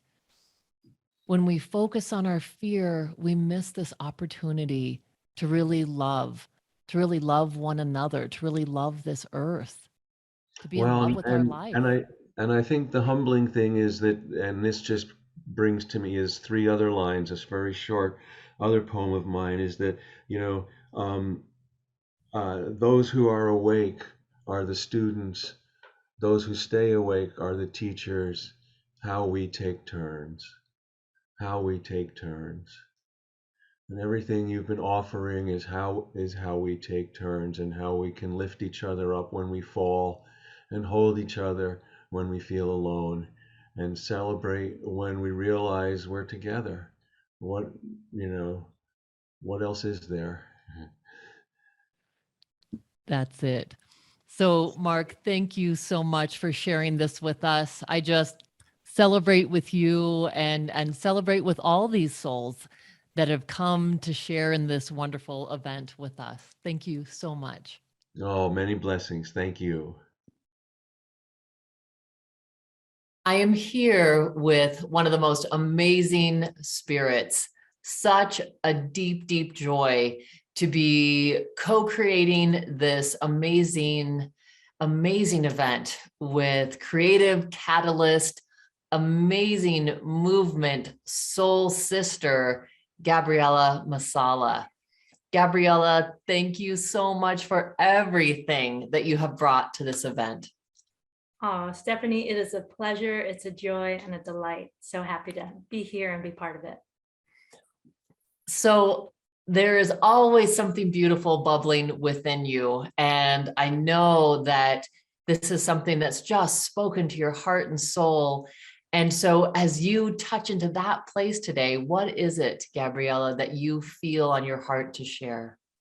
Thank you. Thank you for the invitation and honoring the living wisdom that's in each one of us. And by the time that our community is hearing this invitation and this call to wholeness, this call to love, this call to your true, authentic gifts and medicine, you have already heard so many beautiful messages. And so truly my message today and always is about wholeness and is about unity and is about making this life the best life yet. I have this experience as a creative catalyst and facilitator that sometimes people say, I'm not a poet, I'm not a dancer, I'm not a singer, I'm not an artist. And what I have to say is, yes, you are. Yes, you are. And beyond that, life is poetry. Life is a dance. Life is a love song. Everything is singing within and beyond the human world. And everything is an opportunity for us to be initiated into our greatness, including our biggest challenges personally and collectively right now, that this is an initiation to greatness. And my invitation is a call to wake up as a conscious creator, as a life artist, as a reality artist, and to really do the noble path of heart of what that means. So to get granular about it, I would say that, as many of our beautiful presenters said, it includes waking up. And what that means for me in this moment includes waking up from the lie of separation, waking up from an old, outdated paradigm and worldview that we are separate beings in a separate world of matter and matter, and that we're actually infinite, eternal, interbeing energy in a world of energy. And so there's a waking up to the unitive language of frequency. And I'll say more about that in this short time. And I'll mostly say that this is an experiment and a journey for each of us to wake up to uniquely in our own deepest hearts, that no matter how much living wisdom surround us from others, until we wake up that own internal inner seer, inner knower, inner healer, we don't really know what I'm saying as truth and experience. So within the shift of paradigm and waking up, I feel a real important piece of it is sobering up. I believe that Phillip Moore spoke to it as cleaning up. Again, it's on many different levels. So on the most basic level, it might include cleaning up our bodies, really getting clean about whole foods, pure water, substances. Are we lifting up the life with what we're putting inside our bodies, or are we numbing out? Are we cleaning up our addictions, whether they're to substances or to processes or to people or to feelings, right? It includes getting out of stuckness and numbness and complacency. It includes a paradigm shift in cleaning up and sobering up from a place of being a complacent observer and one who is entertained in the background, and coming into life and becoming a conscious creator, a participant, a contributor. It's a movement from victim consciousness, which I know can be real charged for some of us, but I'm just going to say it, we're not victims, and shifting into a place of divine creatorship, from victim to creator, to genius, because we all have this amazing innate genius within us. And that is part of what we're waking up to. Yes, it's really exciting. And life is an adventure when we step into that place of the genius. And there's definitely humility to it. And there is practice. And there is so much that, again, many have shared that we can do to come into and live in this sweet spot. What that includes for me and for so many of us is this experience I have of then rooting and rising. So what are you rooting into? For me, I root into my deepest heart. I root into the source, the mystery, by whatever way or words you wrap around that divine one, that essence.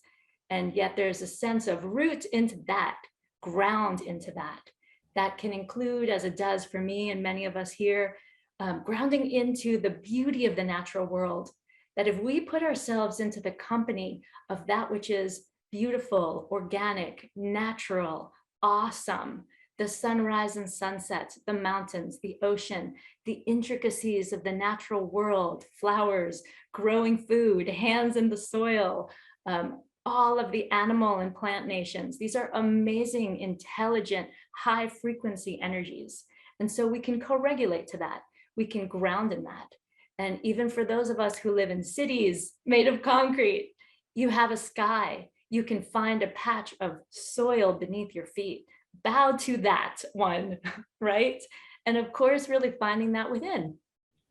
Embodying your own spine, knowing what you stand for, so you're not going to be swept by all of the external chaos and overstimulation that might be in the world. Even around addiction, I think it's real important for us to clean up our relationship to technology and to the very many narratives that are moving through the field right now. And so for me, my invitation is, I invite you, what is the narrative that feels the most wholesome, that lifts up your life, that invites you to be in connection, in love, in unity, as a contributor that is actually a visionary, bringing forward this idea of the new world that we talk about. The new world is not something out there. It becomes something out there, right? But the new world is a frequency that we embody from the inside out. So that piece is really important. Once we root in that internally, then we can rise. And then I say, bring us your voice, bring us your greatest gifts, bring us your contribution. You are medicine. You being you in your wholeness is a transmission, is a radiant expression that contributes to the oneness, the wholeness, the love that is possible for us to step into collectively. I know that's part of what has inspired Stephanie and I so much in organizing this event. So root, rise, bow down, however you do it, kiss the earth, give thanks, live in gratitude. This is the place where once we wake up to walking in beauty and to being in the awe and the wonder of life and to being stewards of this magnificent garden planet that we have a precious opportunity to wake up on and nurture in this life, right? This life is a precious gift. No matter what seems to be spinning around, this is a precious gift, and every moment is an opportunity to wake up, to clean up, to rise up. And then with that, I'm always brought back to lift up the life. It's not enough for me to be happy and in love with life and in deep peace and in coherence. It is my responsibility as a conscious creator to then share that with the world in every way that I can. And so simple ways to do this are to even remember that we have this amazing physical body. This ascension doesn't happen, again, somewhere out there. It's happening here in our soma, in our somatic intelligence. So we all have a journey. And I know that I have definitely had to do my work of grieving, my work of healing and clearing trauma, of bringing fractured and fragmented aspects back into wholeness in a bodily felt way, right? This is not just a talk therapy or a mental experience. It's a whole body, whole being initiation to get our human operating system online, right? As these magical conduits of light, of love. And as we are able to do this deeper work and come into wholeness, embrace our shadow, invite everything to drink of the love, we come alive on a radiatory vibrational level. What I definitely recommend is shake it up, right? Lift it up, shake it up, dance, breathe, move, sing, express. If we bring forth what is within us as creators, it will save us. This is through every tradition, there's some form of being remembered to our task and our opportunity as conscious creators. So all of that is amazing and simple, so that if you can really wake up to your day, if you can prioritize it to go meet the morning sun and to experience the power of that golden energy coming above a horizon, if you can fill your heart with gratitude the morning that you start to shift from sleeping to waking consciousness, if you can do in whatever way works for you, some kind of prayer, meditation, intention setting, so that you are aligned at source and setting the tone for your day and for your life.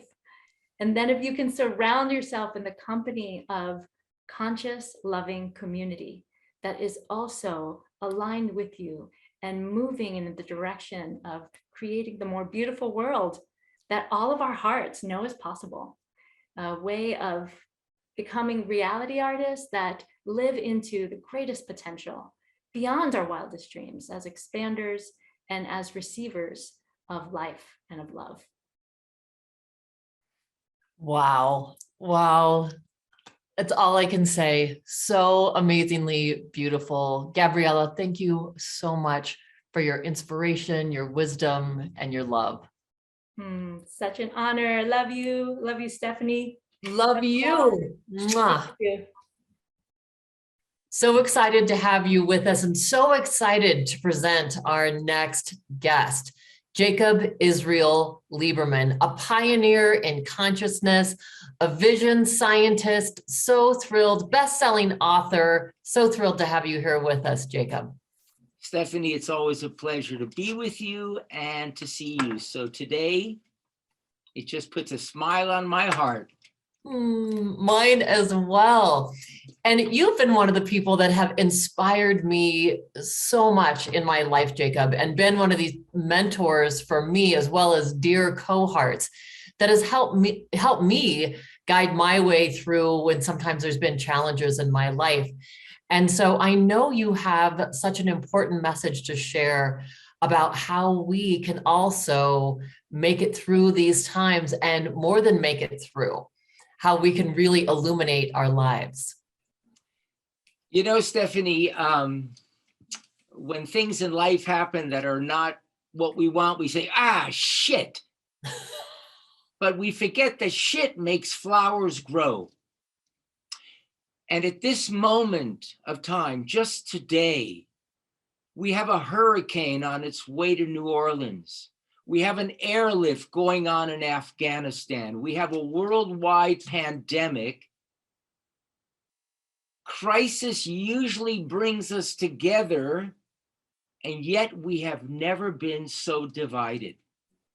Here we say united, we stand, divided, we fall, and it seems like we're totally bifurcated. What's wrong with this picture?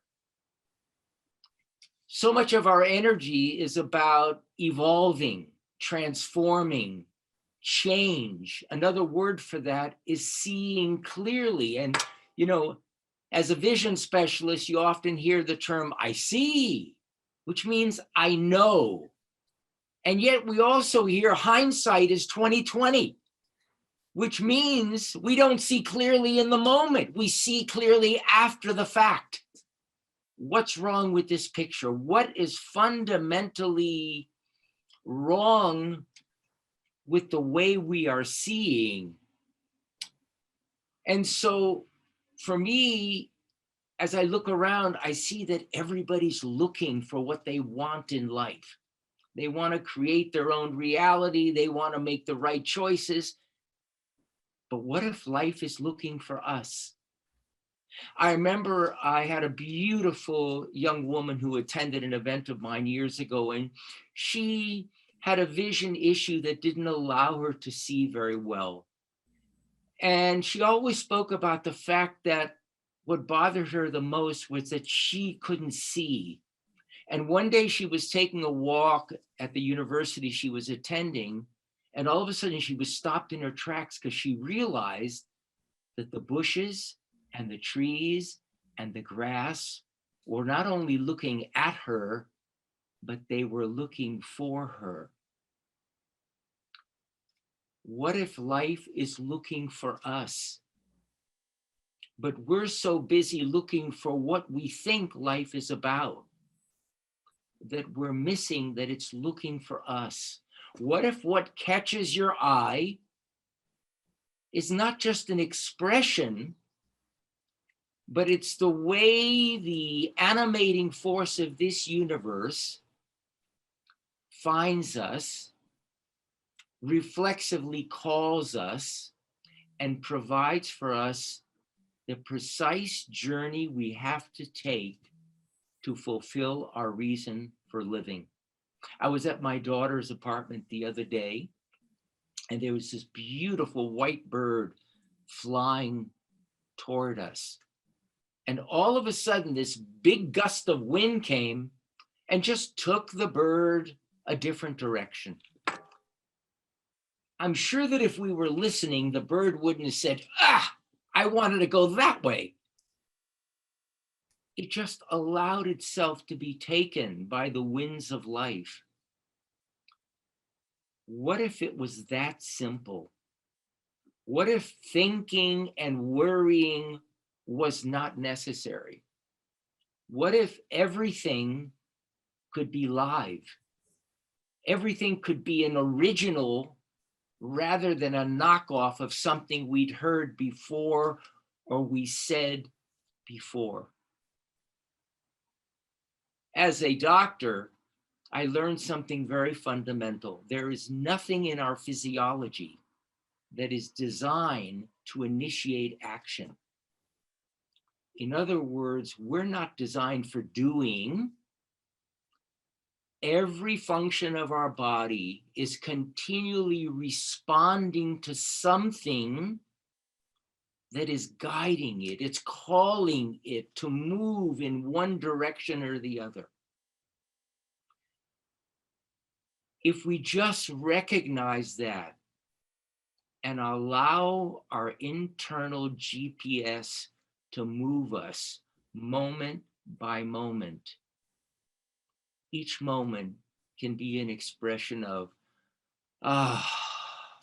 thank God I'm home. This is our opportunity. There is all kinds of divisiveness in the world right now, more than we've ever seen. We're in the midst of a huge paradigm shift. Life is giving us the opportunity, no matter which way we're going, to continually be confronted by an opportunity to just allow ourselves to be moved. We don't have to be for something and we don't have to be against anything. Each of us has a compass that will guide us appropriately. And if moving right is appropriate for one person, it may be moving left for the other.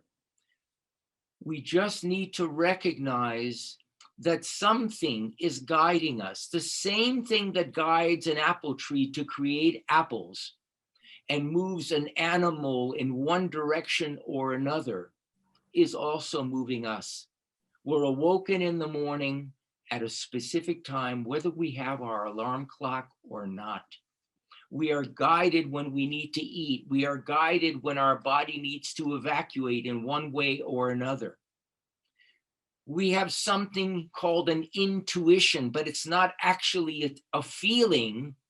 It's light interacting with the trillions of eyes in each of our cells, guiding them so that they can orchestrate their internal function and synchronize themselves with Mother Nature. That's called oneness. That's called union. That's called unity. If we just allow the drop that we call ourselves to drop into the ocean of all that is, everything is taken care of. There's no problems. There's no solutions. There's nothing to worry about. There's no choices to make. There's an inner intelligence within us, which is a holographic focal point of the intelligence of this universe. It is godliness itself. It is not the mind that is guiding us. It is that which is witnessing the chatter in the mind that is guiding us. God is not out there. God is that internal witness that is common to all of us, that sees everything, knows everything, and is everywhere at the same time. If we just allow that, we will see that it sees clearly, eyes open or eyes closed. That's the intelligence that sees our dreams in the middle of the night when there's no light, total darkness, and the eyes are closed. Real vision is the ability to see the invisible. Now we just have to fine tune our system by allowing it to see what we cannot see. There is something within us that knows everything well before we are consciously aware of it. Neuroscience has proven that. Just trust, just allow, take this opportunity to see what happens when you do nothing and become everything. So powerful, so beautiful. Jacob, thank you. Thank you with all of my heart. What an incredible message. Thank you. Thank you. The pleasure is mutual. So sweet to see you. So thank you for being on this journey with us. This isn't the end. This is only the beginning. This is your opportunity now to take all of these beautiful offerings that you've embodied and incorporate whatever resonates with you. And then that becomes your gift to the world. So we're walking forward here together as one global tribe. Thank you so much for being here. Yes, yes, our greatest gratitude and joy in how we've been able to share together today.